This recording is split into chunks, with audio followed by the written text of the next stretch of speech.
Alrighty, hello everyone, my name's Caden, and welcome back to more. I about said Persona 3 Reload. No. Phoenix Wright Ace Attorney Dual Destinies. Last time, we ended the second case and began the DLC case, because that takes place between the second and third case. And now, we are doing a mood matrix for Mr. Bloom here. So let's just get into it. So, the killer whale's behavior was exactly the same as a year ago. As I approached the pool, the killer whale suddenly started singing. Okay, surprise, that adds up. I was calm when I saw it start to headbutt.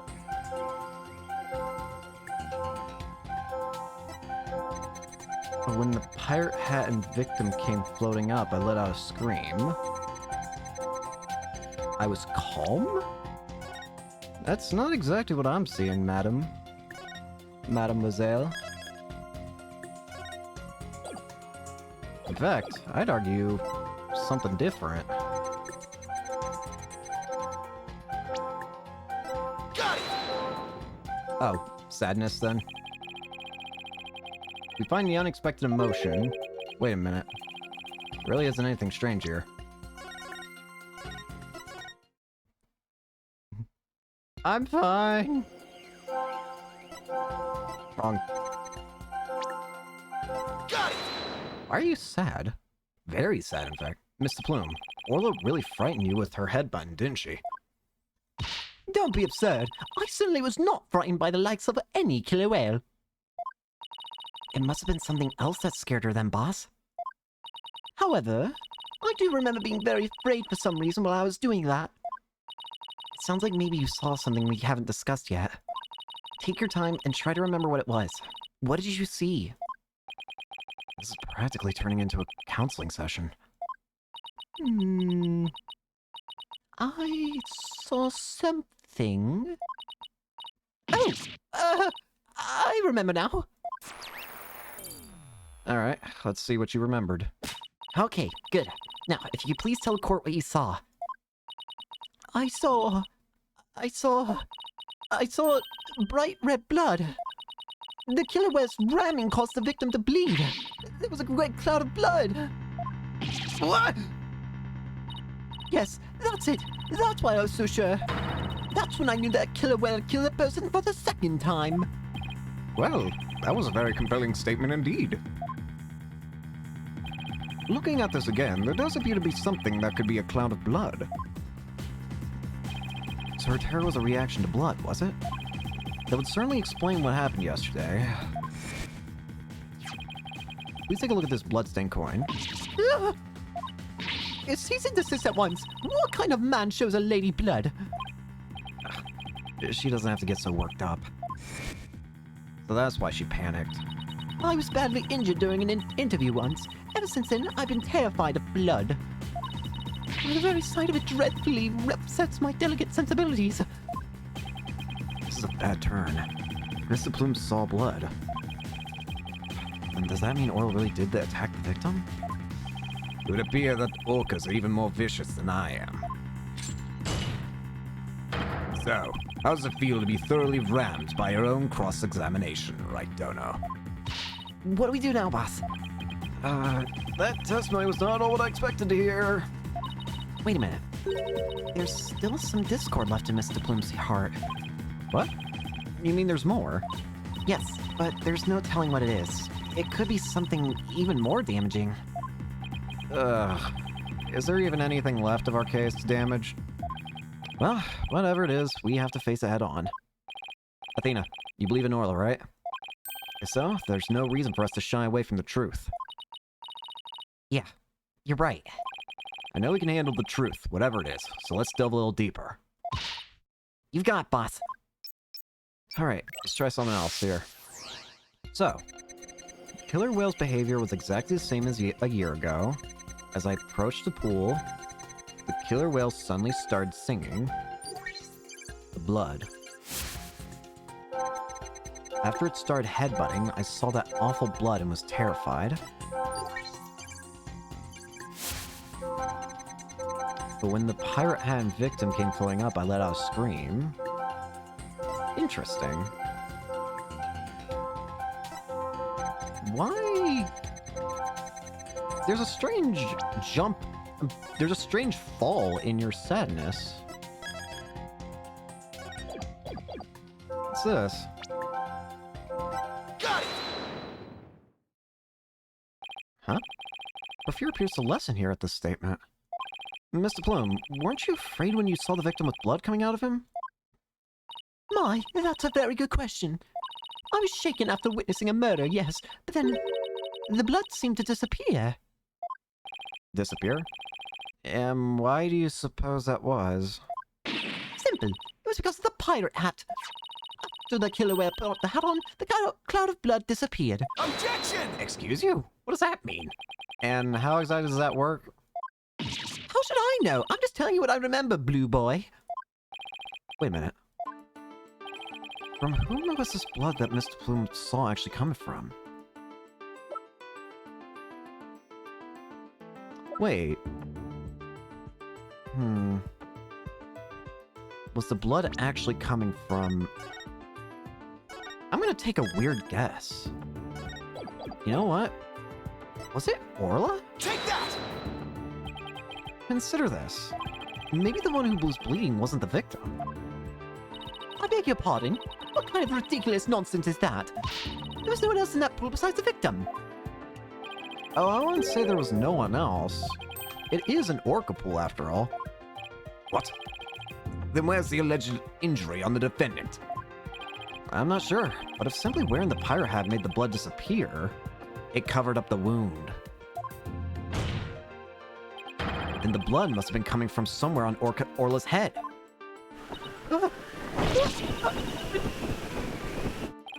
The orca's head? What are you prattling on about now? Please think about it again, Mr. Plume. Think back to what you really saw. The one who was bleeding was not the victim, but the killer whale? I remember now. There wasn't any blood coming from the victim after all. Aha! It was Orla's blood, and it was covered up by the hat. Interesting. So that means there's no proof that that the victim was bleeding. We did it! Analytical psychology got us to what we need from her. It was a huge help, Athena. It was also pretty dicey for a while, though. Well, this is a surprise. The blood the witness saw was the defendant's, not the victim's. That is correct. And since there was no blood coming from the victim, there's only one thing we can conclude. That what Mr. Plume's witness was not the moment of the murder as she claims. Objection! I had a feeling that was coming. I thought you were unarmed, but it turns you were concealing a sword all along. Nevertheless, it is far too dull to cut to the bone. Meaning? I grant that the witness saw what the witness saw was not the victim's blood, but it proves nothing. After all, being rammed doesn't always result in a wound that bleeds, does it? Death from internal hemorrhaging is also a possibility. He has a point there. If you wish to challenge me to a duel, you'll need a sharper blade than that, right, Dono? I demand evidence that proves the witness did not see the moment of the murder. There must be something. Think, Phoenix. If I'm correct, and the victim's death occurred...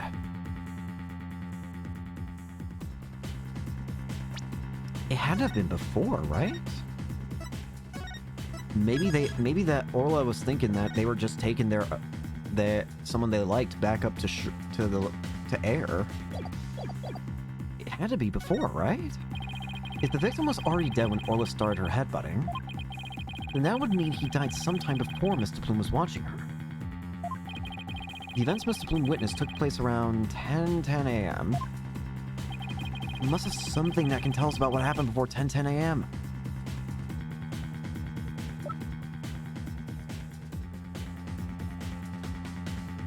Oh, wait. That's right. Take that! The calendar. Never mind. Where was this?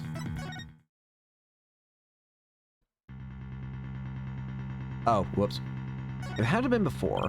I'm convinced on that one. So, there needs to be proof that it happened before 10:10 a.m. Proof that the victim died. Let me make sure to save on a different slot.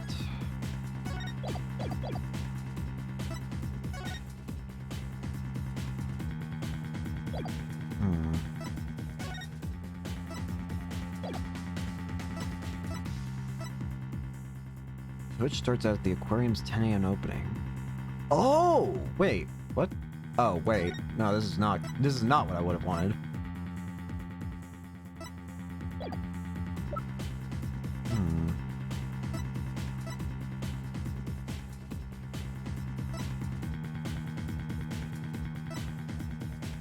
Take that! Was it this?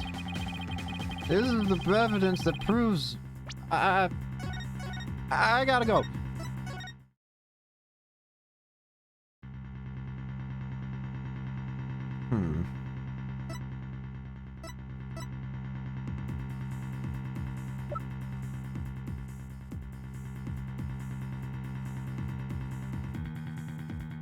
What about the coins? Take that! No. Your Honor? Can I slippy $50? No. Was it the pirate show? Take that! Yar. Sponge boy me Bob.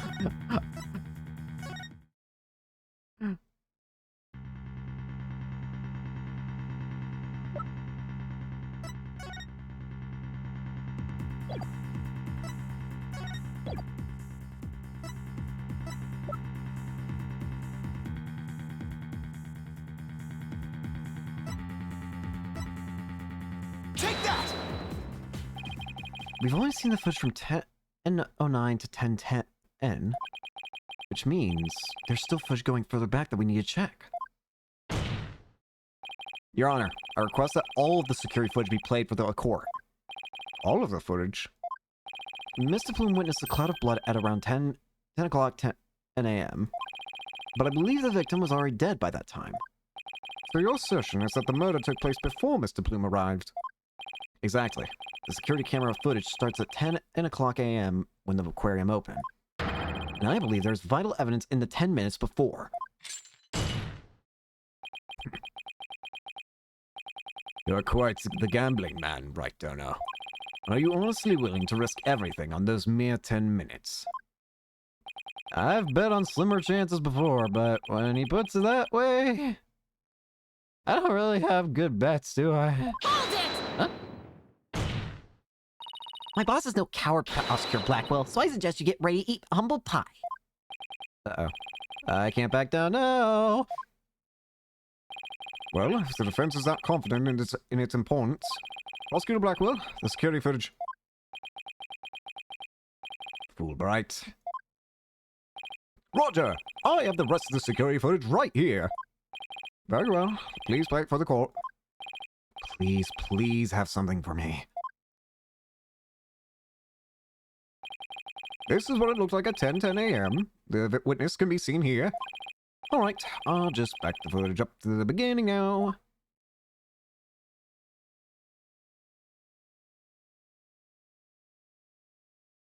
Swim. It appears Mr. Bloom hasn't arrived yet at this point. Gotta see if I can find something from before this point in time.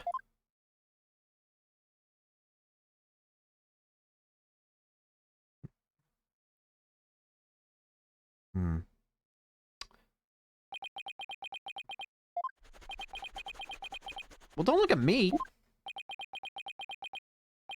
Is that it? Yep, that's all the footage there is. Well, Mr. Wright, did you see what you were looking for? We got nothing.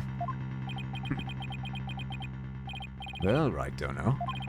Those are the 10 minutes you placed your bets on. Did you see anything of significance? Did I see anything important? I better think about this carefully. In the footage we see...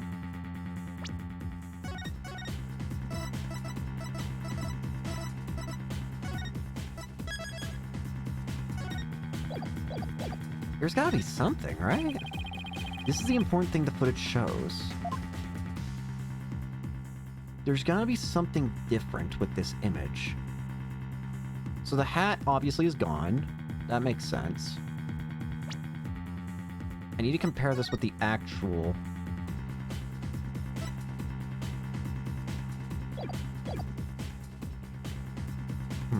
Anything at all. Any slight, minor difference. Anything.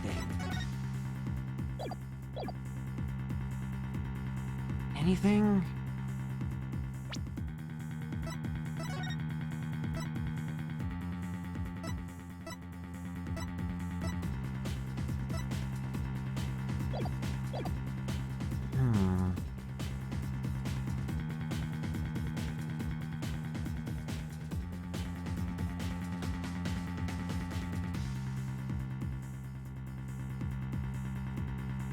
Take that! Hang on. Wait. Maybe I'm looking at this wrong. There's nothing special about it, right? But ain't that special in and of itself? We can see nothing of importance in that footage. Just as I thought. You're right about that. The section was completely meaningless. It doesn't show a thing. That's why I didn't submit it as evidence. Objection! But that's the problem. Why doesn't it show anything? No, it's just the opposite. It should be showing someone being rammed to death, right? And where's the victim? Huh? What do you mean by that? In this 10 minutes of footage, something important should be there that isn't there. This isn't Fulbright. This footage should have been submitted as evidence. What? Are you questioning the way I carry out my duty to justice? Mr. Wright, explain yourself, please. What is the important thing that you say should be in this footage, but isn't?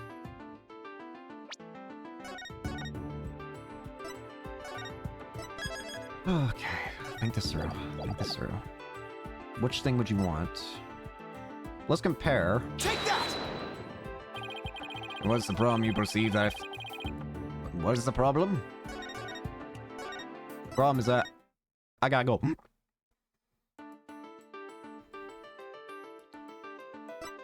So, might I ask, Take that! might I ask where the body is? The important thing we should see in the footage is the victim himself, Jack Shipley. I don't know about you, but I didn't see him get in the pool in that footage. Oh. Oh!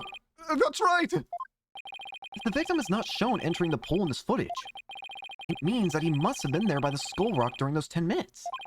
But no human being can hold their breath underwater for that long. Wait a minute. Are you saying... When the security camera started up at 10 a.m., the victim was already dead. What?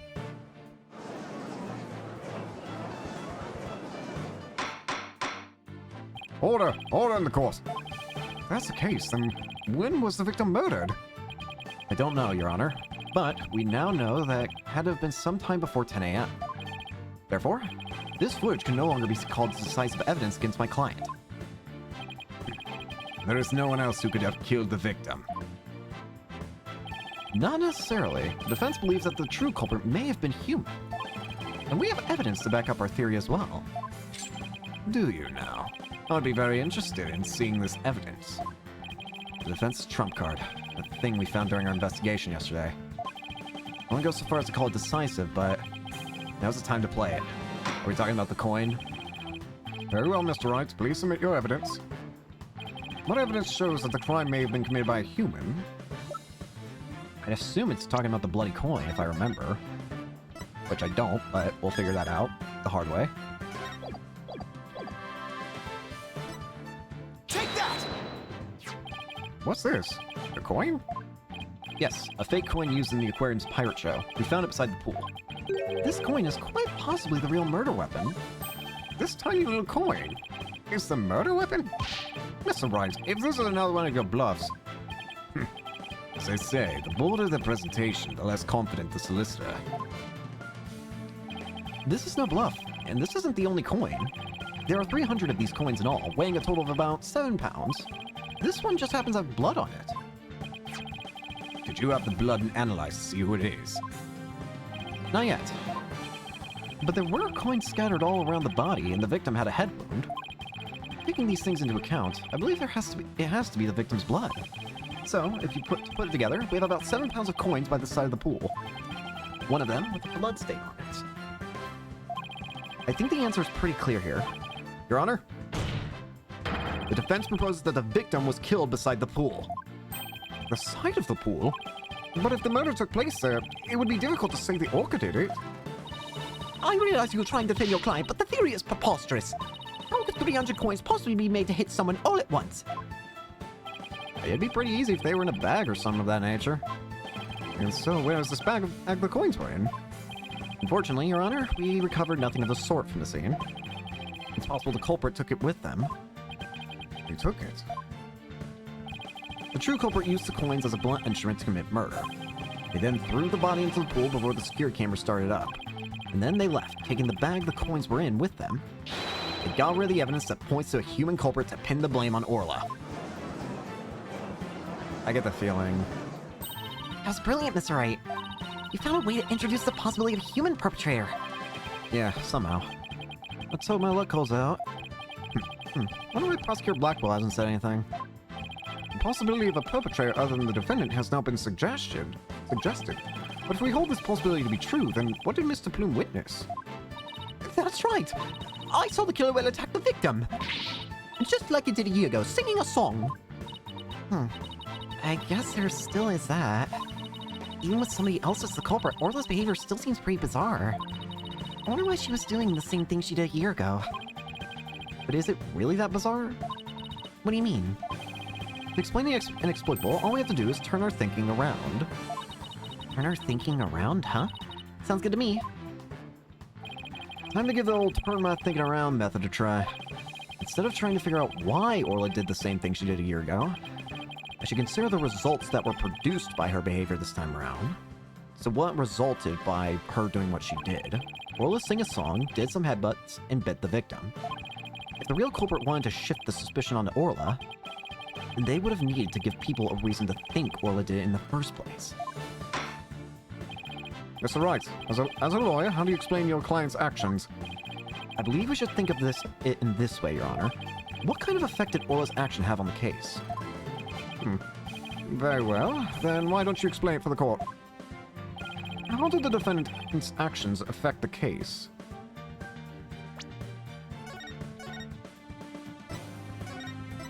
Did it create a witness?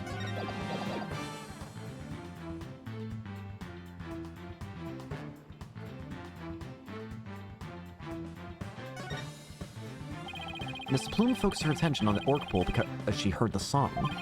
The orca's act of singing a song created a witness. Created a witness? Isn't it possible that fabricating a witness was the real culprit's true intention? After all, Mr. Plume witnessed two things. She saw Orla headbutt something over and over, and she saw the orca bite the victim. Those two actions of Orla's might have been the real culprit's plot to make the witness think the orca was attacking the victim. Are you saying that the defendant was being manipulated by the true perpetrator? Exactly. That would explain Orla's actions perfectly. But the defendant is an orca. Is it even possible to manipulate her? Yes, there is a way to manipulate Orla's behavior with this. Take that! One whistle. Is this a whistle? Yes, Your Honor. Trainers at the aquarium use whistles to issue commands to Orla. But in truth, anyone can do it, provided they know the right signals. Ah, I must be able to get Orla to do tricks for their pirate shows. The true culprit hid the body in a spot that couldn't be seen from the visitor's corridor. Then, when Mr. Plume appeared, they gave Orla the commands. In other words, Orla was manipulated by the culprit to perform a series of tricks. What? And, as for you, Mr. Plume, you were manipulated by the true culprit to play the part of the witness. Norma de Plume was set up? Norma de Plume, right extraordinaire, was used. No! Whoa! Okay, hello.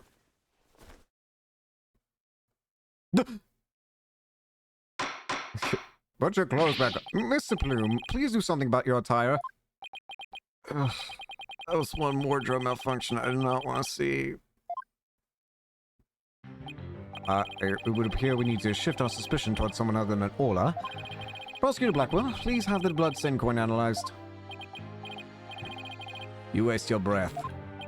I guess even Prosecutor Blackwell can't refute the possibility of a human suspect. You did it, boss. The crime happened beside the pool. There's no way an orca could have done it. Now, if only we could find the bag the coins were in.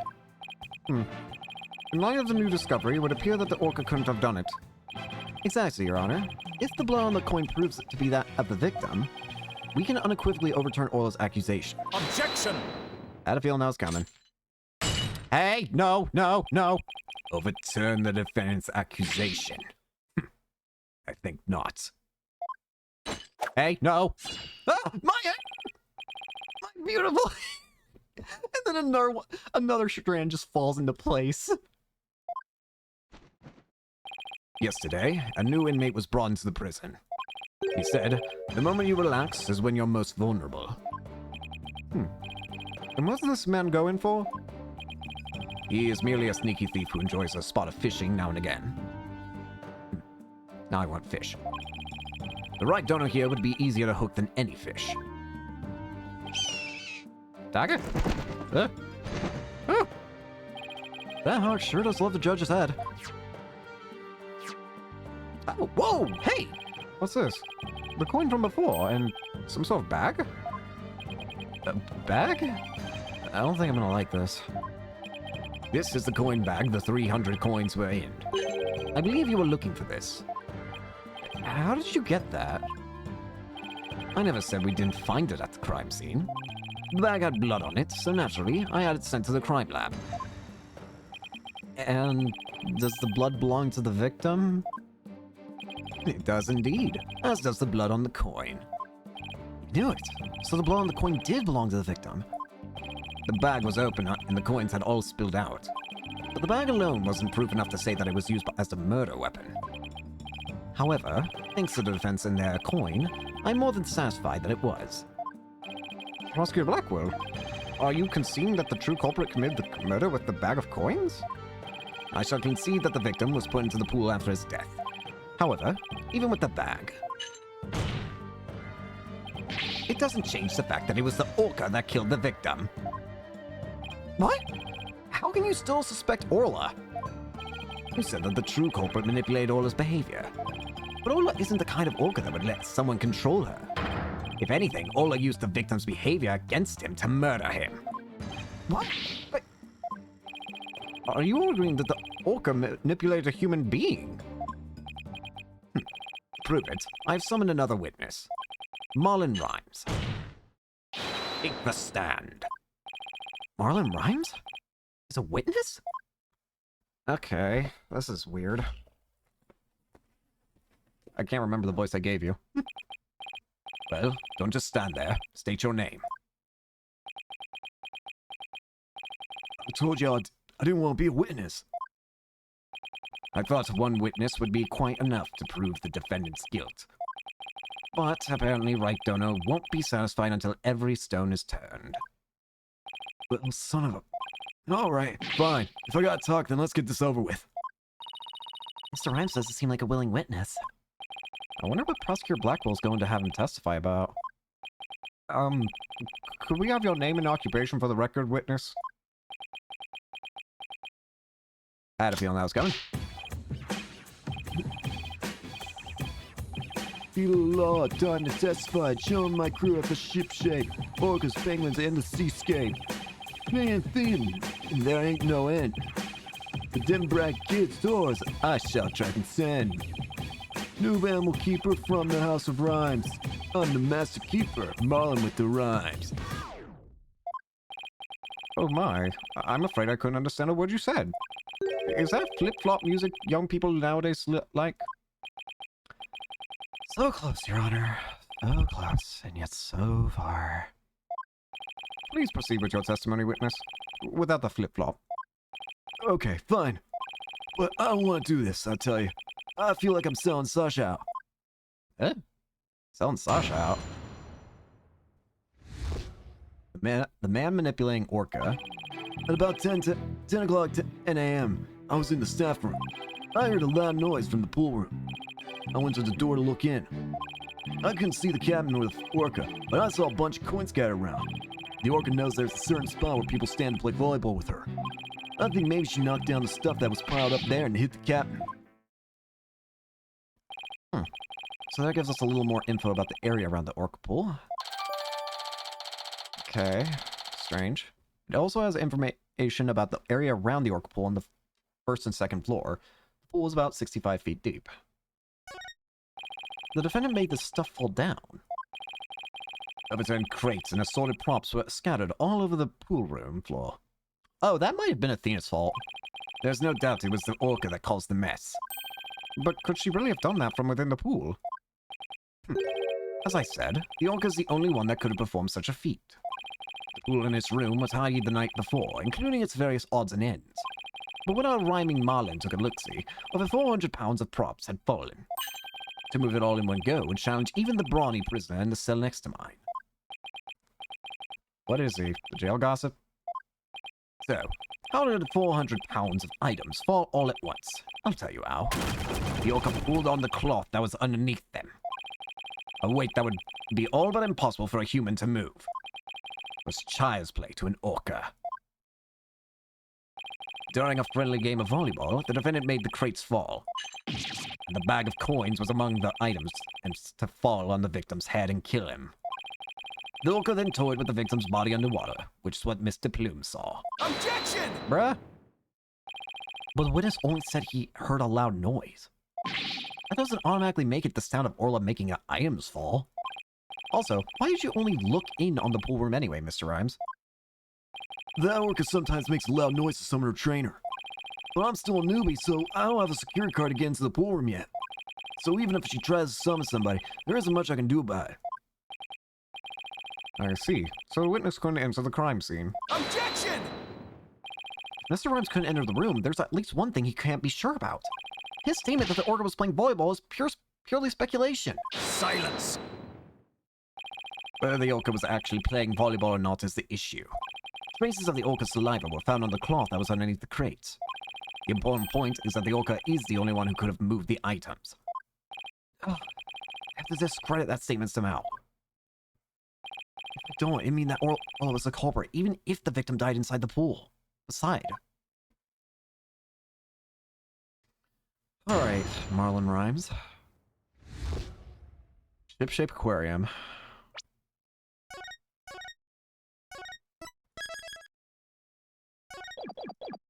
The man manipulating orca. About 10 o'clock 10 a.m. Hold it! Are you sure about the time you were in the staff room? What? Yeah, I'm sure. I'm pretty good with time. I've never been late to work once. If you're sure about the time, then there's something wrong with that statement. I better take another look through the court record. Alright, so please continue with your testimony, Mr. Rhymes. Is the first line literally the one that's wrong? Because I noticed something strange already. Hang on. At 10 a.m., I was in the staff room. Huh? Boy? What are you talking about?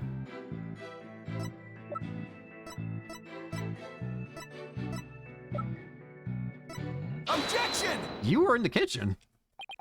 You say you were in the staff room, but is that really true? Well, of course it's true. Why would I lie about a thing like that? I don't know. Mr. Rhymes, have you ever seen this calendar before? Hey, that's... I see you recognize it. Yeah, that's right. That's the rival calendar. It's a big hit at the Ship-Shape Aquarium gift shop. Thank you for shopping the Ship-Shape. Mr. Rhymes, please refrain from scouting fish around the witness stand. Not to worry, your boldness. Tonka will have them cleaned up in no time. Yippee! Food! I guess that bird comes in handy now and then. Alright, Mr. Rhymes. We have all seen your cute souvenir. Now, if you wouldn't mind... no, Your Honor. This isn't my calendar. It was originally the witness's, but it came into the possession of a certain young lady. What? Mr. Rhymes and this young lady first met each other in the food prep room. After a mishap, their calendars got switched around. They ran into each other at about 10 o'clock 10 a.m. in the food prep room. So clearly, the witness was not in the staff room. In other words, there's no way he could have heard the noise in the pool room upstairs. What's this? This is the first time I'm hearing about any calendar. That's because Mr. Rhymes and Pearls were keeping it a secret. You lied to me. This transgression will not go unpunished. So, Mr. Rhymes, you didn't hear the noise of the equipment falling after all, did you? Okay, I admit, I didn't hear the noise in the orca pool room myself, but somebody told me about it. Who told you about it? It was, Unless you tell the truth, Mr. Rhymes, I can't save Orla. And I'm sure you know how sad that would make Miss Buckler.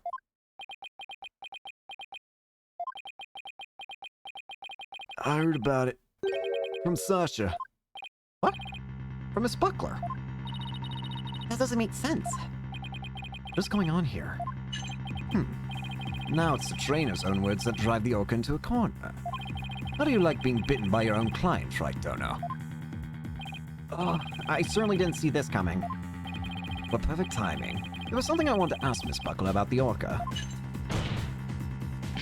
Prosecution calls the trainer, Miss Sasha Buckler, to the stand. Yes, I suppose it would be a good idea to hear what the orca's trainer has to say. I don't know what Sasha's gonna say. We'll just have to meet it head on, whatever it is.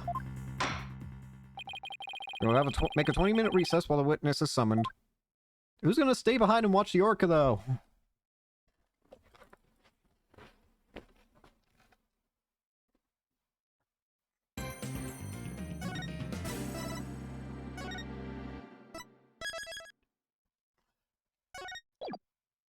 Let's continue. July 21st, 10:39 a.m. District Court, Defendant, Lobby number 3.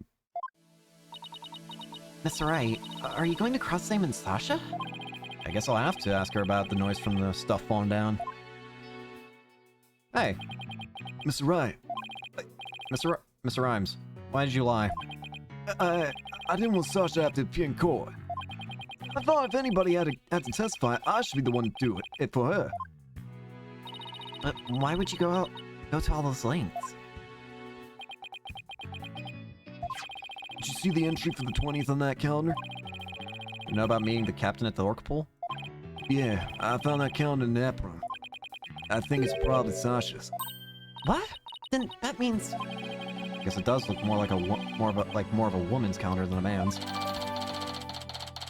Apparently belongs to Sasha. Meeting with the victim was scheduled for 7 a.m. on the 20th. I didn't want suspicion to fall on Sasha. Mr. Wright, I gotta go back to the aquarium to look after the orca in Sasha's place. I'll be rooting for you on the other end of that TV phone. Please take care of Sasha. Alrighty. Okay, we can't let Prosecutor Blackwell get the best of us. Time to refocus. You're right. After all, we're the only ones who can save Orla.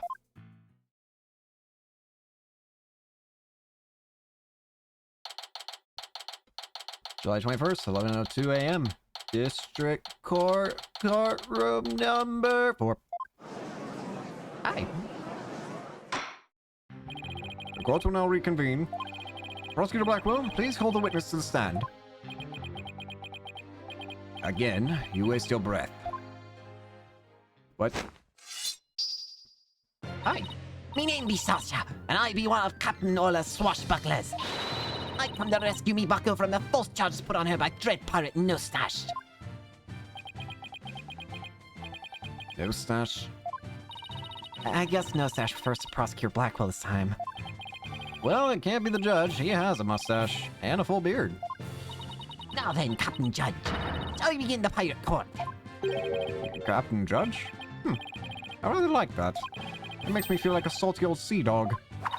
And scene. How's that for a self-intro? The court is not a show. State your full name and occupation. I'm Sasha Buckler. I work at Shipshape Aquarium. I perform in a swashbuckler spectacular pirate show alongside Orla as a trainer. Well, you seem like a completely different person now. You really think so? Thanks. I was in my pirate show persona just then. Prosecutor Blackwell said I could introduce myself any way I like. I'd bet money you didn't think you were going to do it like that. And what will this witness testify about? The orca could manipulate the victim into playing volleyball and then knock the items down. The witness will report about hearing the noise that caused the victim's death. Now wait just a minute. Sure, Orla uses the ball to break props sometimes.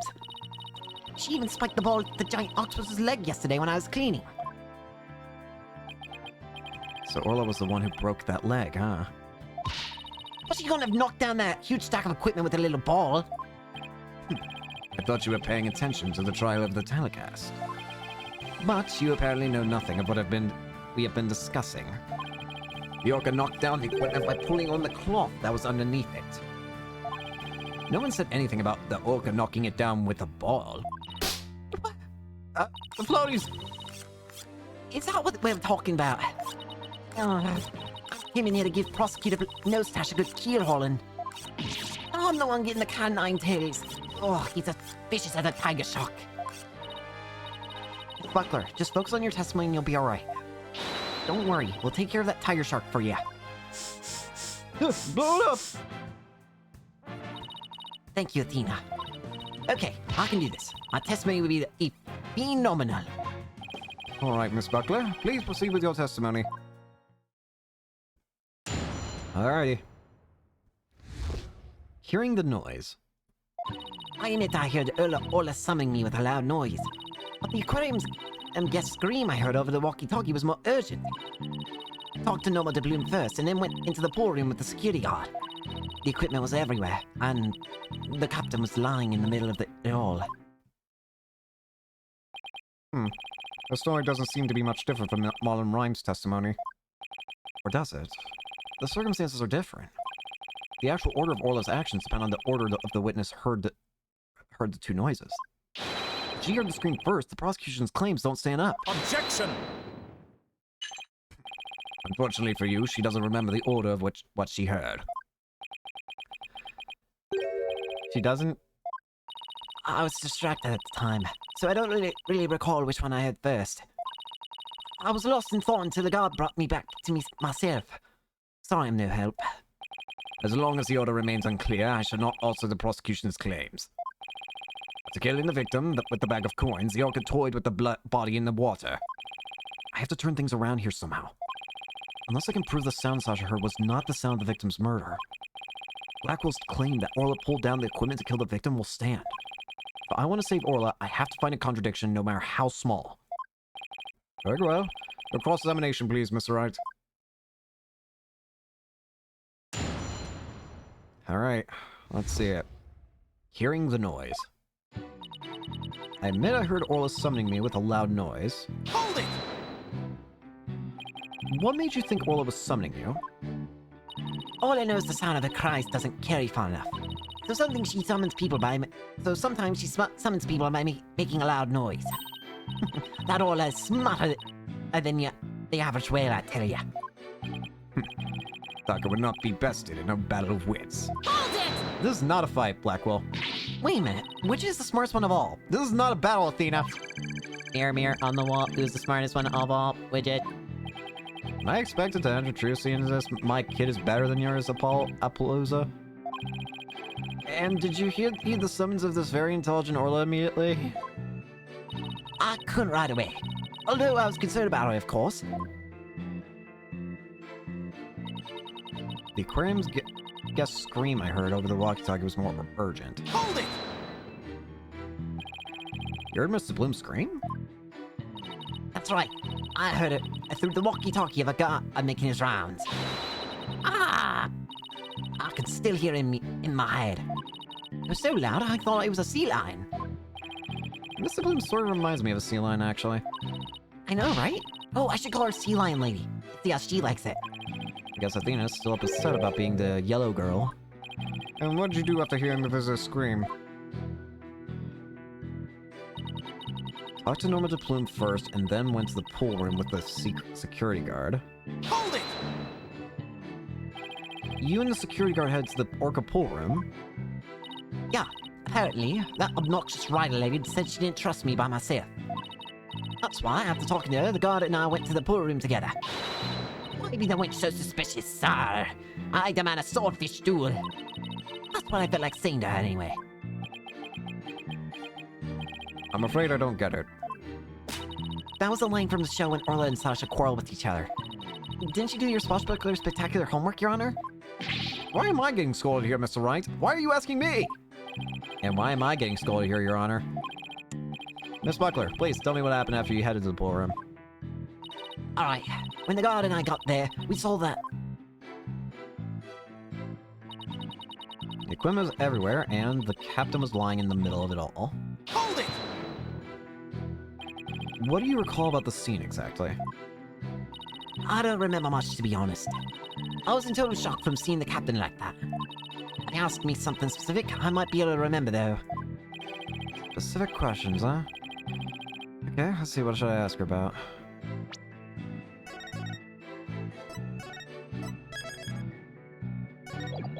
Let's try asking about Shipley. Could you tell me more about the state you found the victim in? It's so hard to even think about right now. Sasha's deeply traumatized by the victim's death. Guess I shouldn't push her on then. Poor Sasha. She must have really adored him. You think Orla really did make that stuff fall down? I think we probably need more information before we can know what really happened. Let's be careful not to let a single inconsistency slip by us.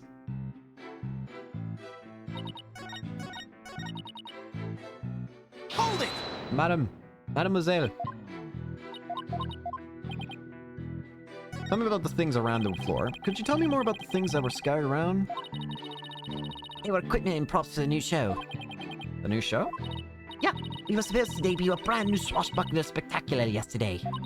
We are to feed the giant octopus a no stash after all. We are going to have a new nemesis, Red Stash. He's on the fly. Oh, bruh. Oh, that's what my rival was distributing. Who will obtain the gold coins hidden in the skull rock? Ooh, I wish it could be me. Leave it to you, Athena, to know all about it. Elizabeth even got some new tricks for the new show. New tricks, you say? So, all the stuff that fell down was for the new show, is that it? That's right. A bunch of props and crates and other equipment are stacked up. Your Honor, for the record, I'd like that information added to the witness's testimony. Very well. Miss Buckler, please, append what you just said to your testimony. Sure thing. Props for the new show were everywhere, and the captain was in the middle of it all.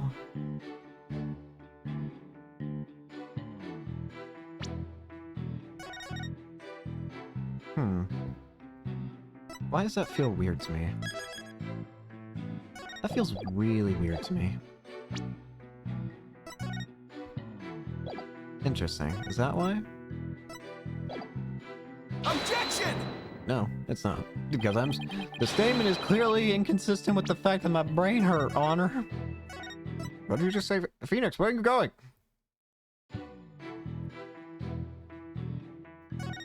Ah, whoopsie.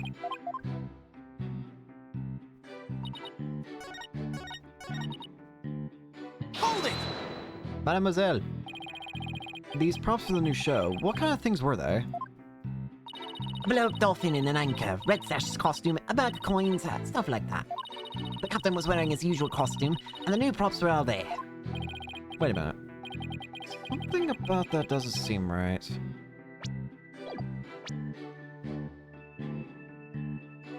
Globe Dolphin and Anchor, Red Stash's costume, the bag of coins. Is there a problem with Sasha's testimony? You say the captain was wearing his usual costume, but is that completely accurate?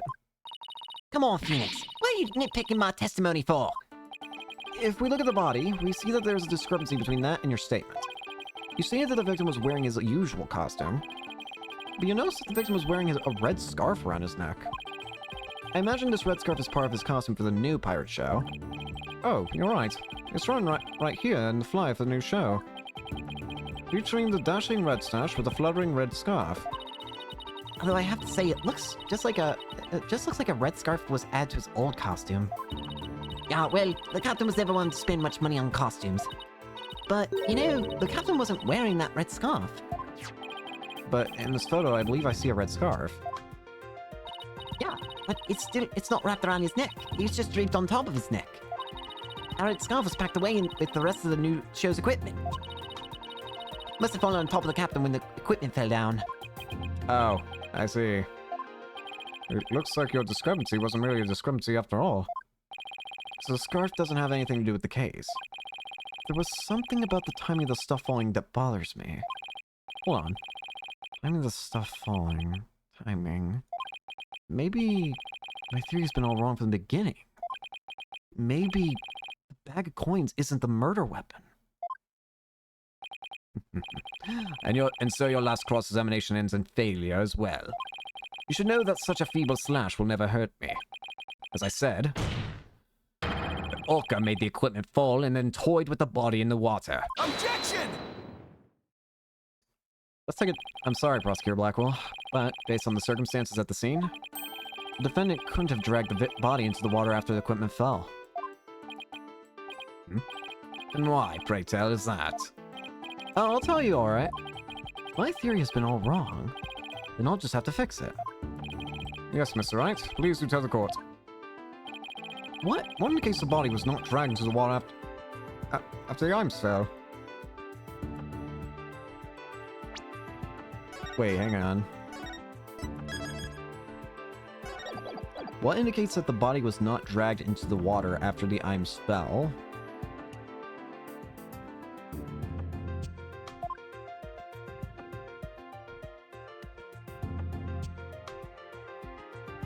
Is it the bite? Take that! Is that the bite of a...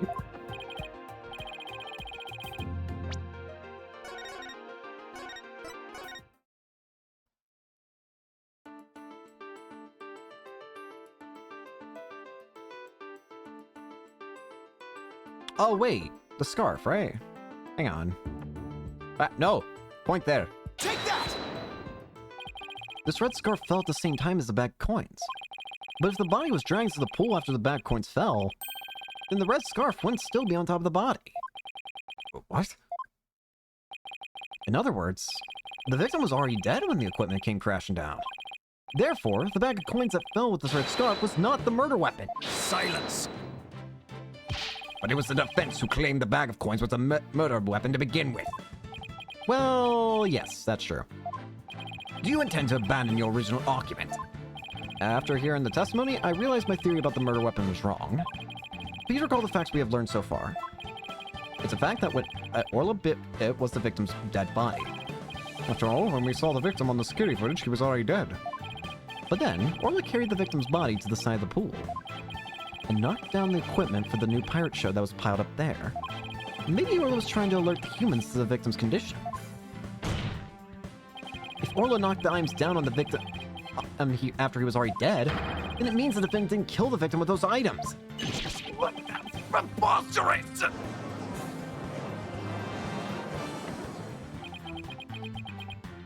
Even still, your argument is lacking. Neither the orca's head body nor the bag of coins were the manner of death. Then, how do you propose the victim was killed? A very good point. If the defense is now abandoning its original theory, then we would need a new theory as to what the murder weapon was. Ugh. Alright. I have no clue would go over well. Alright, let's go over what we still need to find out about the victim's body. What we don't know is how he died and why his body was at the bottom of the pool. I wonder if there's something that would explain both these things. Bottom of the pool and how he died.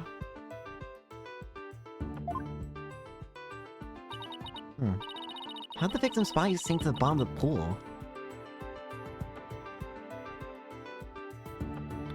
I wonder. On the diagram, it's easy enough to move the body to the bottom of the pool. But in real life, the water would just cause the body to float.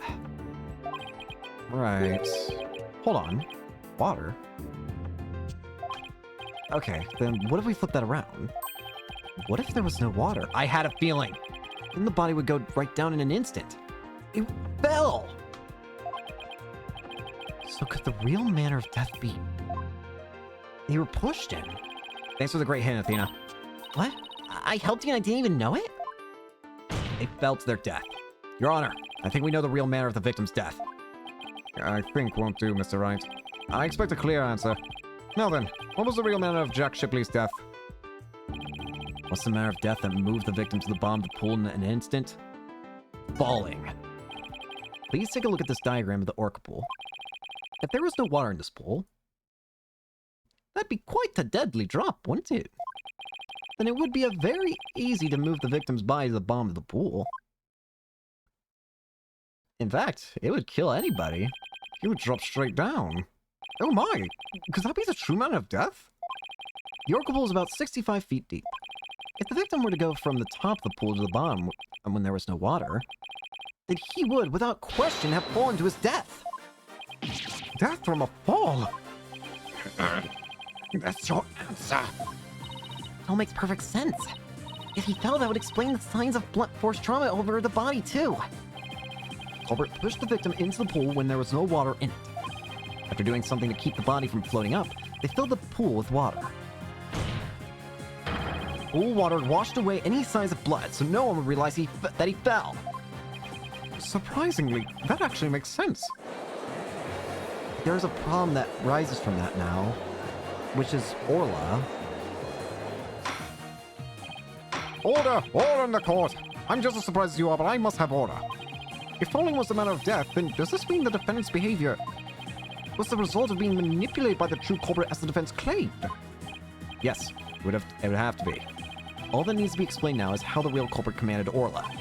Miss Buckler, is there a way to instruct Orla to bite someone? What? What kind of trick would that be? Of course not. And could you tell us about the tricks Orla does know? Well, there's jumping, dancing, and playing volleyball. And she can spin, do the rock and roll trick, and sing to the Washbuckler spectacular song. Those sound like pretty nice tricks, but I doubt they relate to the case. She's also practicing 2 new top-secret tricks. There's the human rocket where she shoots somebody up into the air. And then there's the lightsaber trick, where she brings a drowning person to the surface. There we go. Hey, one of these top-secret tricks might have something to do with the case. Now, which of these 2 tricks sounds relevant to the case? Lifesaver. So in the lifesaver trick, Orla brings a drowning person to the surface, correct? You caught it. Ola's still learning how to hold someone gently in her mouth. Though she sometimes bites into their clothes, but she's never hurt a person's skin. She brings a drowning person to the surface? Then that must be it. That's why she bites. Another killer whale swam up toward the surface with the victim in its mouth. Bingo. It matches up perfectly with what Mr. Plume said in her testimony. The real culprit must have used the lifesaver trick and to manipulate Orla. I still find this very hard to believe. Then let's see it for ourselves. Let's have Orla show us her trick using a practice dummy. As you wish. The prosecution doesn't appear to have any objection. Miss Buckler, please proceed. Okay, sure. I'll show you Ola's phenomenal trick. Hey, Marlin, are you ready over there? Okay, let me just go get the practice dummy. There, it's in the pool. Rain, stand by, Sasha. Here goes. Ola's secret new trick. The lightsaber.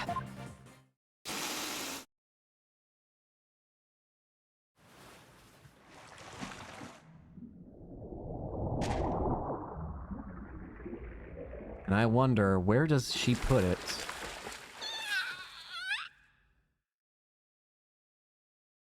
Thank you. The clothes got torn up a little, but the dummy doesn't have any new marks on it. Yippee! And there you have it. Ola's secret new trick. Yippee! Wow, the orc is really something. You think like that wouldn't hurt anybody. It's like the guy who loved Orla's performance. That was great. That awesome trick captured everyone's heart. Why do I get the feeling? Wonderful. I wish I could see more. Looks like we silenced Prosecutor Blackwell. Thank you, Orla and Miss Buckler, and thank you too, Mr. Rhymes. Now, back to this. And so now you can clearly see how Orla was manipulated. The bottom of the orc pool needs to be examined immediately. We might still find some evidence of the victim falling to his death. Prosecutor Blackwell, please have that taken care of at once. No. Excuse me, Prosecutor Blackwell, but I am requesting further investigation. No.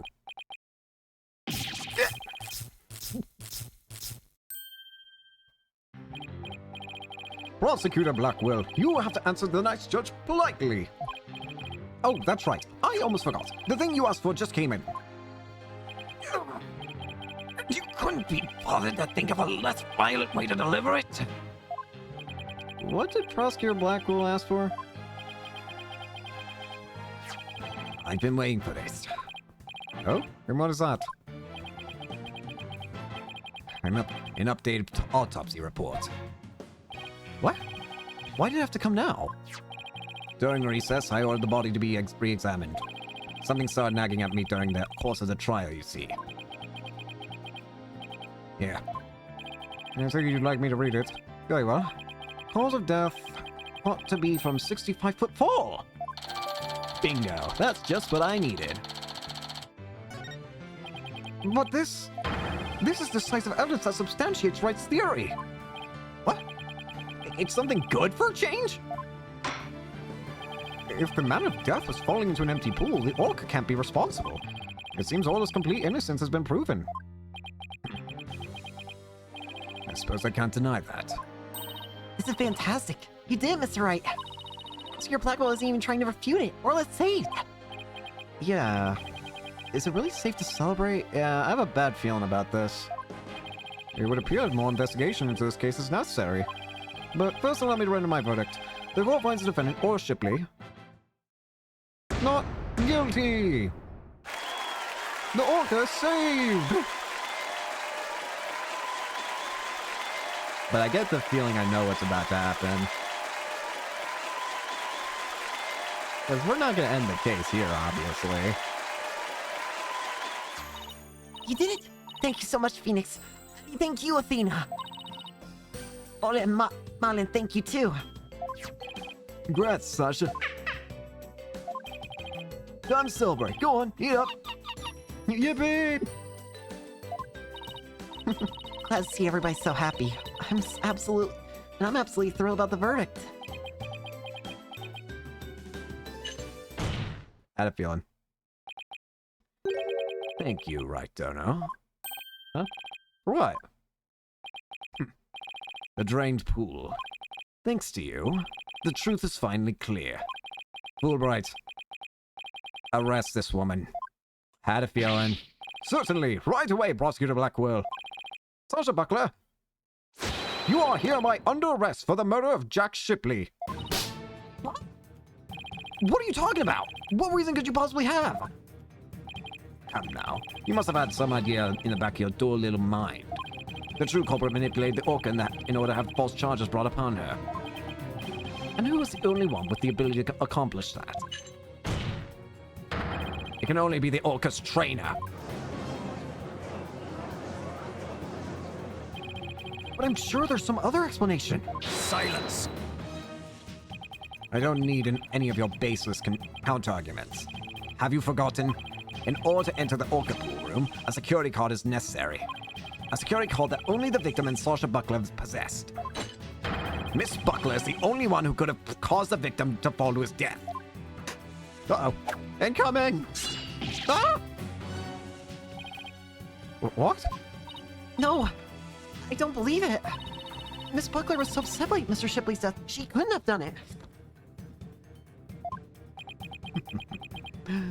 Fulbright. We asked the security company yesterday to check their security card logs. Their report just came in during the recess. The night before the incident, Sasha Buckler used her card to enter the orca pool room. After that, not a single person entered the room. Not until the incident was discovered when Miss Buckler and the guard ran in. Objection! No one would commit murder where their card usage was being recorded. Apparently, the aquarium employees don't know that their card usage is tracked. What's more, Miss Buckler was seen arguing with the victim before the incident. So, Miss Trainer, what were you arguing about? It wasn't a private matter. But it wasn't anything I would kill him over. That's ridiculous. Miss Buckler is the only one who entered the room, and she knows how to command Orla. Besides, I thought her suspicious from the very beginning. You suspected Miss Buckler from the start? The orca did tricks because someone commanded her to do so. Possibly someone with a heart so black as to make her own partner the murder weapon. The possibility of the orca killed the victim. The possibility a human manipulated the orca. I looked into both. So he suspected both Sasha and Orla all along. My gratitude to you. After all, you were the one who drew out that information about the lifesaver trick. The orca you saved was an unwitting victim. A victim made to look like the weapon that killed Jack Shipley. Oh.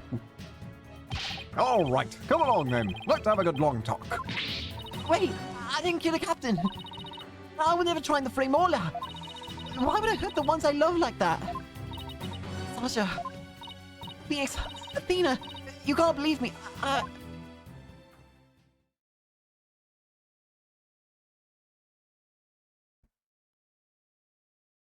So, what do we do now? Sasha didn't kill him. I believe that with all my heart. There's gotta be something we can do. I feel the same way. I have done something different. But never in my wildest dreams did I imagine things turn out like this. It would appear that this case has taken on an entirely new aspect. But this trial is only concerned with the ruling on the defendant, Orla Shipley. So, I'm afraid this concludes today's trial. Court is adjourned. So now we gotta save Sasha. Alright, let's get to it. Who killed... I mean, on the bright side, we saved an innocent animal, which I'm happy about. But I don't want to hurt an innocent human, either.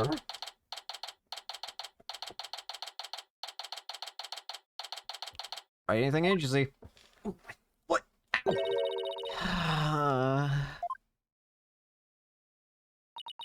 was a big sigh, Athena. Did you lose the case? No, we won. The defendant was found not guilty. Huh? Then why are you so dejected? Daddy, were you being mean to her? What? Picking on the new kid? Not cool, Mr. Wright, not cool. Wait a minute! Talk about false accusations! We were able to prove the defendant's innocence.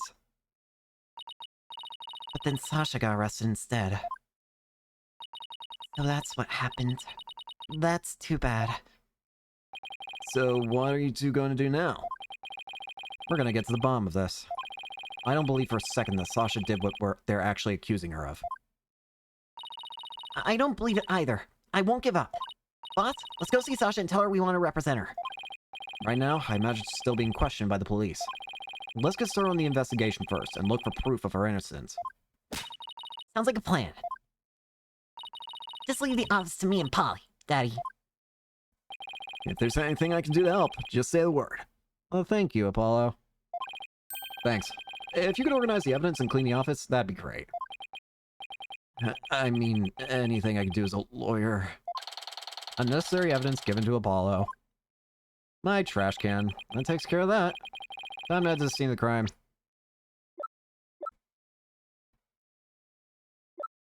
I'm actually trying to identify what was taken away. Let's go check out the scene of the crime. Oh god.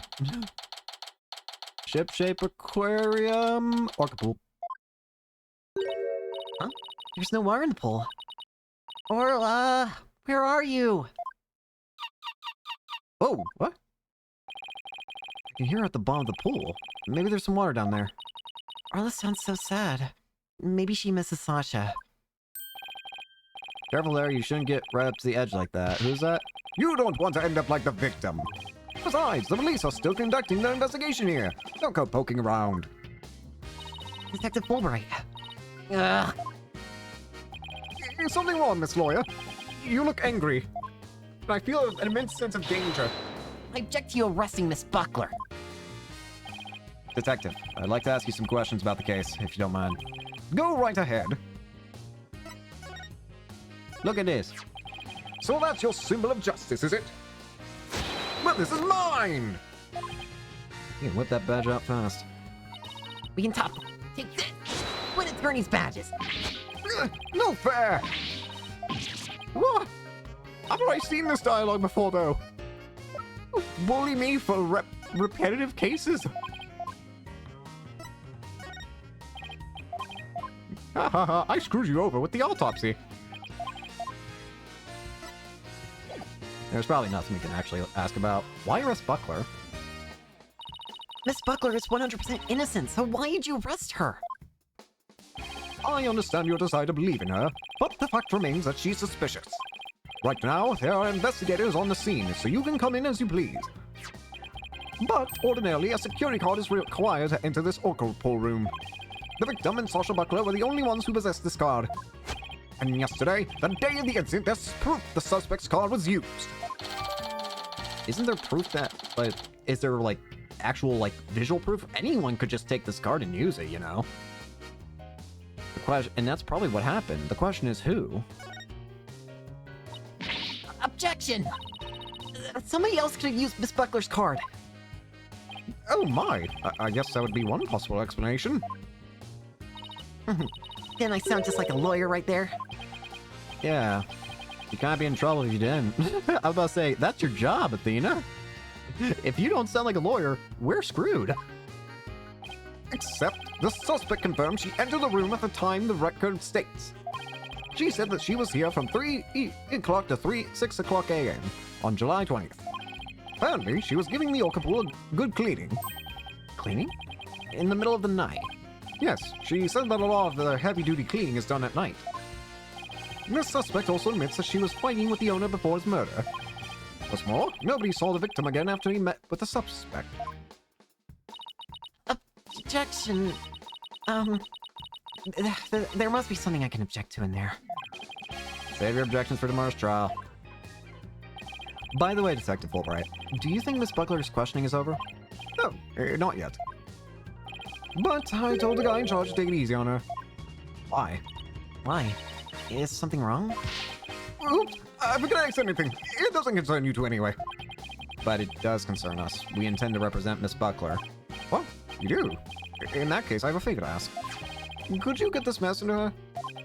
Medicine? Looks like a prescription from Hickfield Clinic. Oh god, no. I spent some time at the hospital myself. We confiscated it from her home when we were doing a search. I can't get away here, so if you could make sure she gets it, that would be great. Medicine, huh? Does Miss Buckler have some kind of illness? I think that's the kind of question you'd have had to ask her. In justice we trust. Now, I need to get back to the investigation. Okay, seized from Sasha's residence. Apparently, she had this filed at Hickfield Clinic. We can give it to her as soon as they let us talk to her. And we have to return her calendar to her as well. If I can't see Sasha investigate, we should question the people at the aquarium.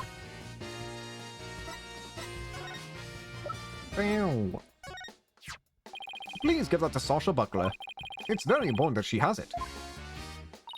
You're pretty considerate, aren't you? Even to a suspect. Of course! I treat everyone justly and fairly, no matter who they are! In that case, you'll share the prosecution's information with us, right? It's only fair. You've got a point there, but...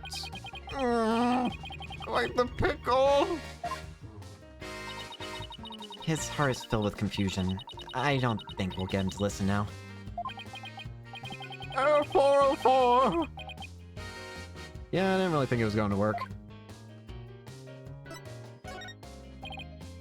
I have nothing to say to you anymore. Leave my sight. Let's go to the Aqua Tunnel. How about that? You're here. Hi. What to do? Can't believe it. Just when we prove Orla innocent, Sasha gets arrested. I'll never forget that Prosecutor Blackwell and Detective Fulbright. The stress on my heart's just too much. Poor Athena. She's really upset. We better do some more investigating if we want to save Sasha. Let's check the Orc Pool room again and question everybody involved. Gee, Miss Wright, you sure know how to stay calm in a crisis. I can top that. Look how calm I can be! Yes, the very definition of calm, I'd say. Good for you. Now let's get back to the investigation. Do you see how calm I am? No. Oh. Is Miss Norma de Plume here? Ship-shape aquarium. About danger. Huh? That door's open. It was closed yesterday. Well, you know what we have to do, right? Of course, boss. We sneak in and check it out. What in the world? Hey, you two. Whoa, what the? Hi. Who barges into a person's lab without permission? We're sorry. My apologies, sir. She insisted. Don't throw me under the bus, Mr. Wright. Hi. The polite thing to do is knock and ask if you can come in. Now, start over. Yes, sir. Come in. Thank you. Sorry to bother you. Now, what can I do for you? Medical problems? Well, yes. I'm not feeling super good at the moment. We're not making any progress on this murder investigation, and Hey, miss. Where's the patient? Don't you have your pet with you? Oh, wait a minute. That was my last job. This is the aquarium. I was exhausted from all that questioning. I must have fallen asleep. What's with this guy? My apologies. I just woke up and I was a little groggy. I'm Dr. Herman Crab. I'm Ship-Shape Aquarium's resident veterinarian. Oh, hey. oh, you're the Dr. Crab Mr. Rhymes mentioned yesterday.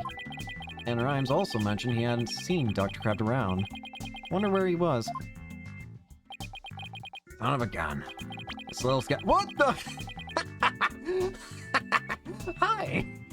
This little thing doesn't let me get any sleep. Aww, what a cute little thing. Who is it? Penguin chick. Member of the little penguin species. She lives in my hair. Well, you're so lucky. I wish I had a pet to live in my hair. Dana, no pets allowed in my office. Oh, you're no fun. You don't have any particular business with me. Please leave. I have to get ready to make my rounds. How can you go, little one? Wait, we'd like to ask you a few questions. To save Miss Buckler. Hold on. Don't tell me you're the curious bear defendant Orla. That's right. Please, let us ask you a little about the case. Wee! Don't waste my time with useless nonsense. I'm sleepy, I tell you. You won't even glance at it.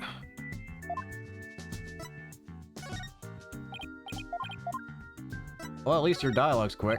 Son of a gun. How could you die before fulfilling your promise to me? Mr. Shipley promised you something? He promised he would make Ship-Shape Aquarium the greatest aquarium in the world. It was because of that promise that I agreed to become the resident vet here. So you were just a regular veterinarian before this? That's right. Big or small, there's no living creature I cannot treat. Would you like me to examine you? What? You can treat people too? You're amazing, Dr. Crab. I was joking, of course. You walked right into that one. You're awful, Dr. Crab. Okay, so that makes him amazingly awful. That was interesting. I want to go back to sleep. Here's some fish. I just love the penguin staring at me. Souls of the damned is staring at you. No. Here, look at the CD. I'm just throwing everything I got you, buddy. You know what he probably has info on? He probably has info on the medicine. Oh, hey. A different item actually shows the same thing. What item did I just present to you? Hold on. I don't even know what I just presented. The autopsy. Okay.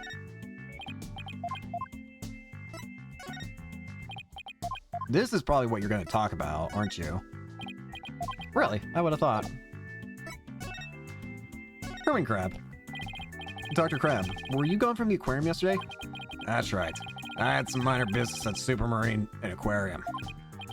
Supermarine? That's a funny name for an aquarium. The Supermarine Aquarium is the nation's biggest dolphin therapy treatment center. I go there myself. I'm friends with their dolphins. You and Paul were talking about animal-assisted therapy yesterday, weren't you? I go to Supermarine once a month, but I live here, of course. You live here at the aquarium? That's right. I have a sleeping bag here, and sometimes I use the nap room. I'm responsible for the health and well-being of all the marine creatures here. And if any of them have a sudden medical emergency, I'll be here to help them. Wow, you're kind of rough around the edges, but Dr. Crab, but you care about your work. Hey, buddy. Is this young lady trying to pick a fight with me? I apologize for her, sir. She tends to be honest. Well, you're not no paragon of politeness either, apparently. Well, can you blame me? Can we see the penguin chick again? Stop! Don't come any closer! Huh? Oh god! Oh! The penguin attacks! I'm sorry she attacked you. She doesn't like anyone but me, I'm afraid. I was the first one she saw when she hatched, so she thinks I'm her parent. She targets people for my hair, so please be careful. I can't even get a haircut because of her. She's just like a little sniper, isn't she? Exactly. That's why I named her Sniper. Ah! Sniper! Her mother's name is Rival. Sniper. Nice, thank you. This is quite the dangerous family. Sniper and rifle, huh? What a dangerous sounding mother and daughter. Oh, this is Rival's daughter. Which means both mother and daughter now hate me. Well, penguins are generally belligerent little creatures. It's hard to get them to warm up. But they're nocturnal, so you might be able to touch them during the day. You and Sniper get along well, don't you? Just like Sasha and Orla. But unlike Sniper and me, the two of them seem to truly understand one another. This one keeps you awake every night. Looks like I won't sleep until she leaves the nest. It must be rough for him. But it's pretty cute to watch for us, yeah? Wee! About the murder. Can you tell me anything about Jack Shipley's murder? I still can't believe Jack is gone. He's the one who brought me on board. How could he up and die on me? Did you and Mr. Shipley get along? He loved all animals and fish, but I'm not like that. But I still took pride in my work as a vet, nonetheless. We got along well enough as business associates. And thanks to him, my laboratory is what it is today. It is a pretty amazing laboratory. You have discerning taste, I see. I can tell you more about my lab if you'd like. Let's hear it. I'd like to hear. This place is just filled with electronics. What are these monitors for? Essentially, they're digital medical records for all the creatures here. I can also view the feed from the visitor's corridor security camera here. That way, I can still see that silly mother penguin when she tries to escape. So you're the one who gave the security footage to the police. No, I wasn't here yesterday, but I did give my permission for them to take it. And I gave them a statement about Jack Sasha arguing. Oh, so you were the one who witnessed it. That's right. It was late in the evening of the 19th, maybe about midnight. I saw them fighting near the aqua tunnel. I don't know what their argument was about, though. Are you sure you should be talking about it to us about it? I'm not taking sides. I'll give information to anyone who wants it. What do you do with that information at Sasha's trial is up to you. Wow, you're kind of rough around the edges, Dr. Crab, but you are a pretty nice guy. You are trying to pick a fight, aren't you, young lady? Aw, isn't that cute? He's easily embarrassed. Sniper! Huh? Son of a gun. Are you hungry again already? That silly mother penguin's nowhere to be found again. Oh god! Ah! Won't you quit peeping in my ear? According to her walkie-talkie rifle somewhere around the aqua tunnel. Do you see her? Could you bring her to me? I have to go examine some other creatures. No sweat. And this time, I'll get her to like me too. Rifle has escaped again. What is she? The Houdini of Penguin World? There's no guarantee we'll find her right away, but let's head for the aqua tunnel.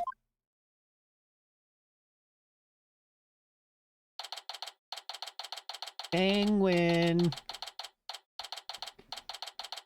Aqua tunnel. Oh, it's you two, the blue and yellow duo. I'm very angry about what you did this morning. Uh-oh, we ran into the sea lion before our penguin. I write the truth, and I will find the truth with my own eyes. I won't be bested by the likes of the blue and yellow duo. When did we become the blue and yellow duo? Athena will never give up. In that case, I'll leave the questioning to you, Athena. Thanks a lot, Widget. Well, at least she's a worthy adversary. Okay, let's do this. You'll do great. You know, being the boss ain't half bad. Hey, Mr. Bloom. You wanna look at some medicine? I have no interest in looking at meaningless trifles.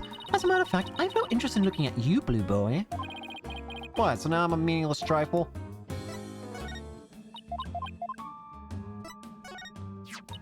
it's an autograph you want, I give them to out to anyone, no matter who it is. But make sure you've read the entire book before you ask. After all, the worth of a book is not who the writer is, or what the cover looks like.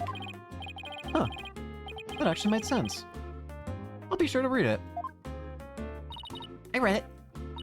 I hate to admit it, but I thought it was very well written. Well, Yellow Girl, I just might have to learn your name. Really? It's Athena Sights. I simply wrote to Banana Girl when I signed your book. Because of the yellow, you see. Banana Girl? That's the worst one yet! So do you regret being a fan now? Banana. Banana-sh banana. Ding-ding. Let's see, anything else of interest to you? I imagine you're gonna say something about the security footage for some reason. Like, look at what you've done to me! Look at the humiliation! Okay, let's see. Don't thrust that under my nose. I won't watch it. You're usually pretty photogenic, Mr. Plume? Wait, this is the same thing as before. I was wondering if she'd have different dialogue because it'd be a different time. I have no interest in you. Go away.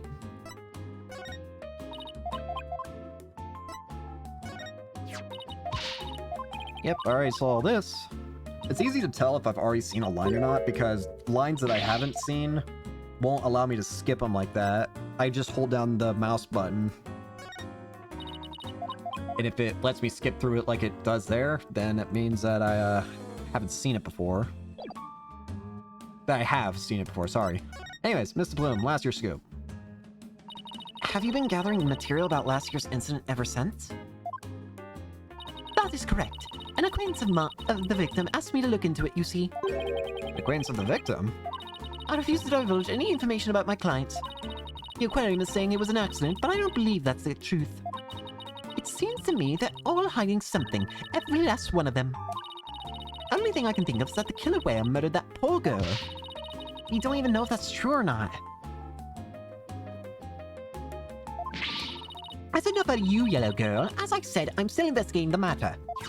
Once I learn the truth, I plan to write a sequel to this book. She's completely taken with her investigation.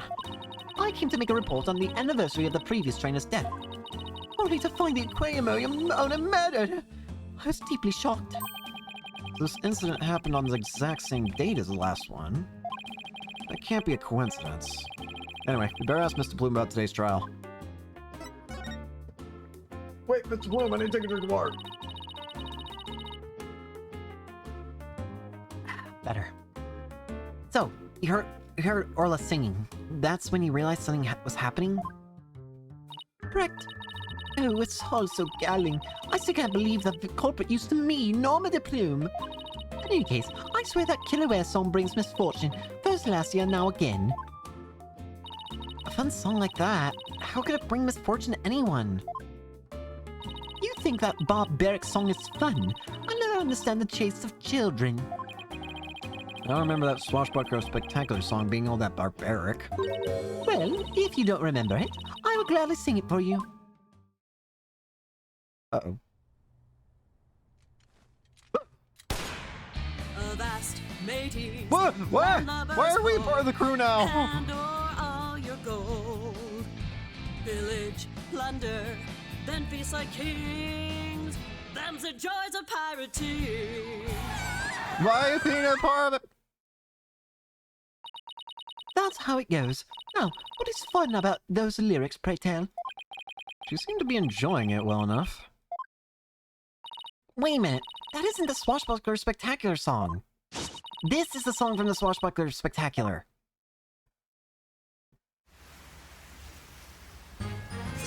Oh, we be pirates, we No, love to and now sail it's- the now seven Athena's the seas, one just singing, a gosh bunch dang of it. scallywags who are as free as we can be.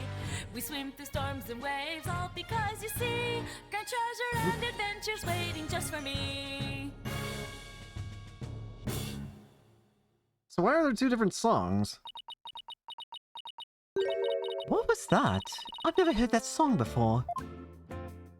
What? It's the song they use in the Swashbuckler Spectacular. Oh, we be pirates. We love to sail the seven seas. Just a bunch of scallywags who are as free as can be. We swim through storms and waves, all because, you see, grand treasure and venture waiting just for me. But that can't be. It's completely different from the song a year ago. Avast, mateys, landlubbers ho, hand o'er all your gold. Pillage, plunder, then feast like kings. Them's the joys of pirating. Unless you show me some proof, I won't believe your song is right. Ugh, she's so stubborn. Well, if it's proof she wants, it's proof she'll get it. Of the Swashbuckler Spectacular song. Let me guess. The DVD? This recording contains the Swashbuckler Spectacular song. In it, you can hear Miss Buckler and Orla singing together. Here we go again. Oh, we don't have to watch the whole thing, I was wondering. So what was the one that you were singing then?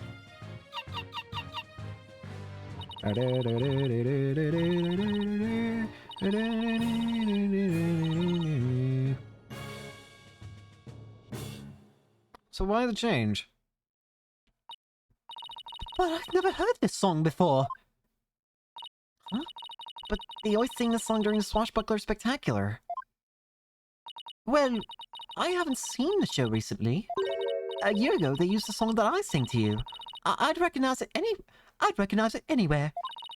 Perhaps that killer whale can sing 2 songs. According to Miss Buckler, Orla only knows 1 song. Then, what was that song I heard? We wish we knew. The orcas sing a song she isn't supposed to know how to sing. So there's gotta be a reason for that, right? Either someone's lying about the amount of songs that Orla can sing, or maybe, I don't know, a different orca? Could that be it? I mean, you can just... I assume maybe it'd be possible to just change it. Just put the makeup, right? It's obvious I have a lot more to investigating to do on Shipshape Aquarium.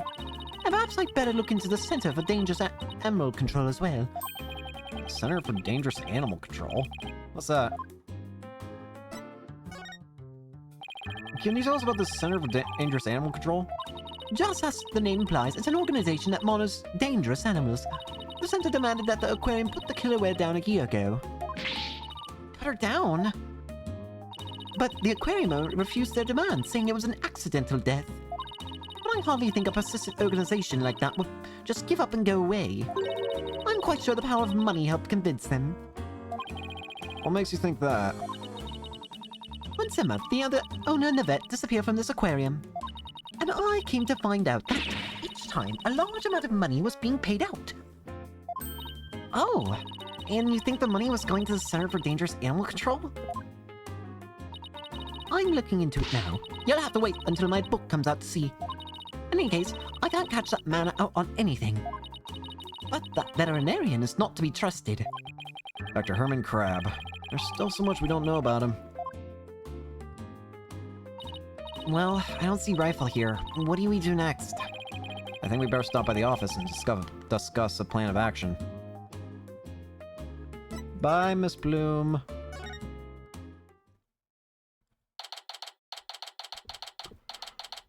Right. Oh, hello. 3, 2, 1, ta-da! Wow, you pulled Mr. Nick's cell phone from your magic underwear. It's amazing. Hey. That's all for Trucy's Magic Show. Come back and see me next time. Great job, Tracy. Never failed to impress. I have no idea how you did that either. We're back. Oh, Pearls! Stopping by for a visit. Hello, Mr. Nick. Are you missing something? Thanks. Well, the old magic underwear, huh? How's the investigation going, Mr. Wright? We don't have much time, but we didn't get a chance to check out the crime scene yet. I see. Oh, speaking of checking out the crime scene, Dai, you should bring out your forensics kit with you. Fingerprint powder to check for prints, and luminal testing fluid to look for blood. Wow, Trucy. I didn't know you had stuff like that, too. I got them from a detective friend of mine. Mr. Nick, I'd like to help you with your investigation. Can I borrow your forensic kit. I feel bad for making you work when you're supposed to be here having fun. I don't mind, and I'd like to see your rifle again too. If you have anything for me, Zoo, I'd like to help too. Yeah, thanks. I'll be sure to ask you if anything comes up then. Well, I'll be right here, hanging around for Water and Charlie. If you think of anything. I appreciate that, Paulo. Got some good kids here. Alright, team, let's do our best. I have faith we can save Sasha all together. Sure feels nice to be part of a great group like this. I just want to say that I really love working here with all you fabulous people. Thank you for bringing me aboard, boss. The same here, Athena. She's so earnest, it's making me blush. Okay, let's all run over to the aquarium. Hope I can be of some use with this forensic kit. Hey, wait up, you two! You left without me.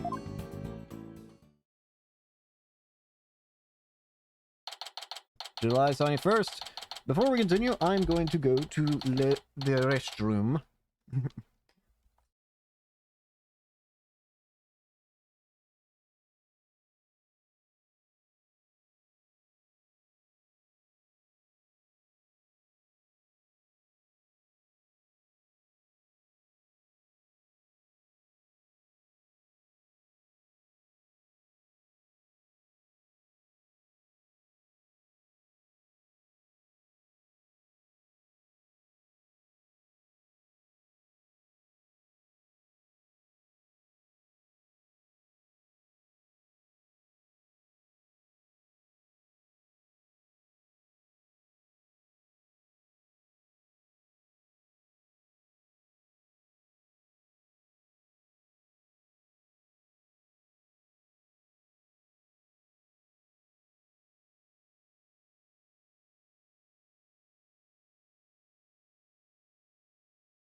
Alright, apologies. If I could get comfy, we shall continue. Ship's Aquarium, Orca Pool. In justice we trust. Good timing. We were just done with the crime scene for now. Let me get my jacket off. Ugh. You got air conditioning in here? And we're just about to examine the show stage. Marlon Rhymes helped with the cleaning, so we got to talk to him. I thought he'd be more tight-lipped than this, but you're welcome to look around here now if you'd like. Thank you. I think we'll do just that. Oh, by the way, if you want to examine the bottom of the pool, I would recommend using that hoist over there by the ladder to get down there. Crane-like thing hanging from the ceiling? Right, got it. Just stand on the ladder platform and the police guard will operate for you. Thanks. Why couldn't the pool be less deep? Well, good luck to us both. In justice we trust. Now that Detective Fulbright's gone, we can do anything we want here. Gar's still here, so keep your voice down when you say stuff like that. Let's examine. Anything new to talk about anywhere? One of the giant octopus's legs have been broken off. Well, those spikes sure can do a lot of damage. Mr. Shipley must have been really strong to be able to return those hits. I'm pretty amazing myself when it comes to strength. I run every day and go mountain climbing too. I bet I could return Orla's spike. Well, I'll be able to someday anyway. You really have to turn every little thing into a competition. Oh, hey, new things are... only new things are actually shown. Looks like the water was drained for the police investigation. It seems kind of sad somehow, without the water. When something that was there before is suddenly gone, it has a psychological effect. Like, for example, if all the magic props in the office were suddenly put away neatly. I don't think that's ever gonna happen as long as Trucy continues to practice magic. Well, she might not always be interested in magic, you know. She's at the age when young women start to worry about their future. And the same thing happened to me, and I ended up becoming a lawyer. Pretty sure Trucy will always be interested in magic. Yeah, I don't see that one changing. Yesterday, I asked around about this Orca pool room, you know? They said that this hoist is used to move equipment, and even Orla herself. How'd they move Orla? I thought you'd ask that. Apparently, they use a stretcher made especially for an Orca. Well, you know. She looks pleased with herself. Anything new here? Hey, wait. No, I don't want to go down yet.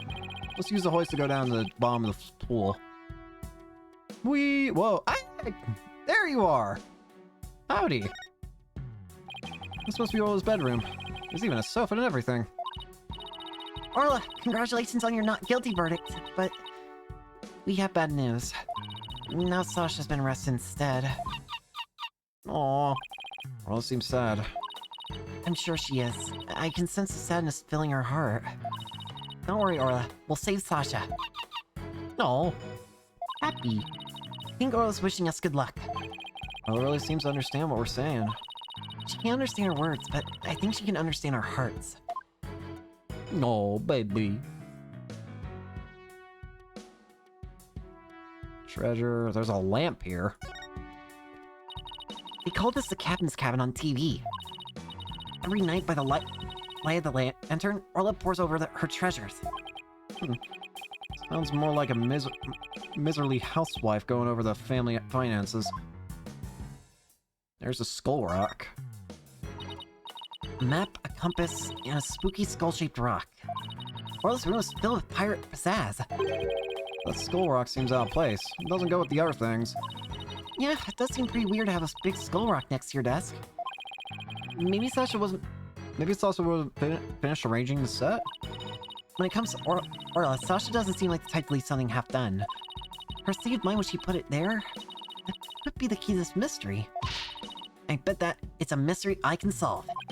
Never mind that mystery. Let's get back to the investigation. Drain. Wow, look at all that treasure. Those jewels in that crown are huge. They sure are. I guess everything is size large around here. No, everything is size Orla. I stand corrected. Is this a good time to get started, Mr. Nick? Huh? Start with what? This is the crime scene, right? So this would be the perfect place to start forensicing. She wants to use the forensics kit so badly, she's practically beaming. Okay, let's do it. Forensicing it is. Hurry! I could help. Alright, we'll need these. What's with the glasses, Mr. Wright? It's not like they're a fashion statement. We need them to see if there's any blood. Alright, Pearls, you spread the luminol wherever I need it, okay? Got it, Mr. Nick. I won't miss an inch. Got your glasses on, everybody. Got your glasses on, everybody? Good. Now to check the bottom of the pool.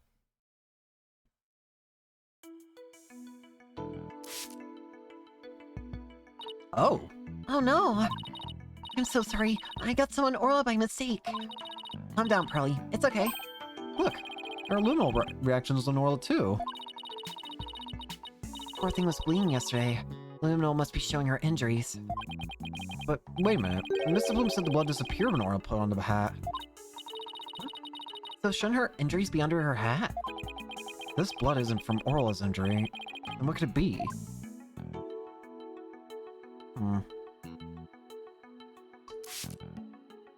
Well, here's our blood. Look, I see something. If your deductions are correct, boss, I guess this luminol reaction means that the victim hit this skull-shaped rock when he fell to his death. I guess so. There's a blood stain on the rock. The victim may have struck it when he fell to his death. Oh, that was it. I guess that's about it for inside the pool. Now let me just get a quick photo to remember the occasion by. It's not every day we get to see the bottom of an aquarium pool. Yeah, that's a good shot. I'll mark where the luminol reactions were. Thank you. Yay, my first collaborative work with Pearly. Full bomb photo. Huh? Here's something. Orla. Orla? Boss, something's wrong with Orla. What? You're right. She's listless. And she's sinking. Oh no, maybe it's because that Luminolike on her. What do we do, Mr. Nick? Can't do anything for ourselves. Let's get Dr. Crab. I'll run and go get him.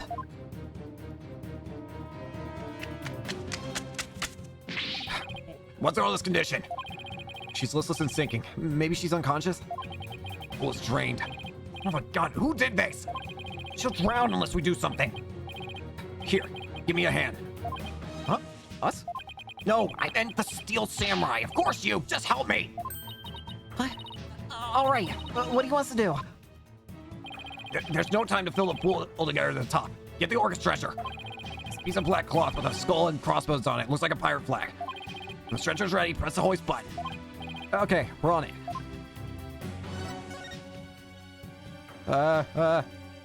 We get this. This pirate flag is a stretch for the Gorka, huh? We can't use it with all this stuff on it. Let's clear it off. Help her! Good. Now push the hoist button and then lower the stretcher. Control panel is on the wall to your left. Where?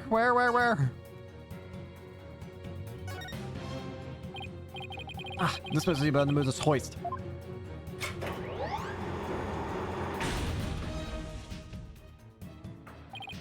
Dr. Crab, the stretcher's ready. Good. Let's get it under Orla. Come on.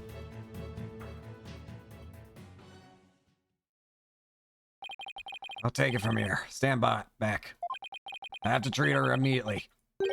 There's something in her stomach. Huh? What?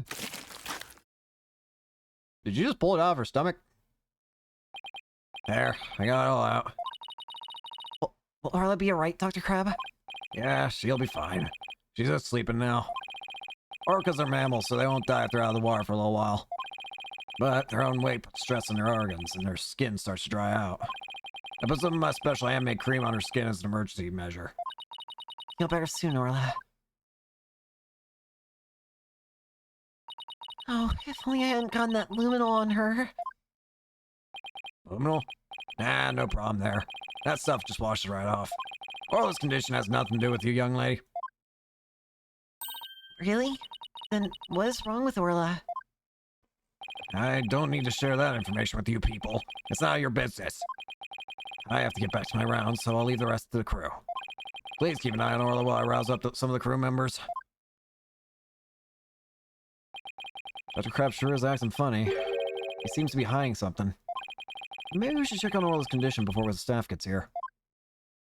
Let's take a look at that. Right, we have to search from here. Orla! Orla, open your eyes. I know how you feel, Athena, but we better let Orla rest right now. How did this happen? That's right, we have to examine her ourselves right now. I wish we could, but we're lawyers, remember? There must be something we can do. Well, we can investigate the cause of her condition. Don't we have evidence that might tell us something about that cause? Hey, Rhymes. Hey, there's a poster of Mr. Rhymes here. Wanted, huh? Very piratey.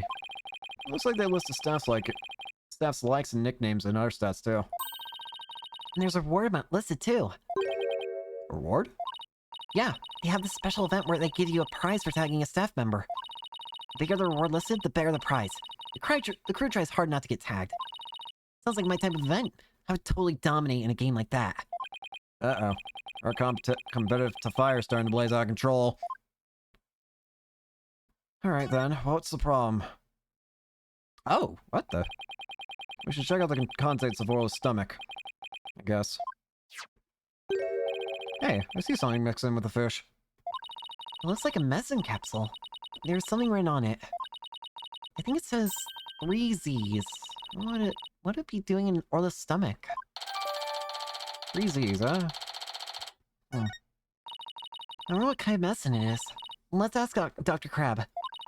It might have something to do with Orla's condition. Maybe we better not ask.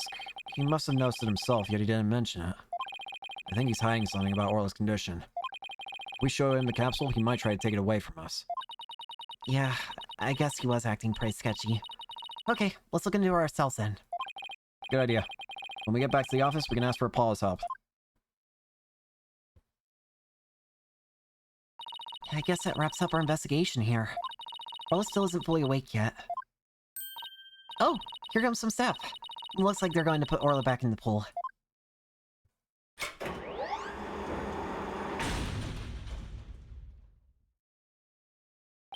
And I guess they're going to fill the pool back up. Bet that will take a while. Well, I guess we can leave Orla in the staff's capable now. Right. So, where to now? Let's head to the show stage next. If we're lucky, the police will be done with the place. Let's move. Whoa! Ship-shaped aquarium. Show stage.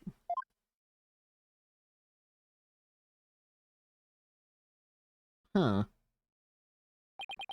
So this is where they hold the swashbuckler spectacular, huh? Looks like the police are done with their work here. Hey! It's you lawyers! How could you let Sasha get arrested? Didn't I ask you to take care of her? We're sorry we couldn't prevent her from getting arrested. But, as her lawyers, we'll do everything we can for her. Sorry I got upset. If there's anything I can do to help Sasha, just say the word. Marlon, you can trust him, Mr. Nick. I'm going to do what I can too with this forensicing kit. I'm gonna cover this whole place with forensicing. That girl, small fry. You can have free reign of this place. I'm gonna check this place out, but I better talk to Mr. Rhymes too. Let's take a look first. This galleon was in the Swashbuckler Spectacular show too, wasn't it? Look at that cute figurehead. It looks just like Orla. It is cute, but it looks like it's also a cannon. Ugh. The enemy lets her guard down and then blam! Very piratey, don't you think? I thought Orla and Sasha were supposed to be the good guys. We should do the same thing in court. Lure them in and then blam! Present evidence. I don't think the judge would appreciate any blamming in his court. Phoenix, I swear to God.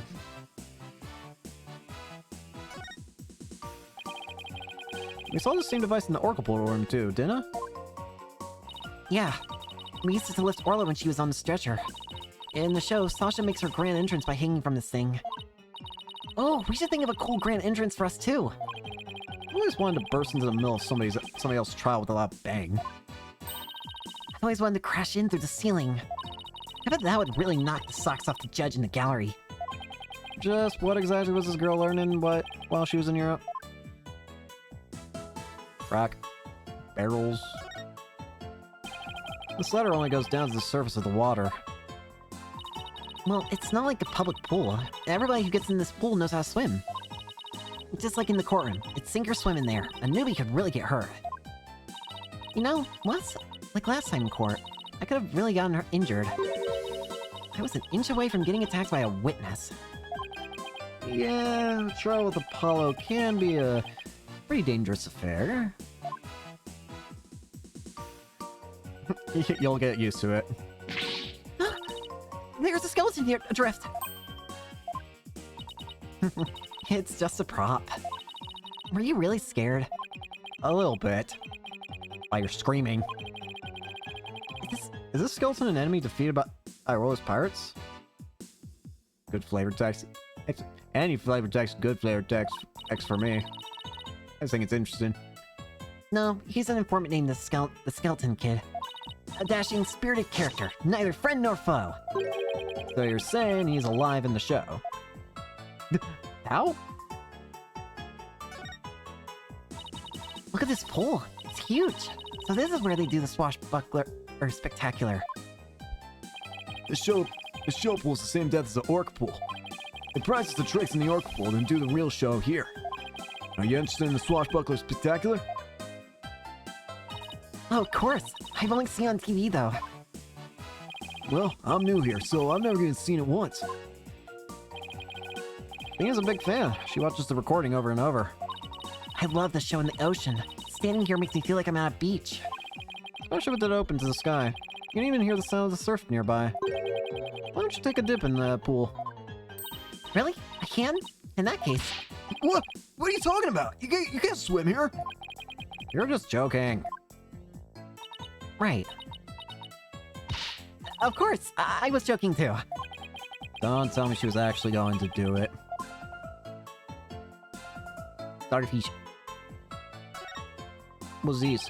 This colorful sign. Did Miss Buckler make it? Wow, how'd you know? Yeah, this sign is the new show. It's for the new show. Before she went to clean, she painted and left it to dry. She told me to keep an eye on it while I was taking care of the orca. Huh? Isn't that the skull rock there on the right? Mr. Rhymes, is the Skull Rock part of the set for the new show? Yeah, I guess so. If they were going to use it in the show, what's it doing in the Orca Pool? A new show prop up that was at the Orca Pool. The victim struck it when he fell. The sign is so eye-catching with all those twinkling stars. I think they're supposed to be starfish. It is for a pirate show after all. I'm sorry, my eyes keep drifting to the top left. Those are starfish? Okay. A few of them look more like leaves to me. Thank you! That's what I thought. Those look like leaves. And it's evidence. There's some weird starfish. Thought she put so much effort into making this sign for the new show. No wonder she was mad about what happened. I don't know what he's talking about. Better ask. We've examined pretty much everything here, but... still gotta talk to you.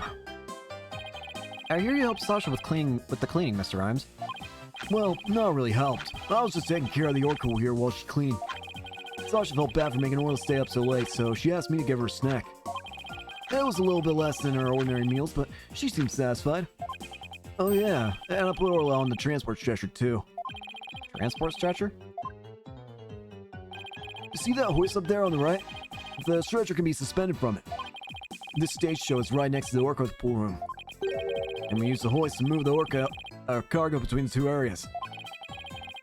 So the rail we saw in the Orca Pool over him runs all the way here, huh? Why? Did you want to take a ride? Kinda. Aerial investigation, huh? Sounds good to me. No, that's okay. I like my investigations on sweet terra firma. Actually, the hoist can only be operated from the orca pool room. Oh, that's right. I remember seeing the hoist control panel in there. So I'm sorry, but I can't give you a ride without somebody on the other end. No need to be sorry. Gosh, that boy. So, about the murder. If it wasn't Miss Buckler or Orla, who else could have killed Mr. Shipley? Noticing now about this Rhymes pen have a little doggy on it? I actually gotta see. Well, I know Sasha's innocent, but I'm not so sure about the orca. Oh yeah, it does have a little dog on it. Didn't notice that. That's cute. Wait, hold on. Did you just say you're still suspicious about the orca even though I just proved her innocent? What? Well, you proved her innocence in court this morning. But a few days ago, that orca attacked Sasha right here in the show pool. I saw that orca take Sasha's body into her mouth and squeeze her chest. Her chest? They were probably practicing the lifesaver trick. But Sasha was being crushed so bad she couldn't even blow the whistle. I wanted to help her right away, but... look, I hate to admit it, but I froze. I'm a weak man. I can't protect anyone. I know there are many people who would pit themselves against an orca. Yeah. Everybody tried to talk her out of it, but she wouldn't give up on practicing.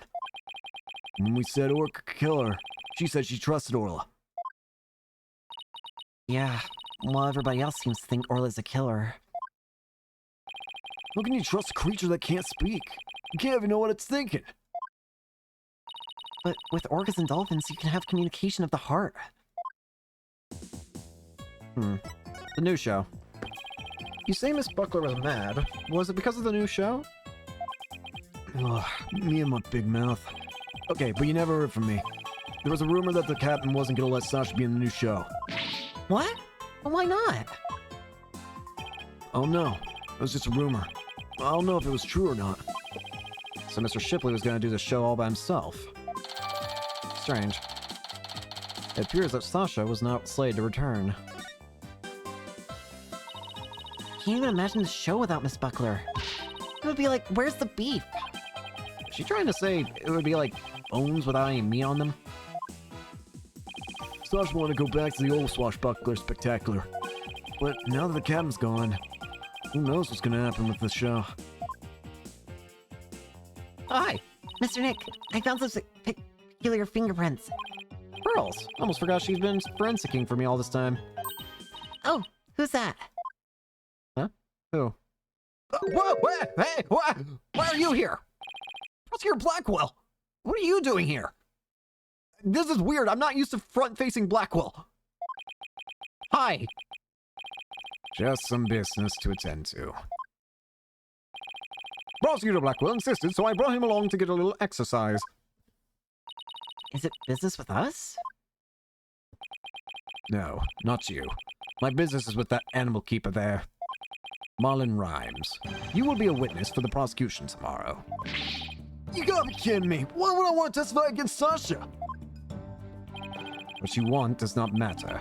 Now, come along. But if I leave, who's gonna feed the orca? The other animal keepers are too scared to go near now. Maybe I can help? I'm concerned about Aura's health, and this way I can stay close and look after her. I can feed her and do a telecast too if you need me to. I'll do anything to help. Sounds like Pearls wanted to do something nice for Orla and make sure she's okay. Small fry. Are you tripping? That orca's dangerous, you know? I'll be fine. I'm just happy to help. Oh, but I don't have a TV phone. I won't be able to contact you if I have to do a telecast.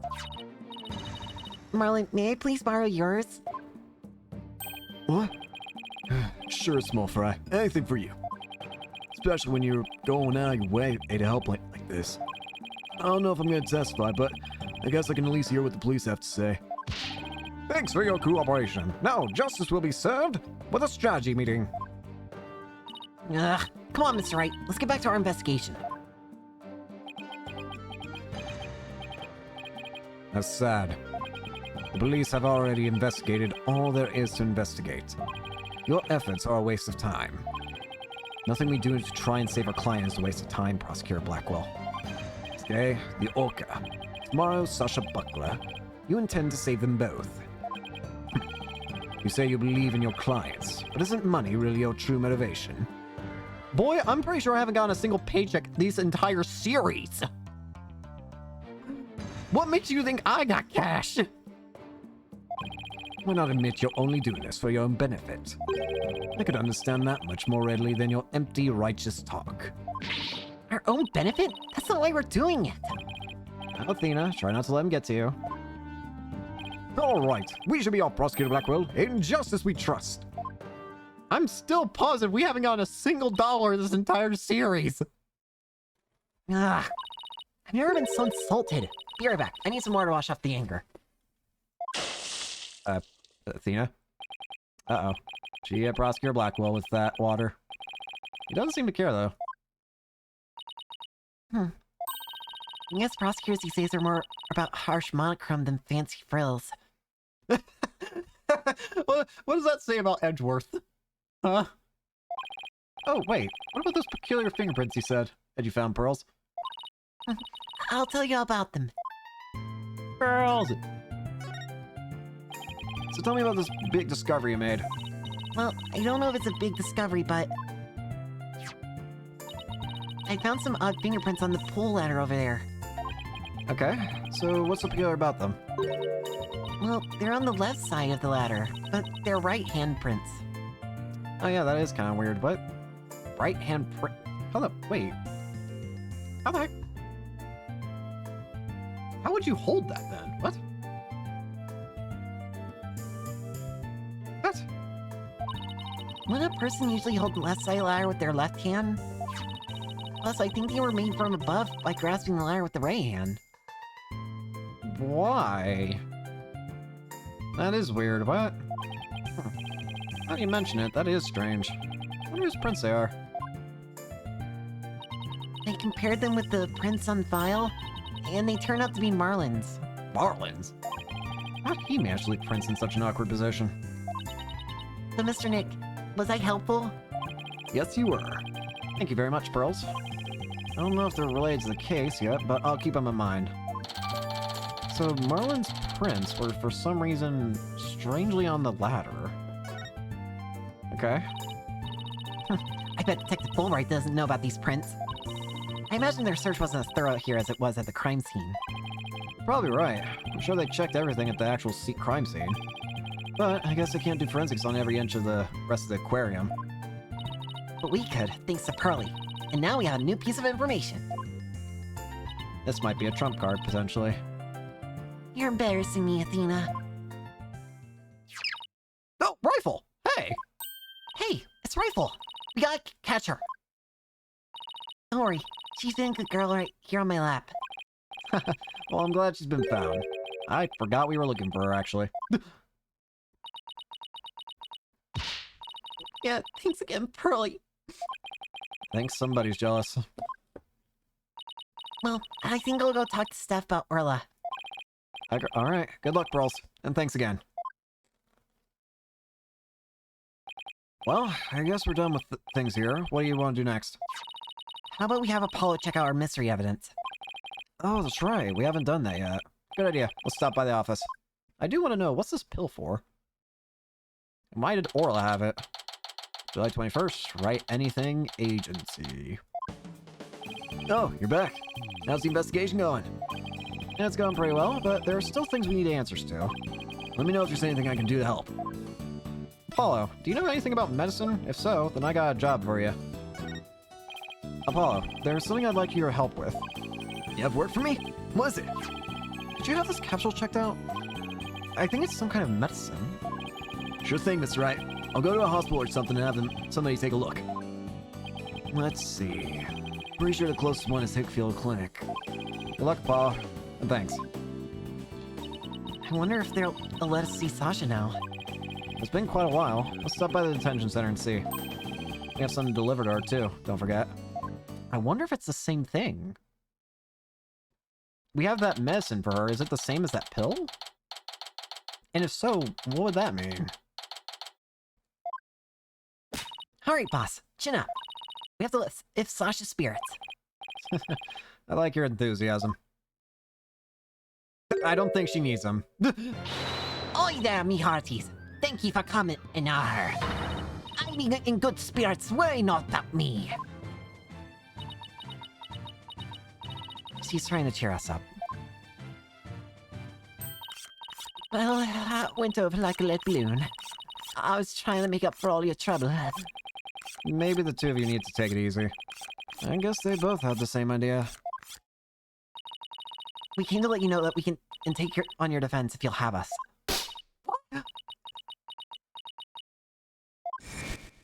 Whoa, what? Is something wrong?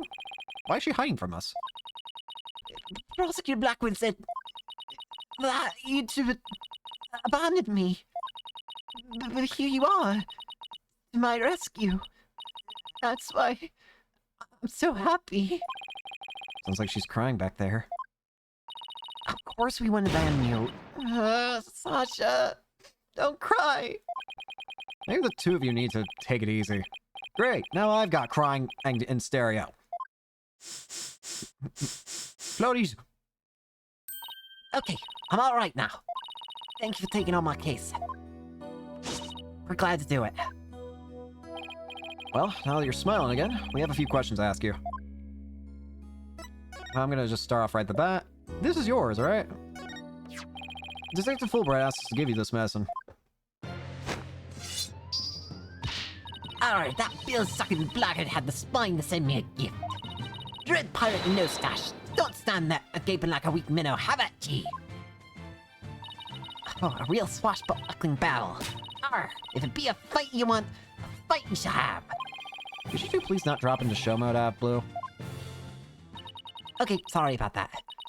Yeah, I'll take that medicine. She's acting kind of funny. What is this medicine for, by the way? Ugh. Well, I guess I can't keep it a secret from you two. I suffer from a heart condition. A heart condition? Then you better get to the hospital right away. Take it easy, Athena. She's in detention, remember? Don't worry. It's not as serious as it sounds. They can fix it with surgery. Not serious? A heart condition is a heart condition. Don't tell us not to worry. Yeah, I'm sorry. The captain was just as mad at me the day before yesterday. I get it. I think that's why then. That's probably why he was wanting her off the show. He might have been too worried about her heart condition. We both got so worked up at one point, it was like a shock eat shock situation. Whew. That sounds scary. Do you mind if I ask you more about that fight? On the night before the murder, did you enter the Orca pool room alone? That's right. On July 20th from 3 to 6 a.m. I was there cleaning and organizing. The captain and I were actually supposed to clean together starting at 4 a.m., but we got in a fight. I couldn't face him, so I went out early and started cleaning. What does the Orca pool room cleaning involve? Well, first we have to move Ola to the show stage before we get started. So Ryan's mentioned you took care of Orla in the show stage pool. After Ola was moved, I drained the pool and rearranged the equipment and props. And did the captain ever show up? 4 a.m. came and went, but he never showed up. I bet he was mad at me. I wish I'd apologized to him instead of being all prickly and angry like a scorpion fish. Orla. I'm glad we could prove Orla's innocence, but we didn't know you would get arrested. As long as Orla's safe, I'm happy. I'm so glad I found you two. You guys are the best. I'm glad you found us too. You're the best, Sasha. I never imagined Orla's tricks would ever be used to commit a crime. Could you tell us more about the lifesaver trick? Yeah, sure. There's a little speaker on the captain's clothes and the training dummies. That speaker can emit sound waves. When a trick command is issued with the whistle, Orla uses the sound waves as a guide to find the person she's supposed to rescue. I see. Does anybody else know about how that trick works? The entire crew knows about it. But it takes quite a bit of practice to be able to command the lifesaver trick. It wouldn't be easy to do for anybody who wasn't a trainer. And that's why they suspected Sasha. And Orla can only perform one trick per signal. In other words, she can't perform 2 tricks at the same time.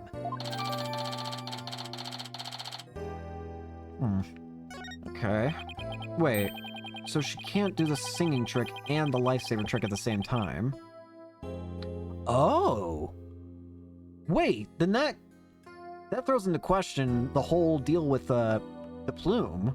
The Plume said that she heard that singing at the same time that she saw the whole life-saving trick happening. But that's impossible then. So somehow, obviously... Wait, I think they actually mentioned how it happens. I remember now. Wait, the cameras. They show the speakers. They said that those sounds play through the speakers because they want to give like a show of the sound. Maybe they could just play a pre-recorded sound. Interesting. So what was that song Mr. Plume heard? Actually, that actually also brings into question the whole... The Plume heard a completely different song, the one that was used last year. Huh. Oh, Mr. Wright, I just remembered. We have something to return to Sasha. Oh, yeah, you're right. I have it right here in evidence. Did I not already return it? Oh, yeah, you're right. I forgot about this. Whoopsie. Sasha. These yours. This is your calendar, isn't it, Sasha? Huh? No, mine's at the aquarium. Yeah. Mr. M said he found this one in the nap room. Huh. I didn't think anybody else at the aquarium used the calendar like that. The owner of this calendar had a meeting scheduled with the victim. This mystery person might be the killer. We better find the calendar's owner. Turns out this doesn't belong to Sasha. Who does this thing belong to? First it was Rhymes, then it was Sasha, now it's no one. Actually, no, first it was Pearls, then it was Rhymes, then it was Sasha, now it's no one. Why were you arguing with Mr. Shipley? The captain knew about my heart condition, and he was worried about me. So he said he wouldn't put me in the new show. I had a feeling, yep. That's why you were cut. See, I'm not on the new flyer. Oh, you're right. It's just Orla and the new adversary, Red Sash. I was so upset and frustrated. I was still crying when I went to do the cleaning. I cried for quite a while before I drained the pool, too. But then, you know what? Orla did a trick to try and cheer me up. She acted out the scene where she defeats the giant octopus by spiking a ball at it. She spiked that ball so hard she even ended up breaking off one of the octopus's legs. What a dramatic way to cheer up a friend. Oh. So that's why we argued, because he wasn't going to put me in a new show. But I was determined to be in a show yesterday. It was July 20th, you see, the anniversary of the death of the trainer before me. Azura Summers. Person Norma de Plume wrote about in her book. Finally get a name for her. I wanted to explain to the audience that it was an accident, not a murder. That's why I needed to be in that show so bad. So during the cleaning, I moved the skull rock to the orca pool. What? But why? It was a key prop. I figured the new show couldn't go on without it. I thought they'd be forced to switch back to the old show. Wow, that was pretty extreme. Interesting. Moved from the show pool during cleaning time. So Sasha moved the skull rock to the orc pool at the time of the cleaning. And if there's blood on that rock, then that must mean the victim's death occurred after the rock was moved. Around what time did you finish up the cleaning? It was about 6 a.m. That places suspicion on whoever met the victim after 6 a.m. And tell me more about Summers. So Azura Summers was the trainer before you. That's right. She was a year older than me. She taught me all about how to command Orla. Bet Azura and Sasha were like sisters to one another. She was the one who taught me the signals for the singing and lifesaver tricks, too. After she died, I swore on this charm. I vowed to become a great trainer someday, just like Azura. What is that charm? It's a keepsake to remember Azura by. She always wore it. She told me once that she and her boyfriend had matching charms. Her boyfriend? I never found out who he was, so I couldn't give this one to him. I've had it ever since. You're keeping the memory of Miss Summers alive. Captain always carried around a memento of Azura too. Her walkie-talkie. Huh? The victim have a walkie-talkie on him. Maybe I should show Sasha the victim's photos and see what she has to say. Yeah, he didn't. I noticed that. I noticed that a while ago, actually. Sasha. The victim didn't appear to have a walkie-talkie with him at the time of his death. Huh? But I talked to the captain on his walkie-talkie before I started the cleaning. But there's no walkie-talkie shown in any crime photos. I don't understand it. The captain always kept that walkie-talkie with him. Maybe the culprit took it away? Maybe. But what would be the point of that? I better organize the data I have on the victim in the court record. Ghibli's walkie-talkie hasn't been found. The captain always kept that walkie-talkie by his side. It was the walkie-talkie Azura used right up until death. Yeah. In the middle of the show, the orca brought Azura up to the surface in her mouth. She left tooth marks in Azura's walkie-talkie. The captain said he always kept that walkie-talkie with him so he'd never forget. So the walkie-talkie was really important to the victim. Now the captain's dead too. I'm the only one left who can protect Orla from the ship's doctor. Protect Orla from the ship's doctor? I wonder what Sasha means. What do you mean? What is Krabs doing? What do you mean by protect Orla from the ship's doctor? You know Herman Krabs. Ever since the incident a year ago, he's been completely different. When Azura died, he said he was going to euthanize the orca. Before that, he always used to say that euthanizing animals was a despicable act. Euthanize the orca? It's horrible. It is. They all thought Azura's death was the orca's fault. Nobody believed in her but me. The ship's doctor always keeps poison to euthanize the orca with on hand. And if Orla had been pronounced guilty in yesterday's trial, he would have used it. He's going to put her down right away? That shit's doctor was close with both the captain and Azura, you know. I think he hates Ola. I guess we better look into Dr. Crab a little more. Boss, let's go see Dr. Crab. I was just thinking the same thing. We have a lot of questions to ask him. Alright, Dr. Crab, you're pretty central to all this, it feels. Ship-shape aquarium, Pubbo danger. Hi! Oh, it's Pearls. And Rifle. What are you doing here? Rival came here, so I followed her. Oh, that's right. We were supposed to deliver Rifle to him. I completely forgot. Oh, Rifle! Whoa! What are you doing? Stop that! Oh, God. You silly mother penguin! What have you injured my spectacular genius brain? Dr. Crab? Are you alright? Oh, it's you people. I see you brought Rifle for me. Rifle was really laying into you. Well, she hates me because she thinks I took her baby away from her. Beep. Oh, God. Oh, God. Gee, Rifle looks so happy. Is she actually playing with Sniper? Ah, stop all this cacophony! The biological parent and the caregiver parent locked in a struggle over the child. You think you could hold this silly mother penguin down for me? Alright, I'll try. What are you doing? I think Rifle just threw something up. Oh, I'm getting food for Sniper out of Rifle. Mother penguins stock up food for their babies in their stomachs. They break it down in there so that it's easier for the baby to eat. Wow, you sure know a lot about animals. You're trying to pick a fight with me again, aren't you, young lady? Yes, I know a lot about animals. I am a licensed veterinarian. Rifle certainly is in a bad mood, even for her.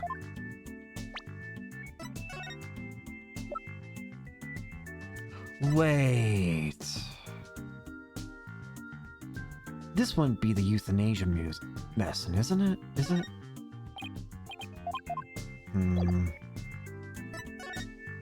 Rifle's condition. Is Rifle okay? Hold on. I'm checking on her now. You're on a strange outfit. You're on a strange outfit. Could you turn Rifle over on her back, please? Alright.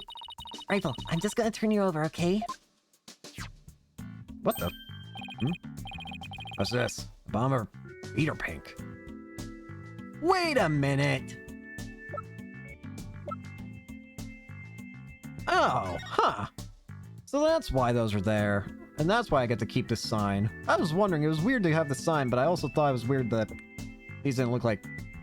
So that's what it is. Why did you walk over this, Rifle? What's this? Bomber for Peter Pink. Oh no! What kind of sickness is that? We have to get her to a doctor.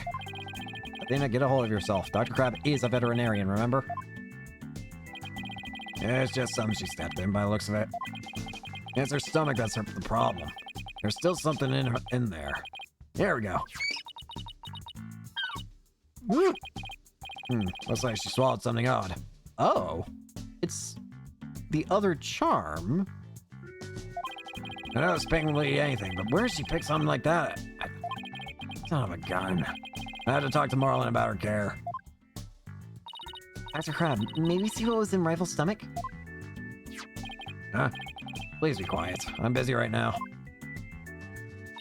Busy? But you're just staring at that weird machine. I'm checking to see when Rifle ingested the foreign object. He just keeps looking at the machine. He won't even glance her way. Now I'm really curious to know more about this monitoring system. Let me see that charm, though. Well, this looks like the charm Sasha had. And she said it was a charm that Azura and her boyfriend had. Dr. Crab, do you know anything about this charm? Charm? Hey, leave that alone! That belonged to Azura! What was Azura's charm doing in Rifle's stomach? That's odd. When Sasha was telling us about this charm earlier, Sasha said that she had Azura's charm. That charm is still at the detention center. Hey, wait a minute. Didn't Sasha say Azura and her boyfriend had matching charms? So the second charm must be the one that belongs to Azura's boyfriend. Wait. Dr. Crab, is it possible this charm belongs to Azura's boyfriend? I refuse to talk about such personal details of the deceased. The subject closed. Alright. He sure is touchy when it comes to Azura. I wonder. I feel like I might know who this belongs to. Azura Summers. Yesterday was the anniversary of her death, wasn't it? That's right. She was killed by the Orca. Do you really think Orla killed her? I don't believe it.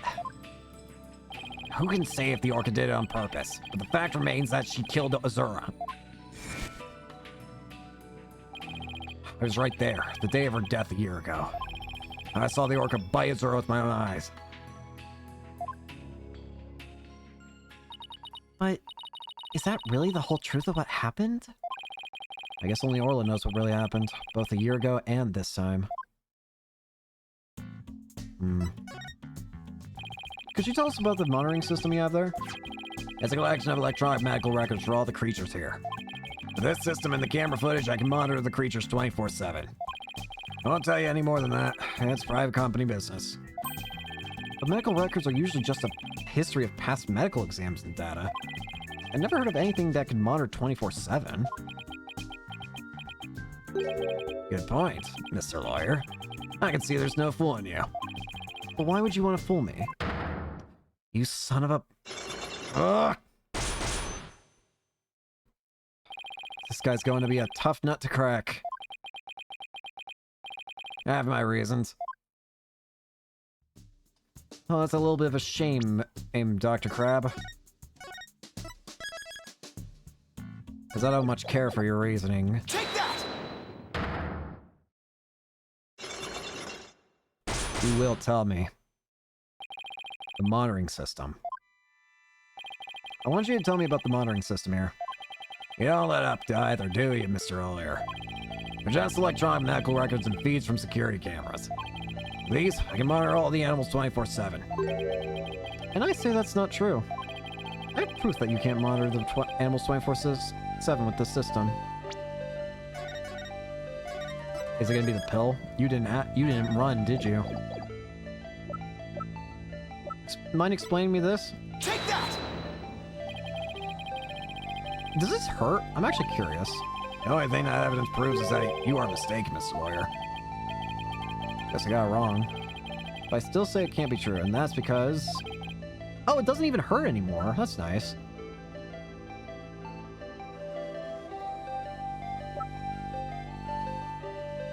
Oh, because... Take that! Wait, is it this? Well, at least I can go by this quickly.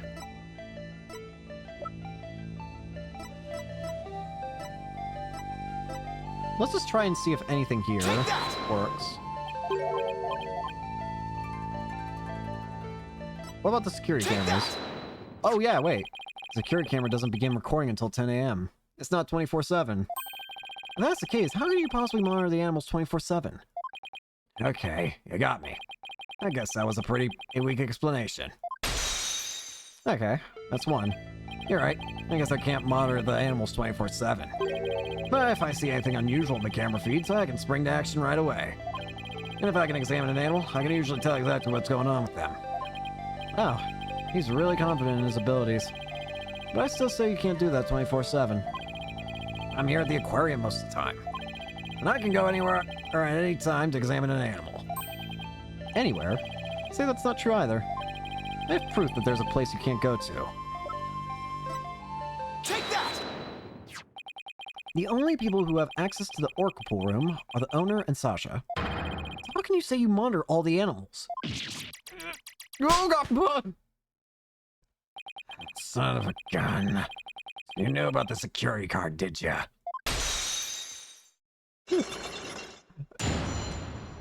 That's a pretty great damage spray. Yes, tire security was imposed on the Orca a year ago as a precaution. Due to Sausage objections, I wasn't allowed to have a card. I guess she was trying to protect Orla from him. So you're monitoring the animals with a system that's private company business. But I have to insist you tell me about this monitoring system. Now you're trying to pick a fight with me. Very well. I suppose it's only Finn that the spoils go to the victor.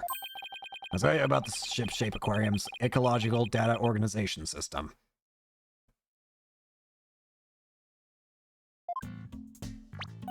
Couldn't you just abbreviate that? I was kind of reading to see if that was an abbreviation. It looks like CDOS.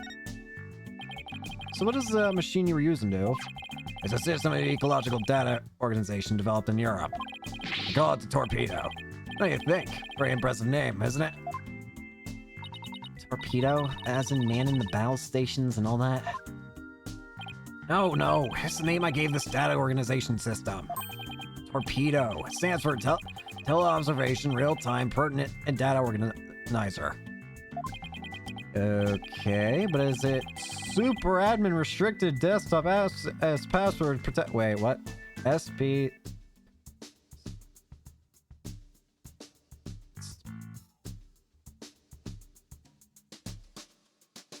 Wait. SPAR.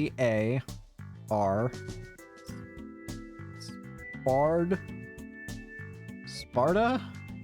I see Sparta. The torpedo collects data through sensors placed on or near the subject. Temperature, heartbeat, vocalizations, etc. It gathers this information 24 hours a day. All this data is then sent to my terminal and these monitors. Wow, this torpedo sounds amazing. Does Rival have a sensor on her too?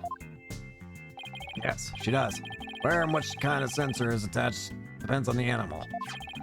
The penguins have theirs attached to the ID tags at the base of their flipper. The torpedo doesn't tell me where Rifle is when she escapes, though. It's hard to attach sensors to the orca and her fish, so theirs are on the tanks themselves. Places where the creatures don't normally live, like the show stage, don't have sensors. Okay, here we go. It's telling me the times for Rifle swallowed the foreign object. Approximately 4 a.m. on July 20th. I don't have time. That was when Sasha was doing the cleaning. Huh. Maybe that's why she went and take my fish, because she was full from the night before. I'm starting to get an idea, a faint idea of who might be the culprit, but I don't know why they would. But I need a little more before I can confirm it. But I have an idea.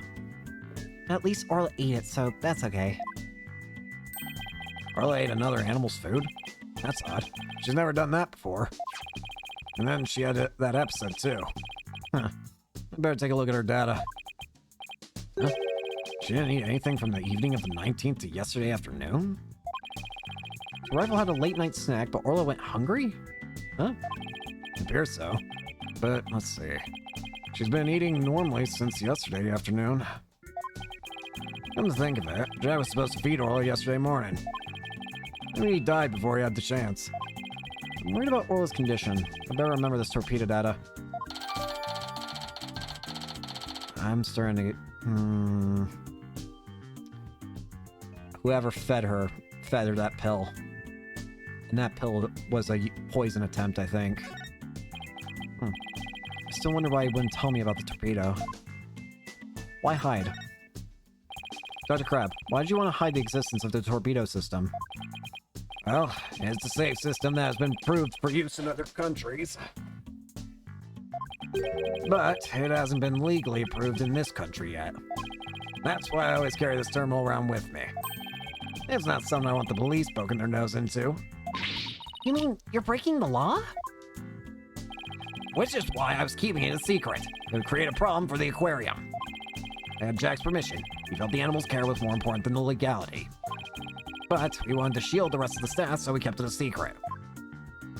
Okay, I kind of get that. But breaking the law is breaking the law! But, in some cases, lives can be saved by breaking the law. Do we simply allow the lives of our animals to be lost while we wait for laws to change? It's a gray area. Yeah, now you're twisting things around. I'd like to use this evidence during the trial tomorrow. It may result in you and Ship-Shape Aquarium being brought up on charges. Well, follow my own convictions, and I have no regrets. You're only doing your job. I can't blame you for that, Mr. Lawyer. I appreciate that. You're not too bad then. In that aspect, at least. Uh-oh. What's that sound? What's that sound? Another penguin? That's my ringtone. Oh, Gee, Dr. Crab sure likes cute things. what's wrong with that? Cute things are cute! Maybe you wanted it to sound like Sniper? Hello? Crab speaking. Son of a gun. You people again. Stop harassing this aquarium. Orla was found not guilty. Why on earth would she be put down? Huh. Come there on the 26th and explain. Fine, just let me write down my... Son of a gun. Where did my calendar go? Wait! Don't tell me! Calendar? Could you be talking about that calendar? I realize that. If it comes to that, I ought to use that drug to euthanize her. That's right. He said euthanize her. You better ask him more about this. And I should try presenting that calendar to him, too. Dr. Crab. This wouldn't happen to be yours, would it? Dr. Crab, isn't this your calendar? Yes, it's mine. What are you doing with it? Mr. Rhymes found it in the nap room. Oh, I must have forgotten about it there when I tried to get some rest. Sure is a cute calendar. I guess you're crazy about penguins? Somebody gave it to me, okay? Now please don't tell anybody about it. It's embarrassing. Azura designed this calendar. This one here is a prototype. She designed a calendar for this year, and then she died before it went on sale. Were you and Miss Summers romantically involved? What? What gave you that idea? It's just I sense sadness in your heart when you talked about the calendar. Of course we weren't romantically involved. I don't believe in romantic feelings. I have no soul. Actually, how old are you and Miss Summers? Well, actually, does it? Deceased. That's great age. Age 40. Actually, they said that she was like a sister to Sasha. Almost like they said like they were similar age, so maybe frame of reference. Sasha is 22. Got it. He looks shaken though. By the way, did you meet Mr. Shipley at 7 a.m. on July 20th as scheduled? No. We were supposed to meet, but Jack didn't show up. Is that really true? Sasha finished cleaning the Oracle pool room at 6 a.m. Dr. Crab managed to get in the pool room somehow and meet with the victim. Then he would have had the opportunity to kill Mr. Shipley.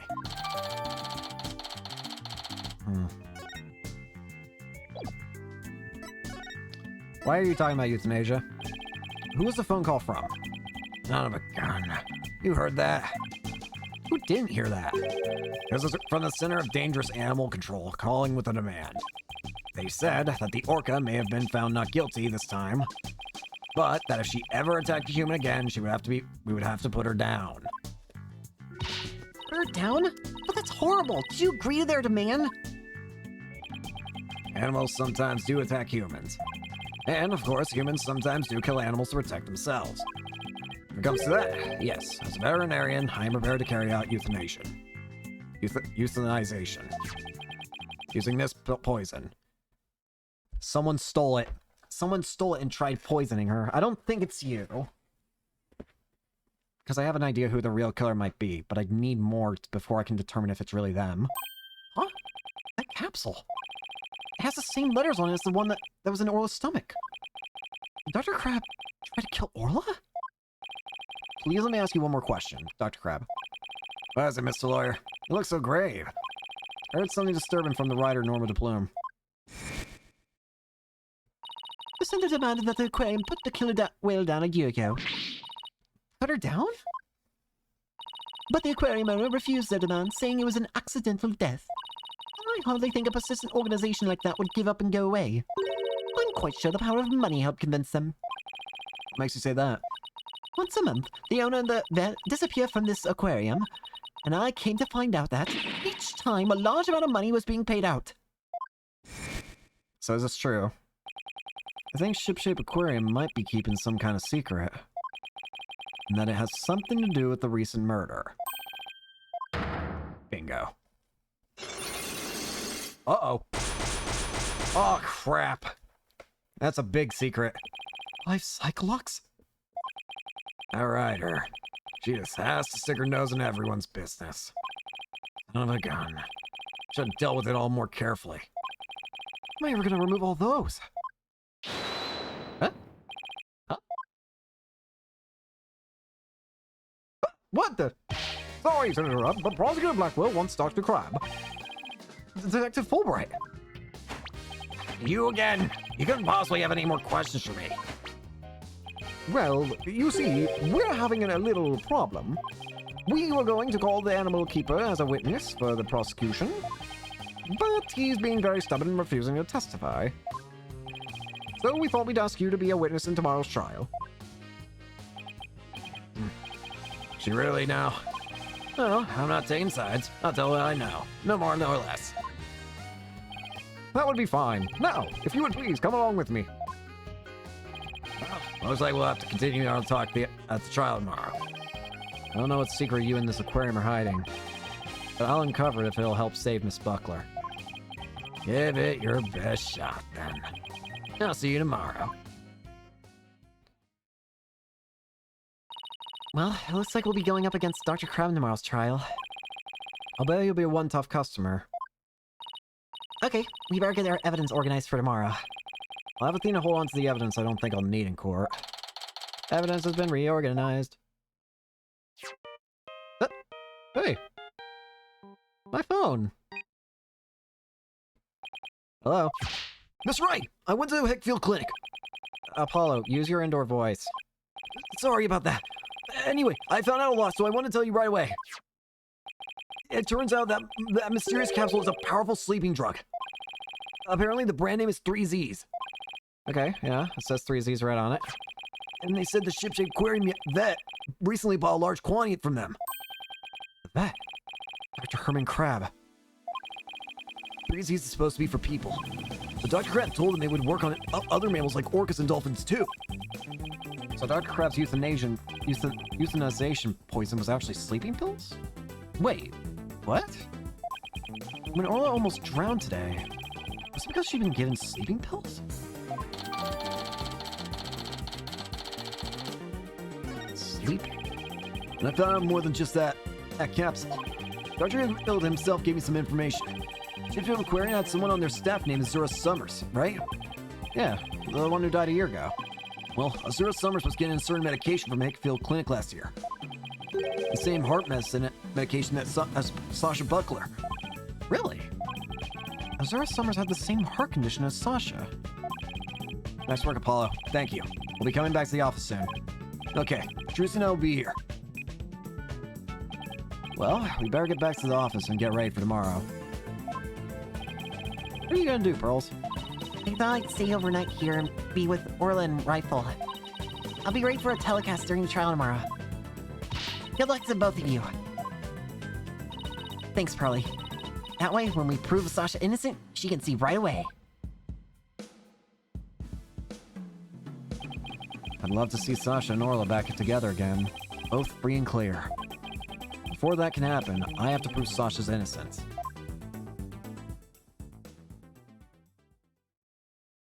Oh boy.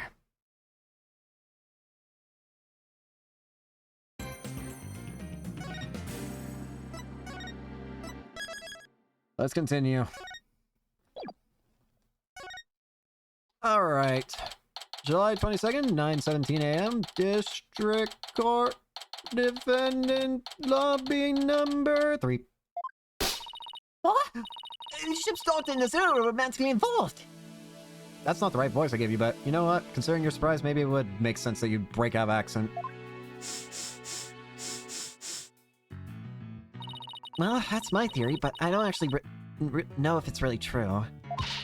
Azura would never get involved with that god-awful ship's doctor. But I do admit, they were friends. But would Azura send Dr. Crab videos, I wonder? Videos? What do you mean? Azura used to send her boyfriend videos of herself teaching the orca tricks. I used to help Azura take the videos on the TV phone. This is an interesting bit of information.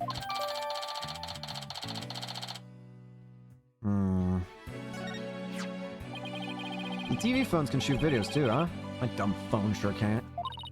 These TV phones are amazing. They can even record sounds like sounds you and I can't hear. All the equipment we use at Shipshape Aquarium is high-tech. The ship's doctor sends away for all kinds of electronics. So all the high-tech stuff is Dr. Crab's doing, huh? Anyway, I still highly Azura's boyfriend was the ship's doctor. I do too. And I get the feeling I know who it is. Dr. Crab found a charm yesterday and he was really shaken by it. Charm. Leave that alone. That belonged to Zura. Oh, what's Zura's charm doing in Rifle's stomach? That charm looked just like your keepsake of Azura. Yeah, well, she did say she and her boyfriend have matching charms. Were the ship's doctor and Azura really a couple? I can't believe it. I don't think that's it. It's gotta be Marlin. I think it's Marlin. I'll have to see, but...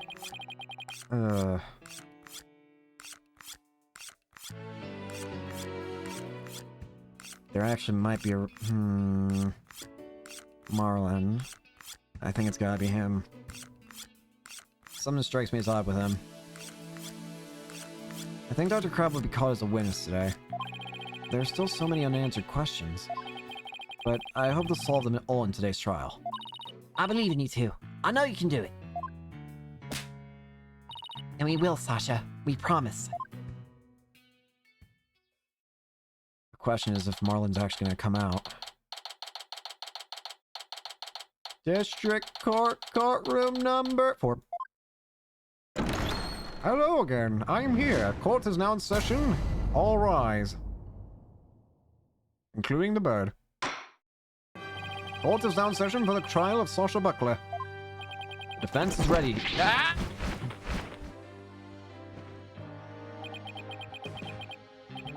Ready. Now I'm completely thrown off. Very good. It appears both the prosecution and the defense are ready. Yesterday, it was proven that the orca was not guilty and that the victim fell to his death. Prosecutor Blackwell, did your investigation of the orca pool turn up anything? No. It did. We found a blood stain from the victim at the bottom of the pool. On this.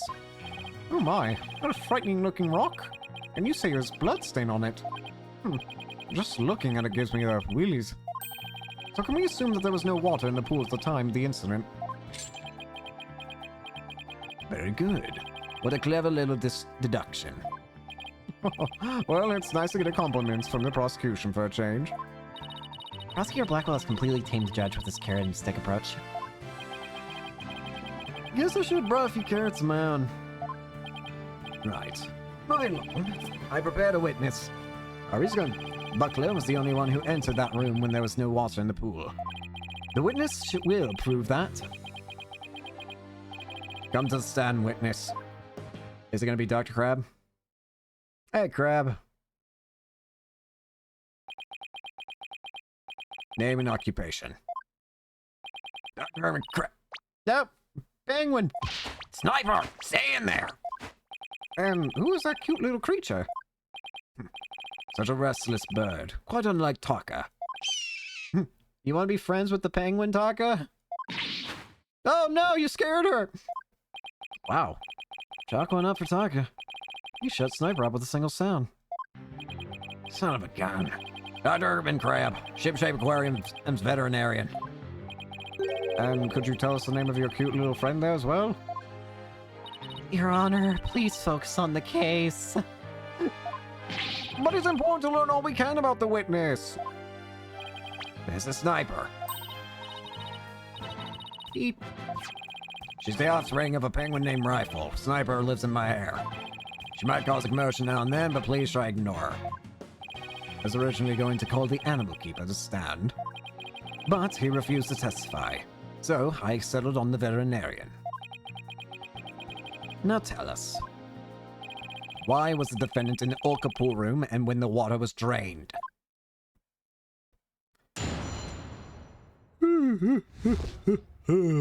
Cleaning the orca pool room? In the early morning hours of July 20th, Sasha was cleaning the orca pool room. Sasha and Jack Shipley, the owner, were scheduled to do the cleaning together. During cleaning, the pool water was drained. While the cleaning was going on, Marlin was taking care of the orca in the show pool. The pool water would never be drained unless the pool was being cleaned. And your claim is that the victim was made to fall to his death during the cleaning? Only Buckler and the owner had the security card necessary to enter the orca pool room. And we already know from the security company's record of card usage that the defendant was in the orca pool room during the time of the cleaning. The witness's testimony and the record of the security card usage are conclusive evidence. So no one besides the defendant was at the scene, and the water in the pool was drained. Uh-oh. The judge Zari seems to be leaning towards the other side. We have to strike fast. Your Honor, we're ready for the cross-examination now. Oh, yes, of course. Please, proceed then. Power of use comes in handy at a time like this. Thanks, Athena. Alright. Cleaning the orca pool. In the early morning hours of July 20th, Sasha was cleaning the orca pool room. Hold it! Why is the cleaning done so early in the morning, essentially in the middle of the night? Our aquarium is open every day of the year, without break. So of course, the cleaning has to be done at night when there are no visitors. No days off, is that it? I can relate to that. Yeah, I guess prisoners don't get to take days off. Things sure are different around our office, huh, boss? You don't have to rub it in quite so enthusiastically. So, was the defendant cleaning alone? No. Sasha and Jack Shipley, blah, blah, blah, blah, blah, blah. Hold it! Stop him. But Miss Buckler said that Mr. Shipley never showed up to help with the cleaning. I don't know anything about that. All I know is that what was on the schedule. Maybe they changed plans. They probably felt awkward with each other after their fight. In any case, there's no proof the victim entered the orca pool room during cleaning. Objection! If you don't stop your yammering, I will pull your tongue out and barbecue it. Do you have to be so violent? Proof or none, the victim must have entered the pool room during cleaning. Witness, tell him why. Jack must have entered the orca pool room. The reason I think so is because... I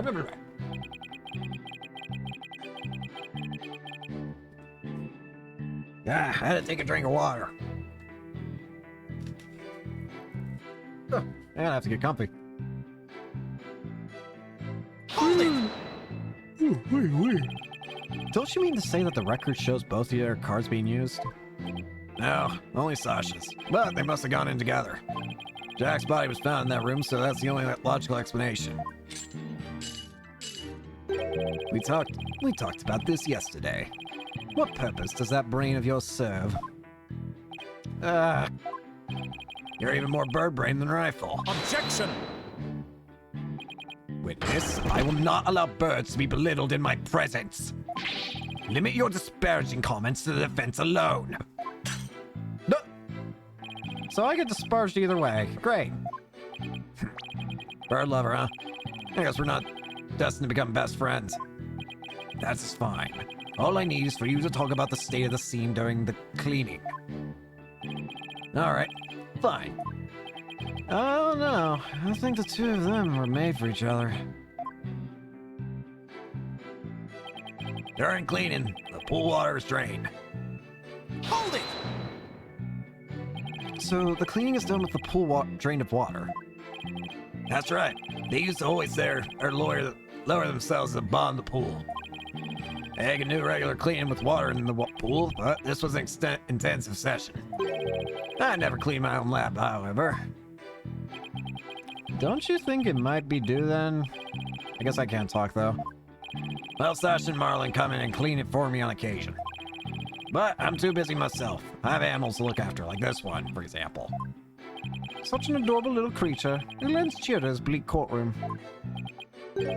Your reaction to Taka was very different, as I recall. Taka's a fine bug too, of course. But please continue, Dr. Crab. Quickly, now. As I was saying, Sasha was cleaning the orca pool room.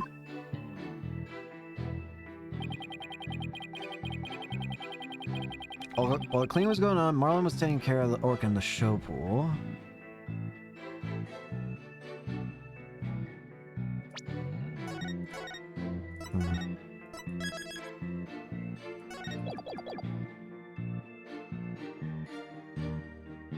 Hold it! So Orla was moved all the way over to the show pool. Why is that? Well, it wasn't due to get her covered in cleanser, would it? Of course she was moved. You don't take a bath while you're cleaning the tub, do you? Excellent point. I usually clean the tub after I take a bath myself. I was assigned to clean the shower stalls yesterday. They were cleaner than an Edo bathhouse by the time I was done. Ugh. Too many different voices. Ugh, trying to keep track of them all. I guess Prosecutor Blackwell is the fastidious type. I polished it so well, I bet the inmates are slipping and sliding all over right about now. Maybe he's not so much the fastidious type as the prankster type. Somehow, I don't think that's it either. Anyway, cleaning the orca pool is just like cleaning the tub. Pool water would never be drained unless the pool was being cleaned. Hold it! There's no possibility it would be drained at any time other than during cleaning. None. Ugh, shot down with a single word. Why are you so certain? Think about it. If the pool water drained, what happened to the orca? The poor thing. Whose side are you on, Athena? Exactly, young lady. Without water, Orla would be all right for a short period of time. Anything longer than that would pose a serious risk. She could even die. So the fact that Orla is alive and well is proof the water wasn't drained on her? That's right. The orca pool and the show stage pool are right next door to each other. The hoist runs between the two to move the orca equipment back and forth. When intensive cleaning is done, the orca is moved to the show stage pool first. So the water is only drained while the pool is being cleaned. Please add that information to your testimony. Thank you, Judge. If there were no water in the pool, the orca could die. Hold it! I guess you're right. Son of a gun. Why'd you harp on it so? The defense loves to make a fuss over nothing. You do like to stir up trouble, don't you, Mr. Lawyer? Just like this one. Beep. How rude. Don't compare Mr. Wright to Sniper. Granted, his suit may make him look a little like a penguin. Athena, is that what she really thinks of me? I wish Sniper and Miss Baby Chick would both stop all the peeping and cheeping. Miss Baby Chick? How dare— No, wait. That actually sounds pretty cute. Wow, he just got away with calling a young woman a chick in court. Thanks, Phoenix. Somehow we have to show that the water could have been drained at some other time. If we don't, Sasha will be the only one under suspicion. There must be a hint somewhere. I better look through the evidence again.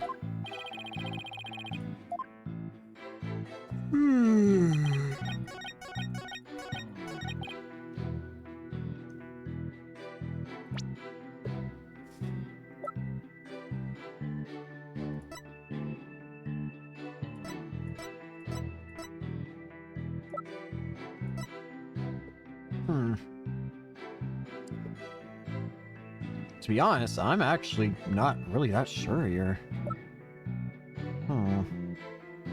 If there were no water in the pool... Just to clarify...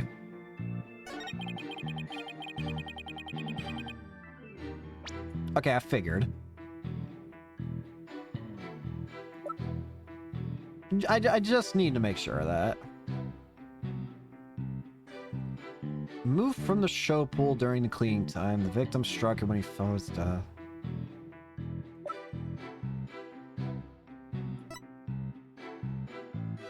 If there was no water, the orca could die.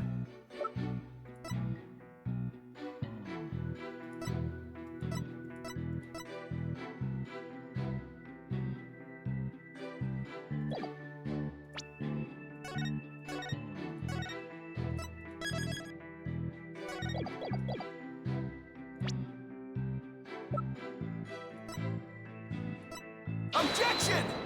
Not that. This piece of evidence shows that I'm blind. I gotta go.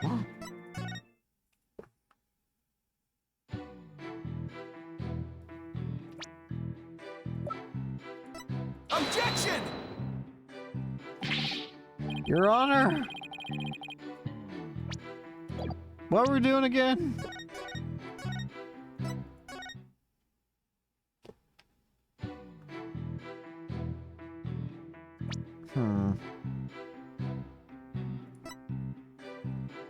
Objection!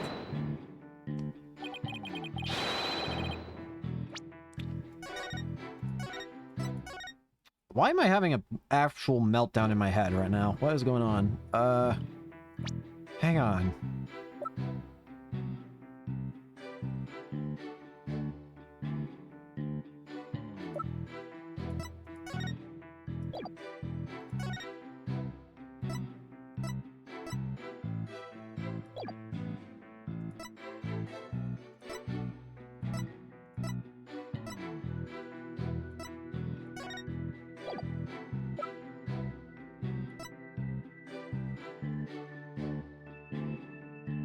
Objection! Oh, wait, it's split. I forgot.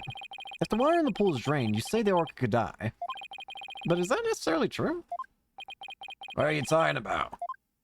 There is a way to let water out without harming the orca, isn't there? Your Honor, please allow me to submit this photograph.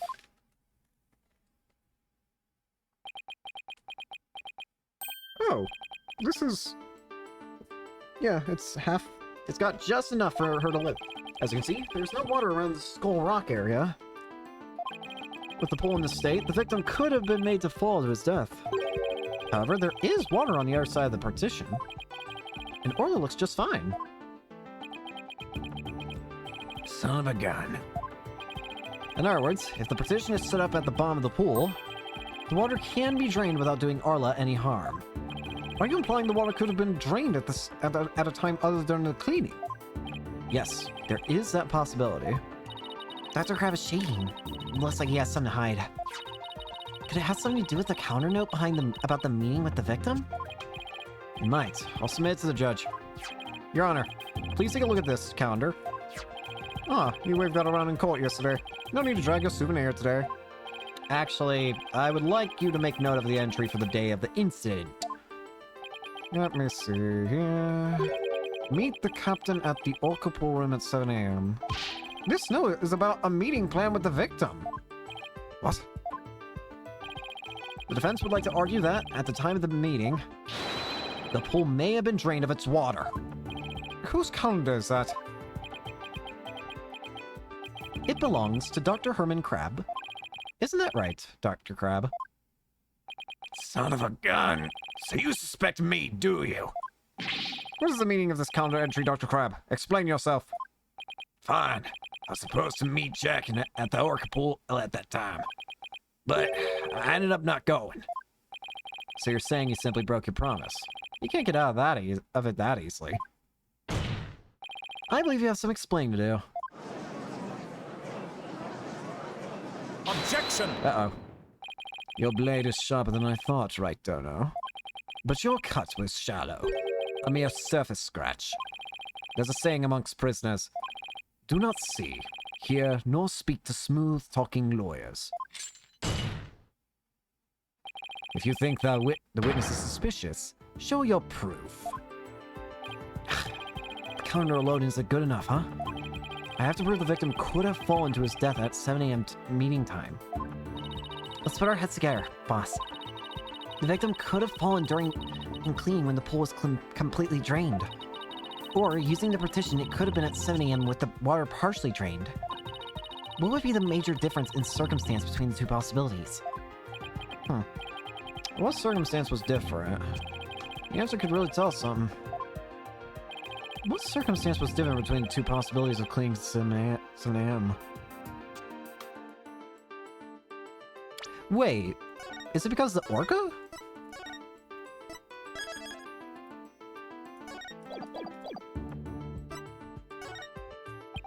If the murder occurred at a time other than during cleaning, the orca must have been there. Oh, you're right. And that would mean that Orla witnessed the murder. What's this? You're sheathing your sword so soon. Hey, stop yammering to each other and show me how you wield your sword! Alright then, my sword is poised and ready. If the murder was committed at a time other than during cleaning time, then Orla must have been present at the scene.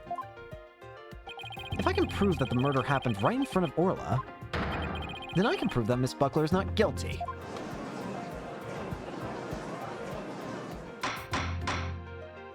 Order! Order in the court! Mr. Wright, are you implying that the Orca was a witness to the crime? That is exactly what I'm implying. And? How do you intend to prove the Orca witnessed the murder? What are you going to do? Put the Orca on the stand and cross-examine her? Don't tempt me. I've done it with a parrot, I'll do it with an Orca. This is a critical point. Better think about it carefully. The defense will... You have forced my hand. Cross-examine Orla. If I asked Orla if she witnessed the murder, I'm sure she would tell me everything. Really? How interesting. And how do you propose to communicate with the Orca? Well, I'd have to think about that. Unlike some birds, an orca is incapable of human speech. No, I'm afraid I cannot allow you to cross-examine a creature that cannot speak. Unless the defense has some other way of communicating with the orca. No, I'm afraid I don't, Your Honor. I guess that was a silly idea. Listen, I did it before, okay? Please let me try again, Your Honor. What am I presenting evidence to, actually?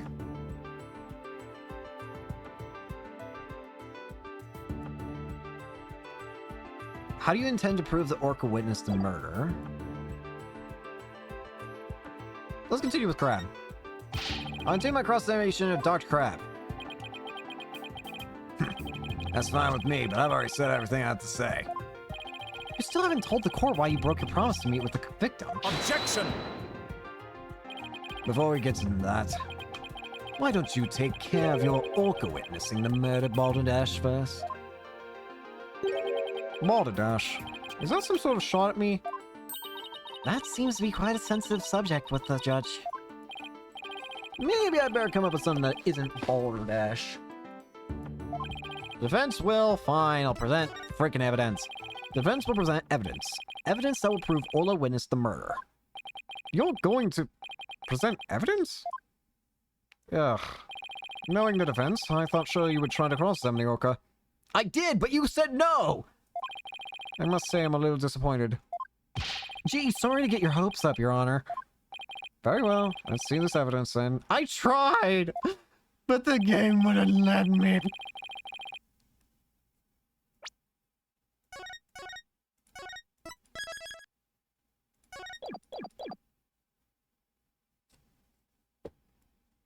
Oh, wait. Would it happen to be the rock itself? Take that!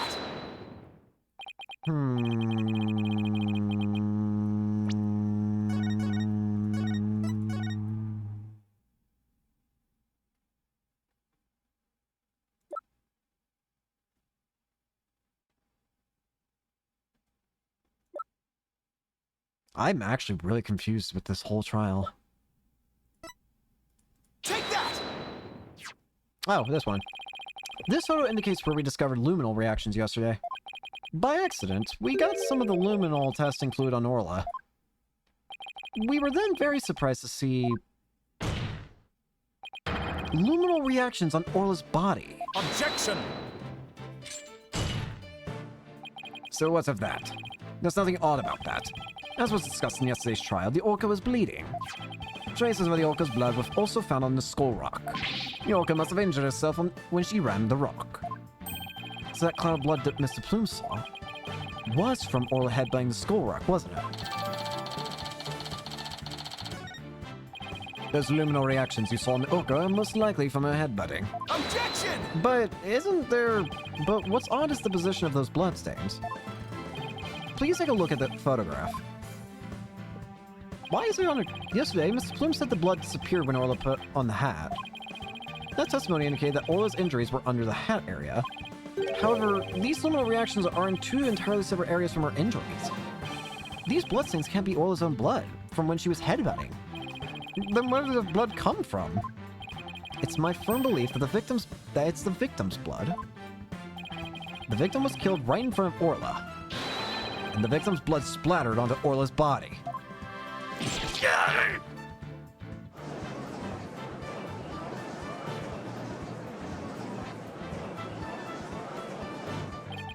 Now it finally all makes sense. Orla was a witness to the murder, so that's why. Orla? Boss, something's wrong with Orla. What? You're right. She's listless, and she's sinking. There's one more fact that indicates Orla was a witness to the murder. There's more. The culprit was afraid Orla could somehow reveal what she witnessed. And that's why they did what they did. It's the only thing that makes sense. I have to present that evidence. That evidence that proves the culprit thought Orla was a dangerous witness.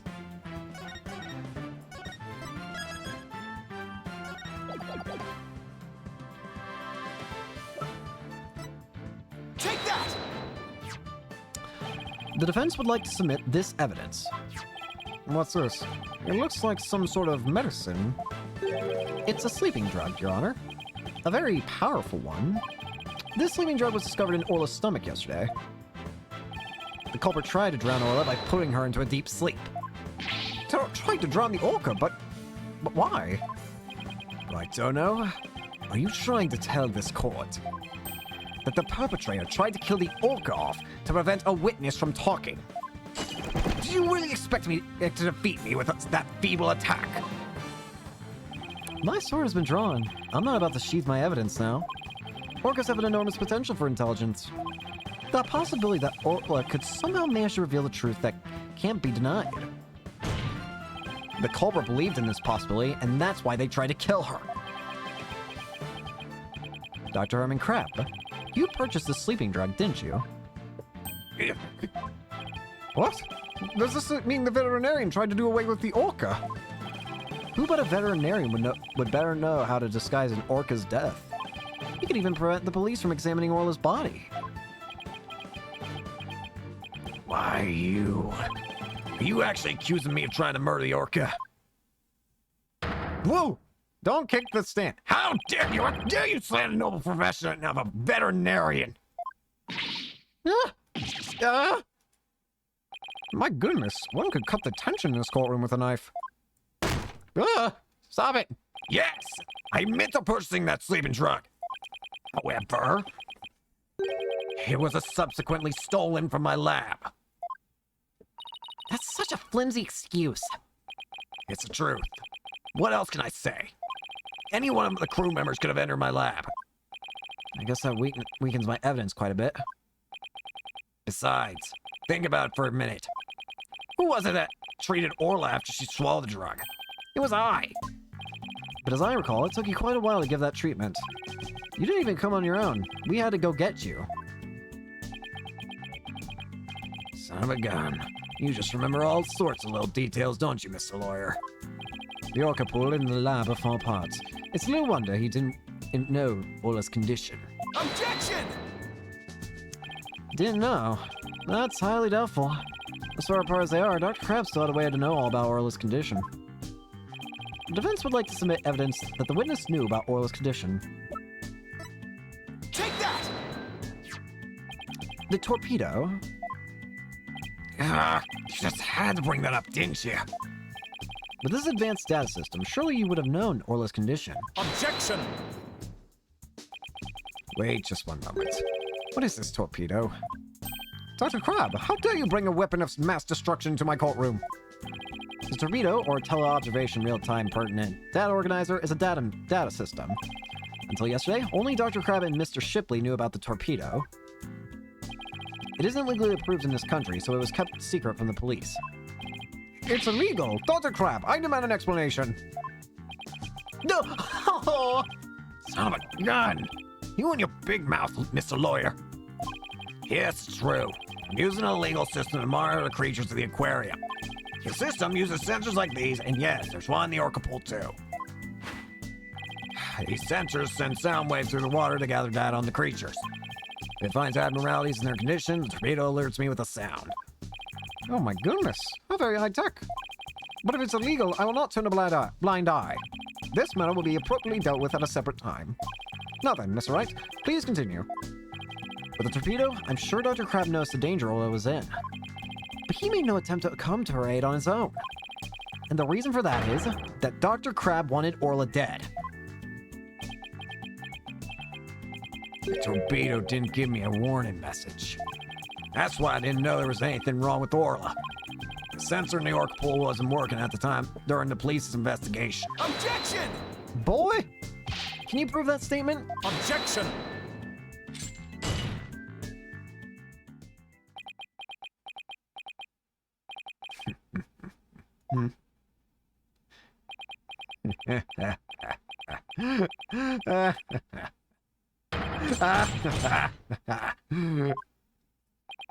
What's with him?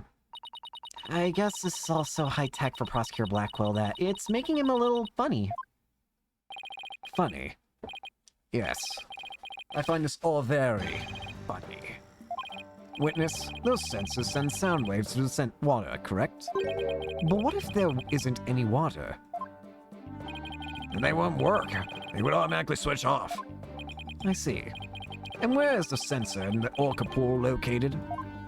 I don't know. Jack is the one who attached it for me. You don't know? Then I will tell you. The police found a sensor just like the one you showed us. They found it attached to the table at the bottom of the pool. Table? Do you mean the table in this photograph? That's right. Don't you get it yet, right, Dono?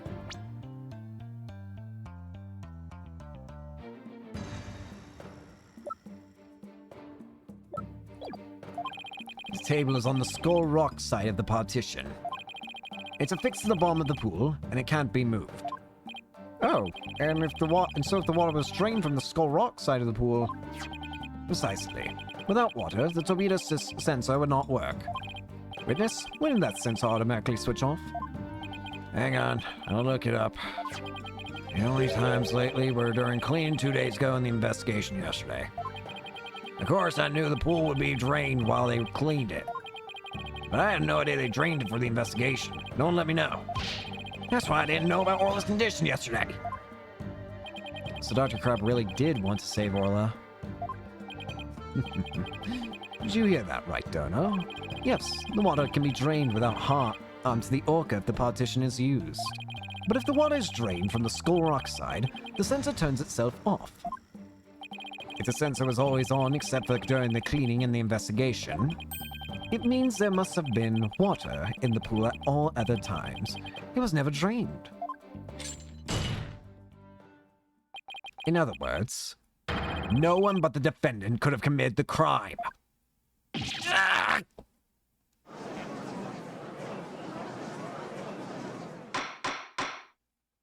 Order! Order in the court. This completely shatters the defense's argument. The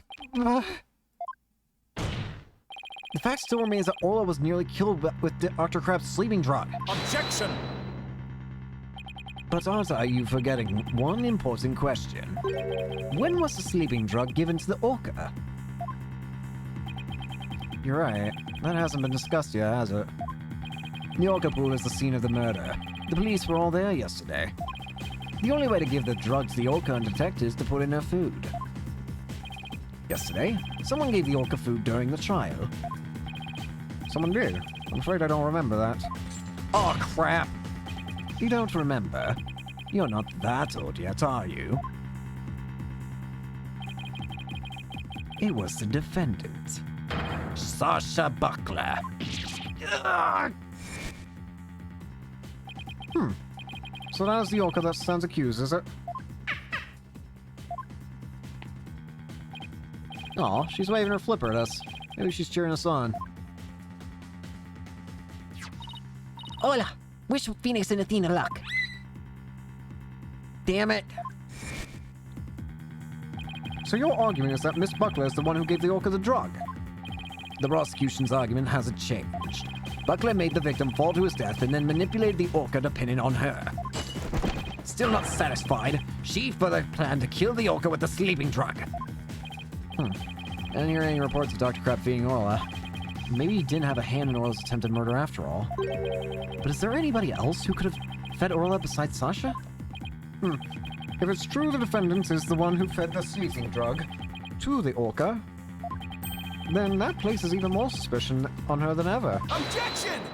There's someone. The defense objects to the prosecution's claims. Well, you still haven't admitted defeat. Prosecutor Blackwell, I don't appreciate the way you only mention the parts that are convenient for you. What do you mean by that, Mr. Wright? The prosecutor failed to mention that Miss Buckler wasn't the only one to feed Orla. As you will all recall, there was another person who gave Orla food. Oh, you mean that person? Looks like Athena remembers now, too. Congrats, Sasha.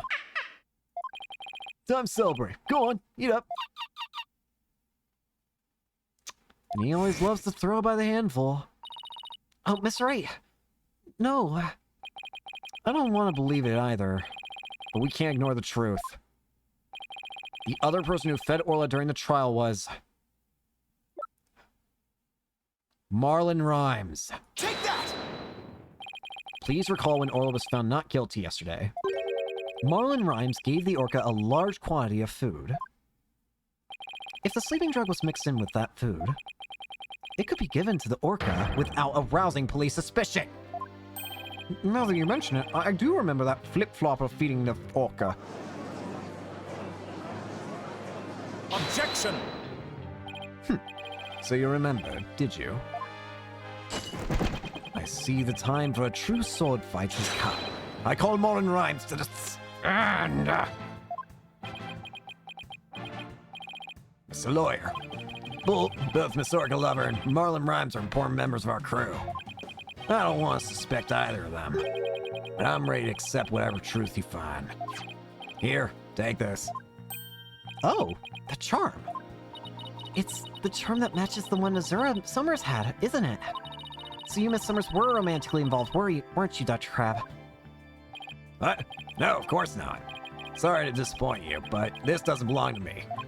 At the time, I thought it was Azura's, so I grabbed it. But it wasn't hers. Now it's up to you, Mr. Lawyer, to figure out whose charm it is. I think I get it. And now I actually know why. I think I know... Marlon.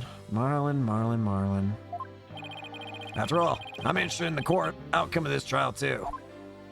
Now then, please summon Marlon Rhymes to the witness stand. I think he's the culprit. He's gotta be the killer, I think. He's the only one that makes sense in my mind. What's going on? What's everyone making that face for? I haven't been watching the trial and nobody's told me anything. Marlon Rhymes, you are under suspicion for the attempted murder of the orca. I see. Well, if it's already out... Whoa, what? You just admit to it! Mr. Rhymes? Is he really going to admit it? Fine. I'll tell the truth.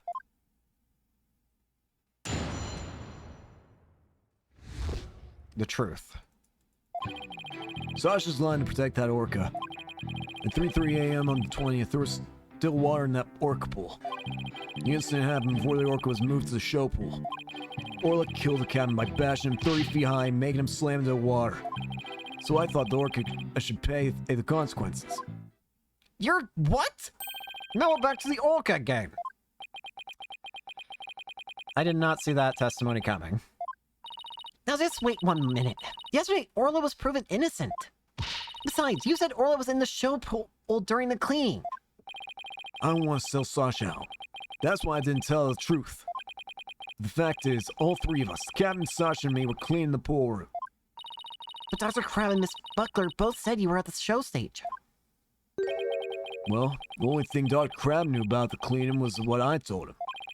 I didn't give him a whole lot of details either. He may be misunderstood. And Sasha's lying to protect the orca. She can't tell the truth. I'm noticing it now. He has a lot of hostility toward that orca. A lot. Every way he's trying to pin it on that orca. Every which way. Hold on.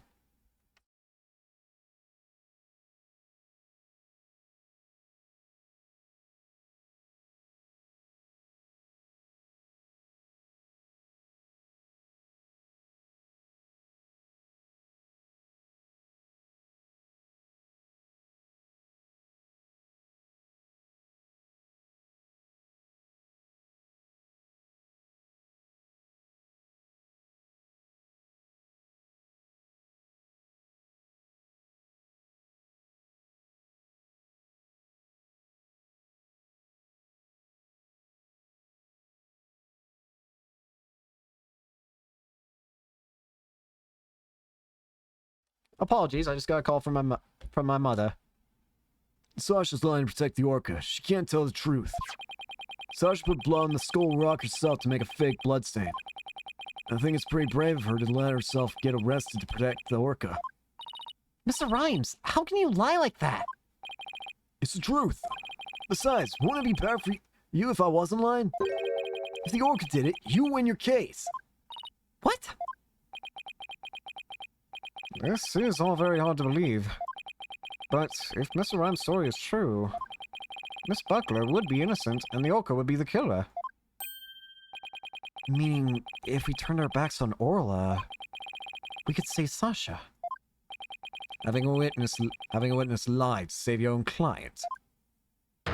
What a dirty, underhanded tactic, right, Dono? Objection! Yesterday, the defense proved Orla was not guilty. We have no intention of going back on our assertions now. What are you saying, Mr. Wright? All you gotta do is admit the orca did it, and Sasha goes free. Isn't a lawyer supposed to act in his client's specific interest? But that wouldn't be acting in her interest. Miss Buckler believes Orla is innocent. And we, of course, believe that Miss Buckler herself is innocent, too. Acting in the client's best interest is an important part of our job as lawyers. Using dirty means to win a verdict would destroy our client's faith in us. That's right. We believe in both Miss Buckler and Orla's innocence. Huh? I just don't understand how you can treat a human and an orca equally. Sasha or the orca. You can only see one of them. I don't know about that. I think I could save them both. All I have to do is disprove your testimony. Oh, yeah? Then go ahead and try. I'll do just that. If I can't tear down his testimony, I won't be able to save both of them. I have to find a weak spot and start tearing.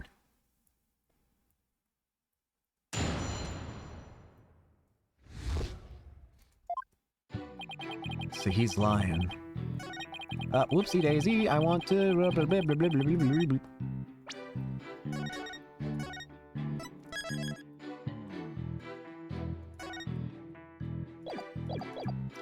Hold it! Alrighty then. What exactly do you claim Miss Buckler is lying about? Sasha put that bloodstain on the skull rock and stuff herself as false evidence. She left fake traces to try and save the orca. Objection! Witness, if you keep talking nonsense, I will seal your mouth shut. The defense supports the prosecution's idea. Mr. Wright, my testimony helps your client. You ought to be happy. I want to save both Orla and Miss Buckler. I won't accept anything less. Now that that's understood, please continue with your testimony. Fine. You really want that orca dead, don't you? At 3:30 a.m. on the 20th, there was water still in the orca pool. Hold it! When the victim was killed, how much water was in the pool? It was before the pool was drained for cleaning, so it was full. You went into the orca pool room and saw this yourself. Dr. Crabbe said you were at the show stage. Objection! But it's possible that Dr. Crabbe was misinformed or that he misunderstood. The witness already explained this. Why are you taking this meaningless tact? If you want to play games, Taka here would be more than happy to play with you. Yippee! We'd better be careful how we press the witness. Taka's watching us like a hawk. Witness, continue. The incident happened before the orca was moved to the show pool. Hold it! So you're saying the incident took place before the cleaning began? Yeah, I guess so. Captain Sasha and I were gonna go do the cleaning together. It's much more efficient than trying to have just one person do it alone. In the defense's case, however, more lawyers simply means more lawyers. Nothing more. What? You're one to talk. All you have on your side is a cantankerous bird. What about me? I'm here all alone. Are you people done? You need the witness to keep you focused. For shame, I don't know. Hey, I was the only one who kept my mouth shut. Anyway, the incident happened in the orca pool room before the cleaning got started.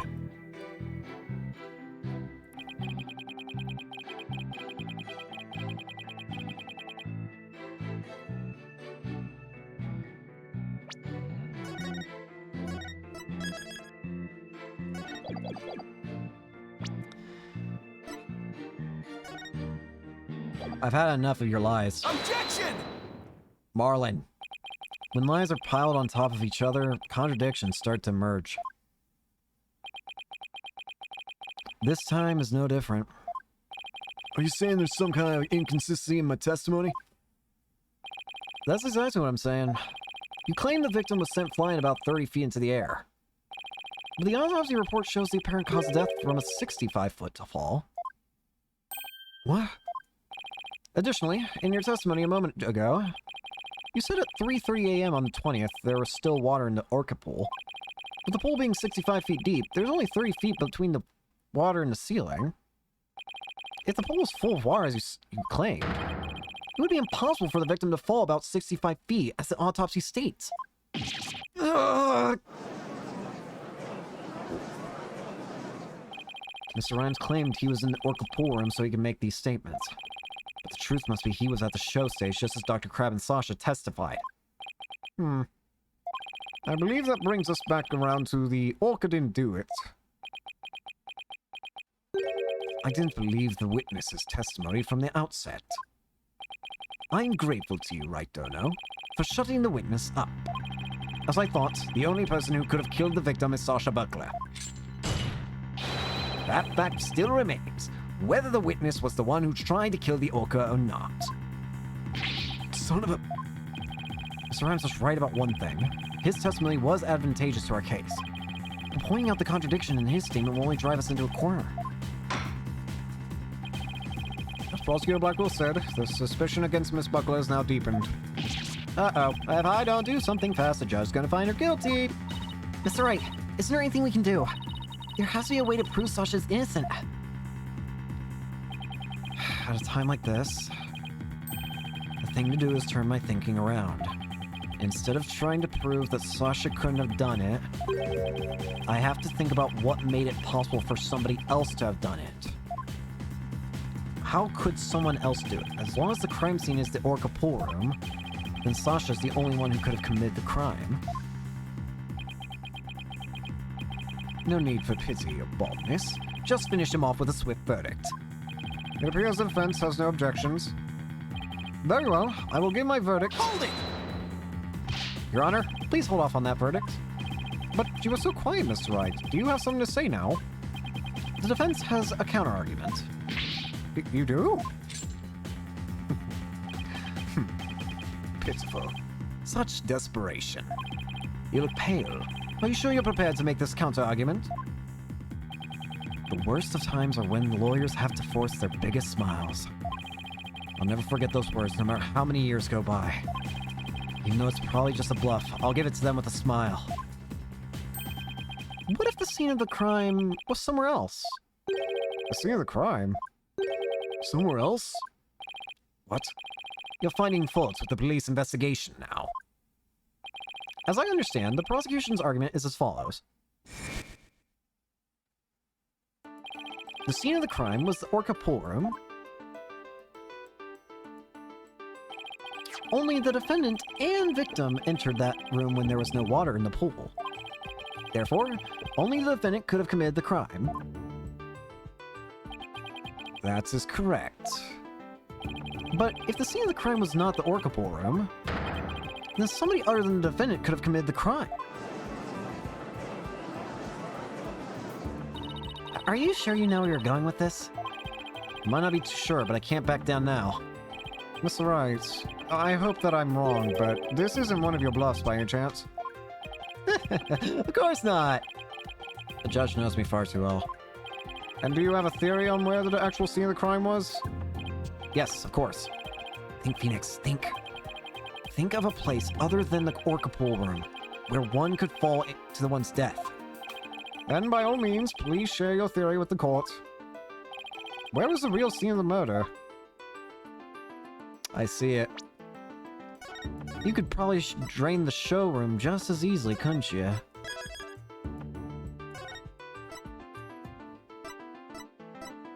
I just deleted all the saves for the original. I'll figure that out. Oh wait, I can just skip to an episode. What? Hang on, I don't even remember where I saved at. The show pool. Take that! The show stage pool might have been drained of water at some point as well. And if so, it would be just as possible to fall to one's death there as the orca pool. Right, Dono. What you're doing is a disgrace to your profession. I sincerely hope you have some basis for your suggesting. Of course I do. I will, as soon as I think of something. The victim's body was found in the orca pool. How do you explain that? Objection! How about if, after the victim was killed in the show stage pool, his body was moved to the orca pool? How about if? What kind of presentation of your argument is that? You'd better have a reasonable explanation of how the body was moved. There's no turning back now. I have to think of a way the body could have been moved. Was there something at the scene that could have been used to move the body? Indeed, there was. Take that! The hoist runs between the orca pool room and the show stage. The stretcher can be hung from the hoist to move things like Orla or the Skull Rock. The stretcher could have also been used to move the dead body. Yes, if the stretcher can move the orca Skull Rock, it seems likely it could also move a dead body as well. Wow, somehow that works. I just might be able to pull this off. If the show pool was the scene of the crime, somebody else could have done it. Objection! You desperately sow conjecture, now you even make up a crime scene. Uh-oh. Ah! Ah! Not again! You don't have the soul of a warrior. You don't deserve to be on the battlefield. And even your fabrication is half-baked. It's a disgrace! What do you mean, half-baked? The hoist can be operated from the orca pool room only. Oh yeah, I forgot about that. The only person who entered the orca pool room was the defendant. So even if the body was moved, the only one who could have moved it was the defendant herself. Uh-oh. Ah!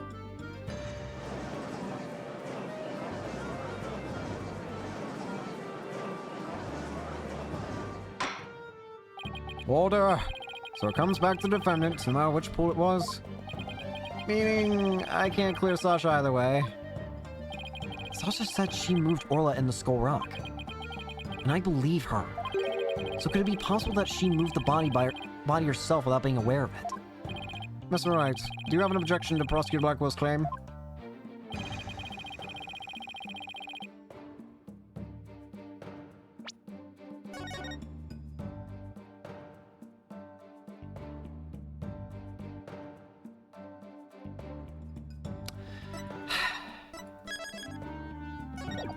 I don't. I have no objections. I have no objections. Miss Buckler must have been the one who moved the body. What? Mr. Wright, are you meaning the defendant committed the murder? No. I'm simply conceding that she was the one who could have moved the body.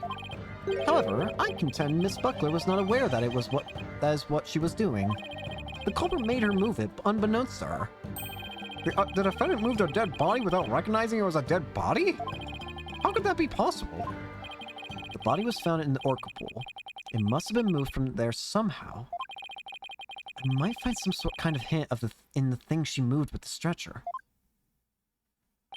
The culprit made Miss Buckler move the body along with this piece of evidence. It has to be talking about this, right? Take that! The skull rock. Miss Buckler told me yesterday that she moved the skull rock when she was cleaning. The only two things Miss Buckler moved to the orca pool are Orla and the skull rock.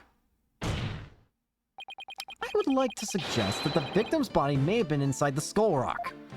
What?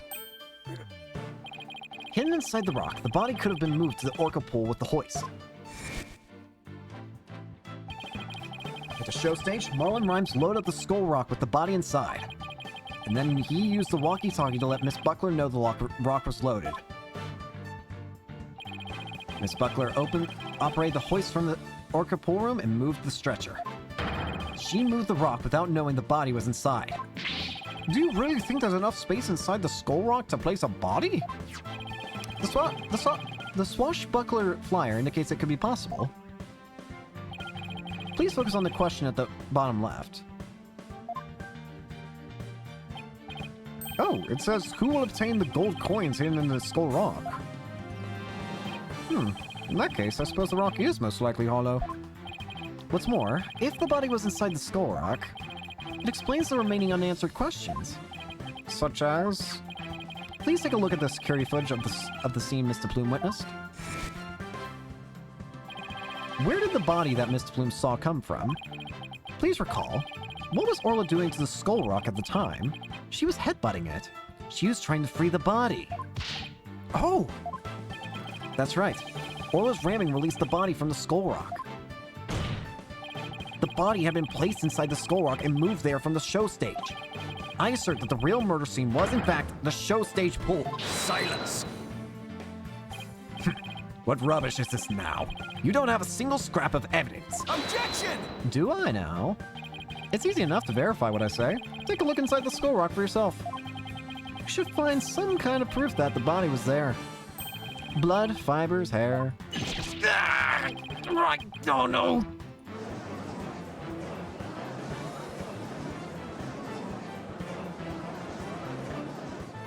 Mr. Wright, that was incredible. You turned things completely around. And to think, that will start with that half-baked bluff, too. Phew, that was a close one. Did you really have to add that last bit? If the murder took place at the show station, who is the perpetrator? It is naturally the person who was at the show stage. Mr. Rhymes, weren't you the one who loaded the skull rock onto the stretcher at the show stage? You gonna say something? Well, Mr. Wright, that was some pretty smart brain work you did there. To be honest, I never thought you could figure it out. I tried to protect myself, but I guess it came back to bite me. Are you confessing you gave false testimony before, Mr. Rhymes? That's perjury. Yeah. What Mr. Wright says is true. The body was inside the skull rock.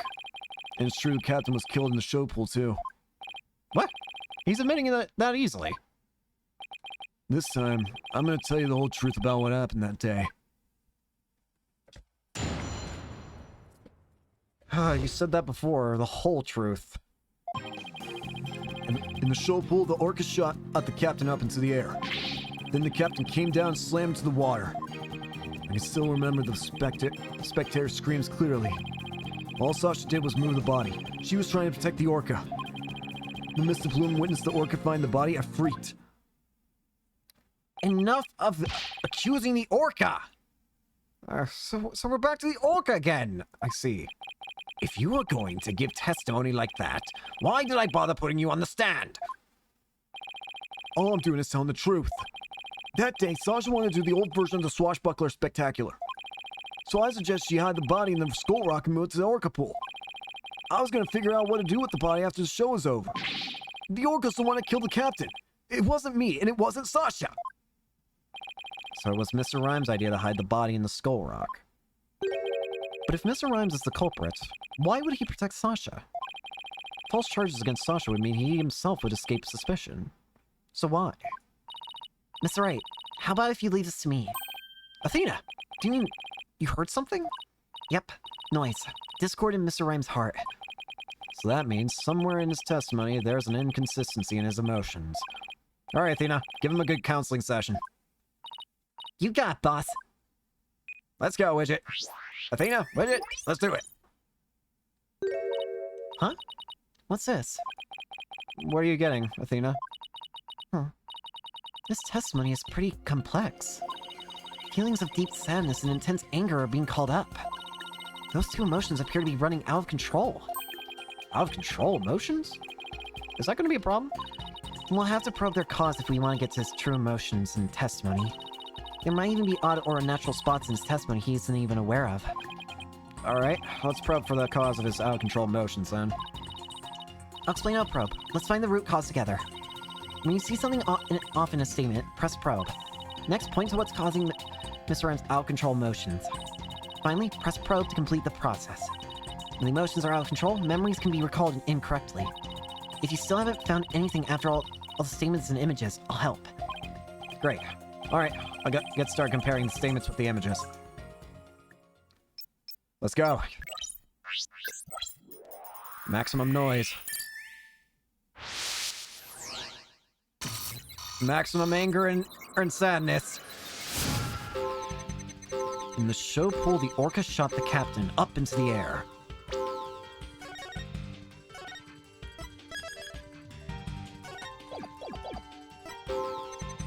Then the captain came down and slammed into the water.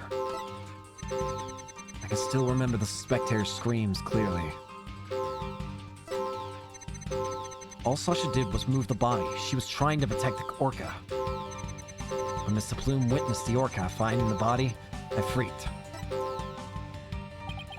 What could be the cause of his out-of-control sadness and anger? It'd be hard to find them both at the same time. Let's concentrate on probing just one. He did make one odd statement I was wondering about. I highly doubt there were any spectators at the scene of the crime. Hey, good point. That just doesn't fit. It might be the cause of his out-of-control emotions. Let's try pointing it out. I'll explain out probe one more time. Press the button. Press the button. Press the button.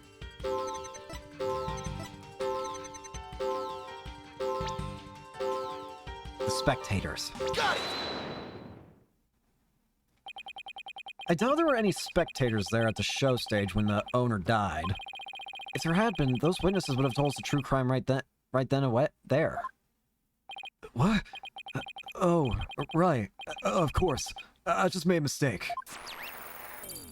It's calmed him down a little, but...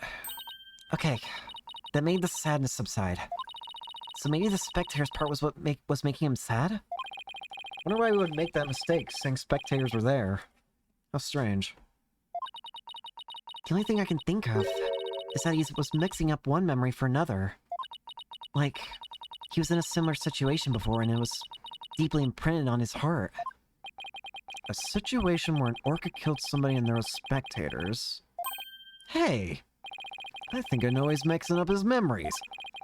The reason why Mr. Rhymes mixed up his memories is... the past. Take that! Mr. Rhymes, I think I know what happened. Could you have been mixing up what happened a year ago with this incident? Maybe that's why you slipped and said the owner was killed in front of spectators. What? How did you... You're right. I did see the orca kill somebody a year ago. But what about it? I was just one of the spectators. Really? Just another spectator. There must be a reason why you feel great sadness about the incident last year. Silence! Stop this nonsensical scrutiny of feelings. Just present evidence to prove your point. Boss, do we have any kind of evidence that would back us up here? There is one piece that comes to mind that might explain his sadness. Well, I'm waiting. Let's see this evidence has to do with with Marlon Rhyme's sadness.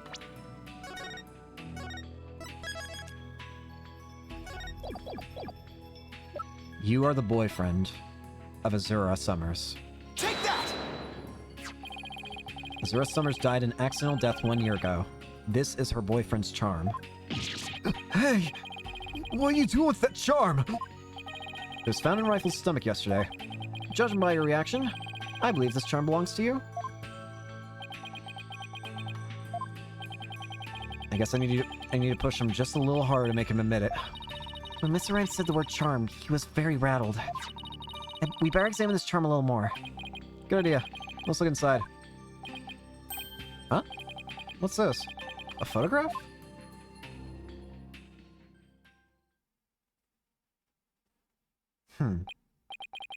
Hey, this is...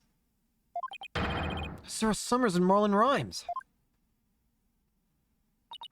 Miss Rhymes, you and Azura Summers were a couple, weren't you? So what if we were a couple? It doesn't have anything to do with the captain's case. You believe you saw the orca kill your girlfriend. That's the cause of your sadness.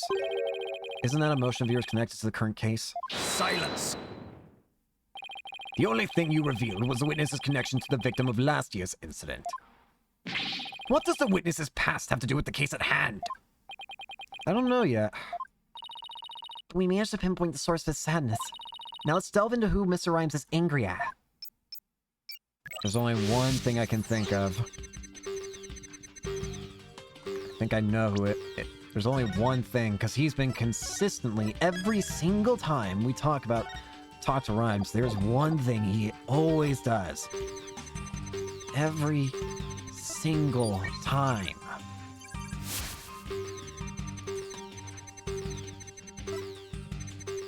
All Sasha did was move the body.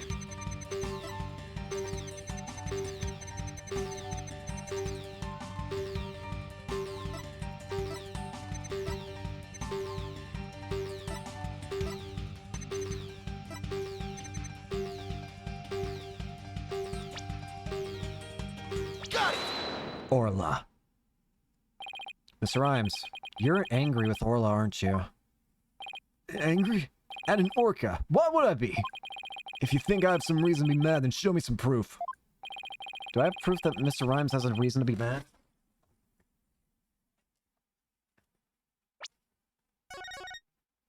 I would think so.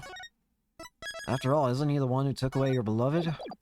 The orca, I mean? I bet that evidence we just took a look at would come in handy here. This charm indicates that you were Azura Summers' boyfriend. I'm sure you believe Orla killed your girlfriend a year ago. You lost your girlfriend, and so you've been angry at Orla. Alright. I'll admit it. I'll never forgive that orca. Azura's dead, and that orca's still swimming around happy as a clam. I became an animal keeper just so I could prove that orca's a killer. You're right. I want that orca to pay. There. You feel good dragging up a person's past, but still doesn't change anything. Does it now? He's right. I disagree. It does change things. His out-of-control emotion quieted down. Now we should be able to find out the truth behind that emotion. Let's try it. In the show pool, the orca shot the captain up into the air. Then, the captain came down and slammed into the water. I can still remember the captain's dead body clearly. All Sasha did was move the body she was trying to protect. She was trying to protect the orca. When Mr. Plume witnessed the orca find the body, I freaked. According to my analysis, Mr. Rhymes is usually a very calm person. Let's see if we can find any inconsistencies between his words and his emotions.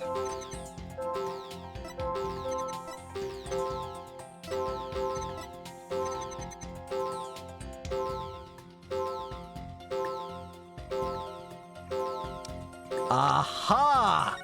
That's it! You freaked out? You freaked out? Boy, you don't feel slightly scared. When Mr. Plume witnessed the orca finding the body, you freaked? Really? What are you getting at? With Mr. Plume as a witness, Orla was guaranteed to be accused of the murder. Didn't it work exactly as you'd hoped?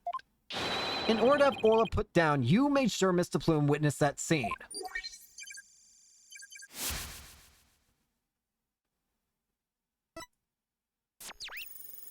Silence. Bye-bye. So you figured all that out, did you? Mr. Rhymes, are you admitting it? I didn't really want to have to fight anybody but the orca.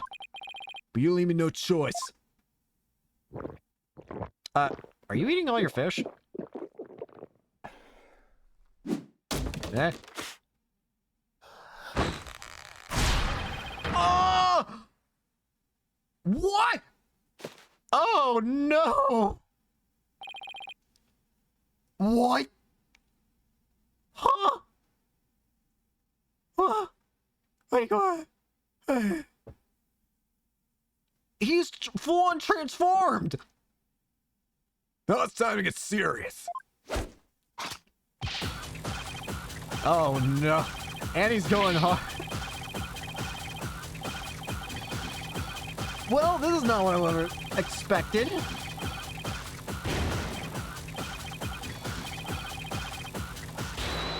Alright. The real Marlin Rhymes. What is going on?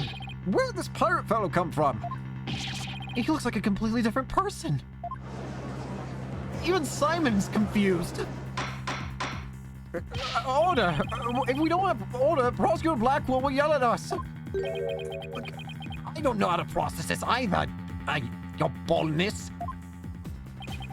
Even Prosecutor Blackwell is at a loss for words.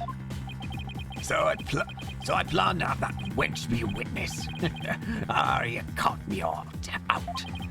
It be true that I thought that Orca's murderous ways would be found out. That be why I schemed to have the Plume see the body. So you admit it. You deliberately framed Orla. It be true. What skin be that off anybody's nose? That Orca be a murdering scurvy dog. I may have a grudge against that Orca, but I always felt grateful toward the captain. The Orca murdered Azura and the captain, so of course she would walk the plank. I don't have a response to that. I agree it wouldn't make any sense for him to kill the owner. Why would he? But his hatred for Orla is on the other hand, comes through loud and clear. Wait a minute. If killing Mr. Shipley doesn't make sense, who would it make sense for Rhymes to kill? The Orca? Maybe my theory's been all wrong. Your Honor, I think I just became aware of a new fact. Oh? And what is that? Now that we know about Mr. Rhymes' intense hatred of Orla, it turns the premise we've been arguing under its ear. I will now reveal the identity of the individual Mr. Rhymes meant to kill from the start. Take that! What? So the witness's intent was to kill the Orca? Exactly. The witness's intended victim was not Jack Shipley. From the start, it was all a scheme to kill Orla. The Orca was his true target, but Jack Shipley is the one who died. The Orca's alive and quite well. It was an accident, then. That's the only thing that makes sense. He's right. He wanted to kill the Orca, and yet it was Jack Shipley who fell to his death. How did that happen? Wait a minute. What if Mr. Rhymes wanting to kill Orla was somehow connected to Mr. Shipley's death? At a loss for words, are you? What happened to your bravado for a moment ago? Enough of these reckless words without any basis in fact. Objection! They aren't reckless words. The basis for my claim is at the real murder scene, the show pool. What are you talking about? It's my contention that two incidents happened at the show pool. The attempted murder of the Orca, and the victim falling to his death. First of all, in order to kill the Orca, Mr. Rhymes removed something from the scene. And by doing so, he made it possible for Mr. Shipley to fall to his death. He did what now? Mr. Wright, what did Mr. Rhymes move in an attempt to kill Orla? Isn't that obvious? It's water. Take that! Don't tell me you're trying to claim he tried to kill the Orca by draining the pool water. That's exactly what I'm claiming. To help the defendant with the cleaning, Marlin Rhymes took charge of Orla. with the plan to kill Orla in the show pool. And because the pool water was drained, someone fell in. It made it possible for Jack Shipley to fall to his death in the show pool.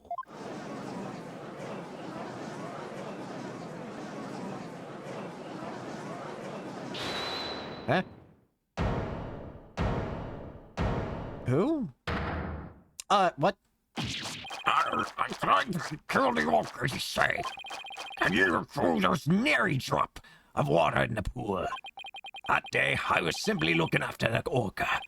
Why would I have the monstrous thought of killing it? Objection! Bro, we already know of your intense hatred. You claim you were looking after Orla in the early morning hours of July 20th. But I don't think you were doing a very good job of it. After all, Orla wasn't given anything to eat during that time. How would you know such a thing? I know because of Orla's records here in the torpedo data system. This system continuously records data on the subjects it monitors. From Orla's record, we can tell exactly when she ate or didn't eat. Sink me. Nobody ever told me about that dastardly contraption. Only a few of the ship-shape aquarium staff know about this system. According to Orla's records, she never ate in those early morning hours of the 20th. You planned to kill Orla, and that's why you didn't feed her. Silence. You're wasting time. What proof do you have of that? Perhaps the orca simply wasn't hungry. He's right. I don't have any proof. If Orla simply didn't eat, then that would create an inconsistency. Where did her fish go? Her fish? Good question. Where did it disappear to? Fish? What does it matter? What relevance does it have to the case? Cease this dawdling with inconsequential questions. Stop delving into the depths of the orca's stomach and delve into the case instead. Objection! But wait, it may seem like a small inconsistency, but it's an issue of great importance. I think. What are you driving at, Mr. Wright? How could the fish disappear? Somebody must have eaten it. So who came to the show stage and ate the Orla's fish? I realize it. I know. I think I might have a pretty good idea. Somebody loves fish. I believe there must have been a visitor to the show stage that Mr. Rhymes didn't notice. Visitor? Are you trying to introduce yet another suspect at this 11th hour? If you utter more of your careless remarks, Taka won't look favorably upon it.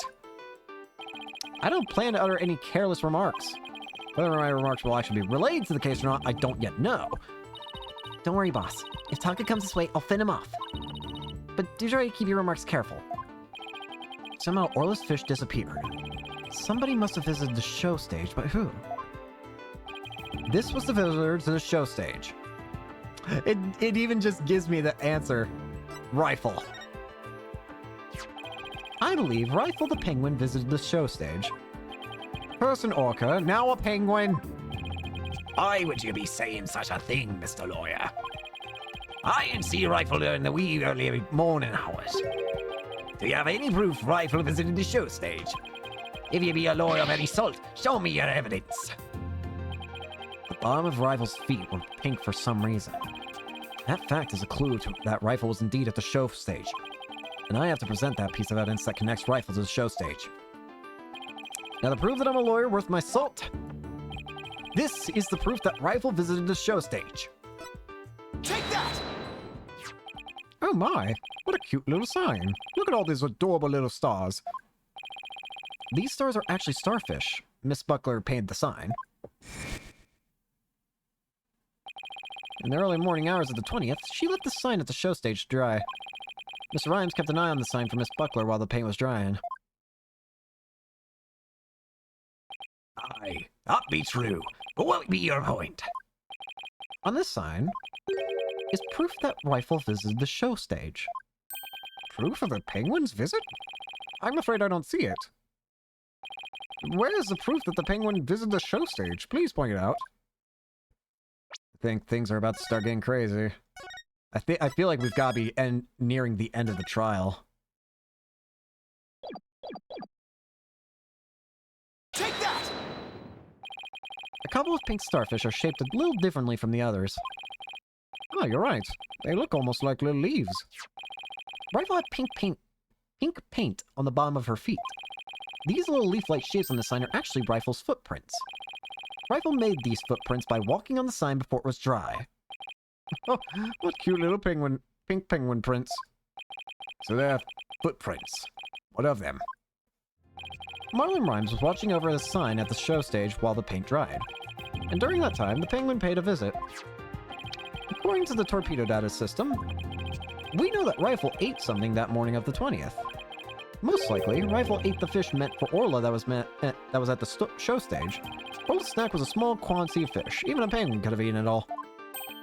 God, Rifle ate all this fish. Who be to say Rifle ate all this fish? She could have picked up food anywhere. But that doesn't change the fact that I really was at the show stage. After all, I had to help move the skull rock. It couldn't have been moved without me. The witness claims he never saw the penguin. How do you explain the contradiction? Both Mr. Rhymes and Rifle were at the show stage, but Mr. Rhymes didn't see her. So where could Mr. Rhymes have been at the time? Right, don't know. If you aren't up to the task, I could disprove this witness's testimony for you. If I leave it to Prosecutor Blackwell, Sasha will be declared guilty. Can't let him interrupt this line of reasoning. Mr. Wright, let's try to figure out how things looked when Rifle came to the show stage. Mr. Rhymes was at the show stage, keeping an eye on Orla and the sign. And we know it must be true because he helped move the skull rock. And then Rifle came in and walked over the sign. Wouldn't Mr. Rhymes notice if he was right there? Well, let's think about where Mr. Rhymes could have been. Is there a place in the show stage area where Rifle couldn't have been seen?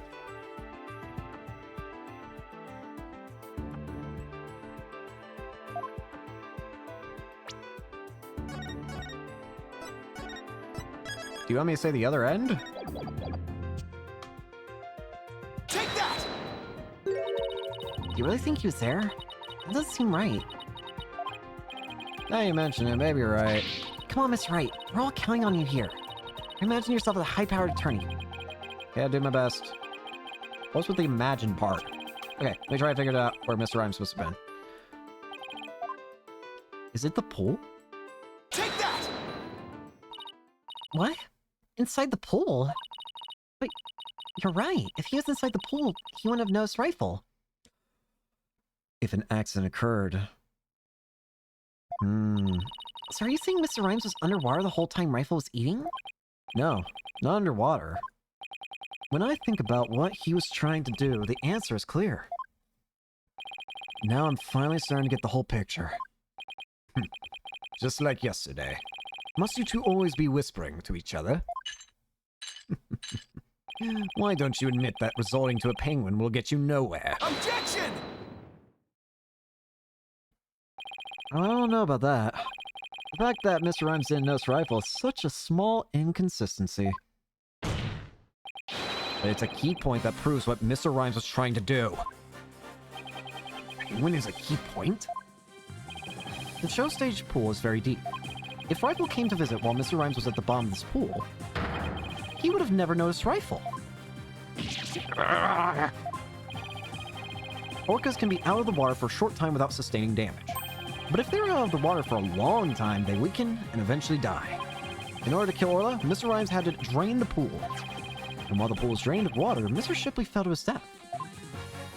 The show stage pool is about 65 feet deep, just like the Orca pool. Without water in the pool, a person could be made to fall 65 feet. Mr. Rhymes probably wondered what to do. If he continued with his plan to kill Orla, how would he dispose of Mr. Shipley's body? So he devised a plan to kill two birds with one stone. What? But how? Mr. Rhymes went down to the bottom of the pool and put the victim's body in the rock. He then had Miss Buckler move the rock and the body together. Silence! And the witness made the defendant do this somehow without rousing her suspicion. That's right. Mr. Shipley told Miss Buckler that she couldn't perform in the new show. Miss Buckler became upset and wanted to switch back to the old version of the show. So Mr. Rhymes conveniently suggested that she take and hide a prop for the new show.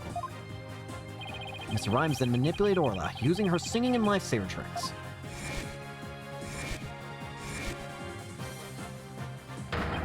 He schemed to have Orla find the body while Mr. Plume would be standing witness. He saddled Orla with the false charge of murder so that Orla would be put down.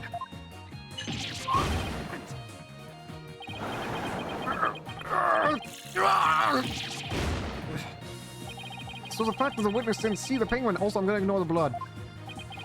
Shows that when Rifle visited the show stage, Rhymes was putting the body in the rock. The bottom of the pool, that is. But who would have thought the presence of a penguin would prove the witness's actions? It's working. Just a little further now and Sasha will be proven not guilty. Silence! If you think you've won this battle, you're sorely mistaken. Your theory is based on the notion that the witness could manipulate the orca. Witness, can you control the orca's actions? Of course not. What kind of builds me that? I be but a simple animal keeper. If my memory serves, wasn't Miss Buckler the only one who could issue commands to the orca?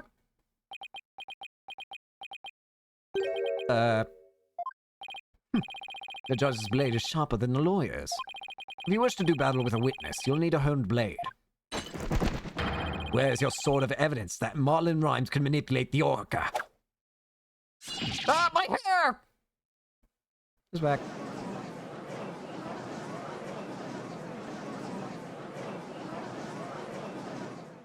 Rhymes had to have manipulated Orla in order for his plan to work. How can I prove it? Well, it appears this line of reasoning has become unstable. Objection! Huh? Athena? Well, it appears I was mistaken. Athena? I've analyzed the hearts of all kinds of people. I have enough experience to see when I look into your heart that you haven't given up. So that objection was my way of speaking up for your heart. She's right. Why would I become a lawyer again, only to give up? I have to keep fighting. Athena, thank you. With your help, I've remembered the old right way. Right way? Your Honor, I'm not finished with presenting my argument. Do you have anything else to ask the witness?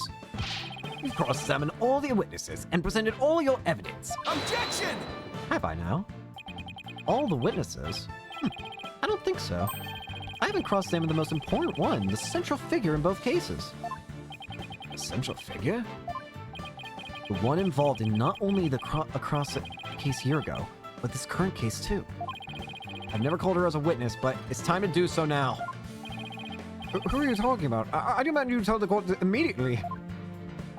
Who is the central figure in both cases? The right way, huh? Very well, let's do it the right way. Take that! The defense calls the central figure in both cases, Orla the Orca. You intend to cross-examine an orca? Cross-examine an orca? You must be Arnold. It'd be impossible, said I. I did a parrot, I can do an orca. Silence! This absurdity is beyond the pale. How do you expect to question an orca, a creature incapable of speech? Objection! Orla is intricately involved in the case. I have every right to cross-examine her. Besides, even if she can't speak, I think cross-examining her will be invaluable. Very well, do what you will then. But if you fail to garner anything from this little exercise with the orca, I hope you realize the reward for your efforts will be the defendant's guilty verdict. I'm ready for an incompetent. So, cross-examining Orla, huh? That was a bold move, boss. Now all we have to do is figure out how Miss Rhymes manipulated Orla. That's right. Now it's Orla's turn to help us save Sasha. An orca defendant yesterday, an orca witness today. This is truly unprecedented. But even though this is highly unusual, I'm prepared to allow it. Bailiff, ready to witness telecast. We'll have a 10-minute recess while the telecast is being set up.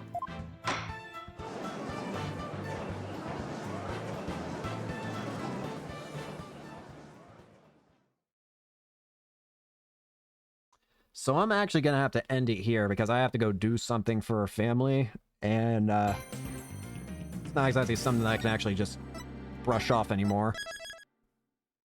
So I'm gonna have to end it here for today. Thank you all so much for watching. Hope you enjoyed, and I hope to see you all later.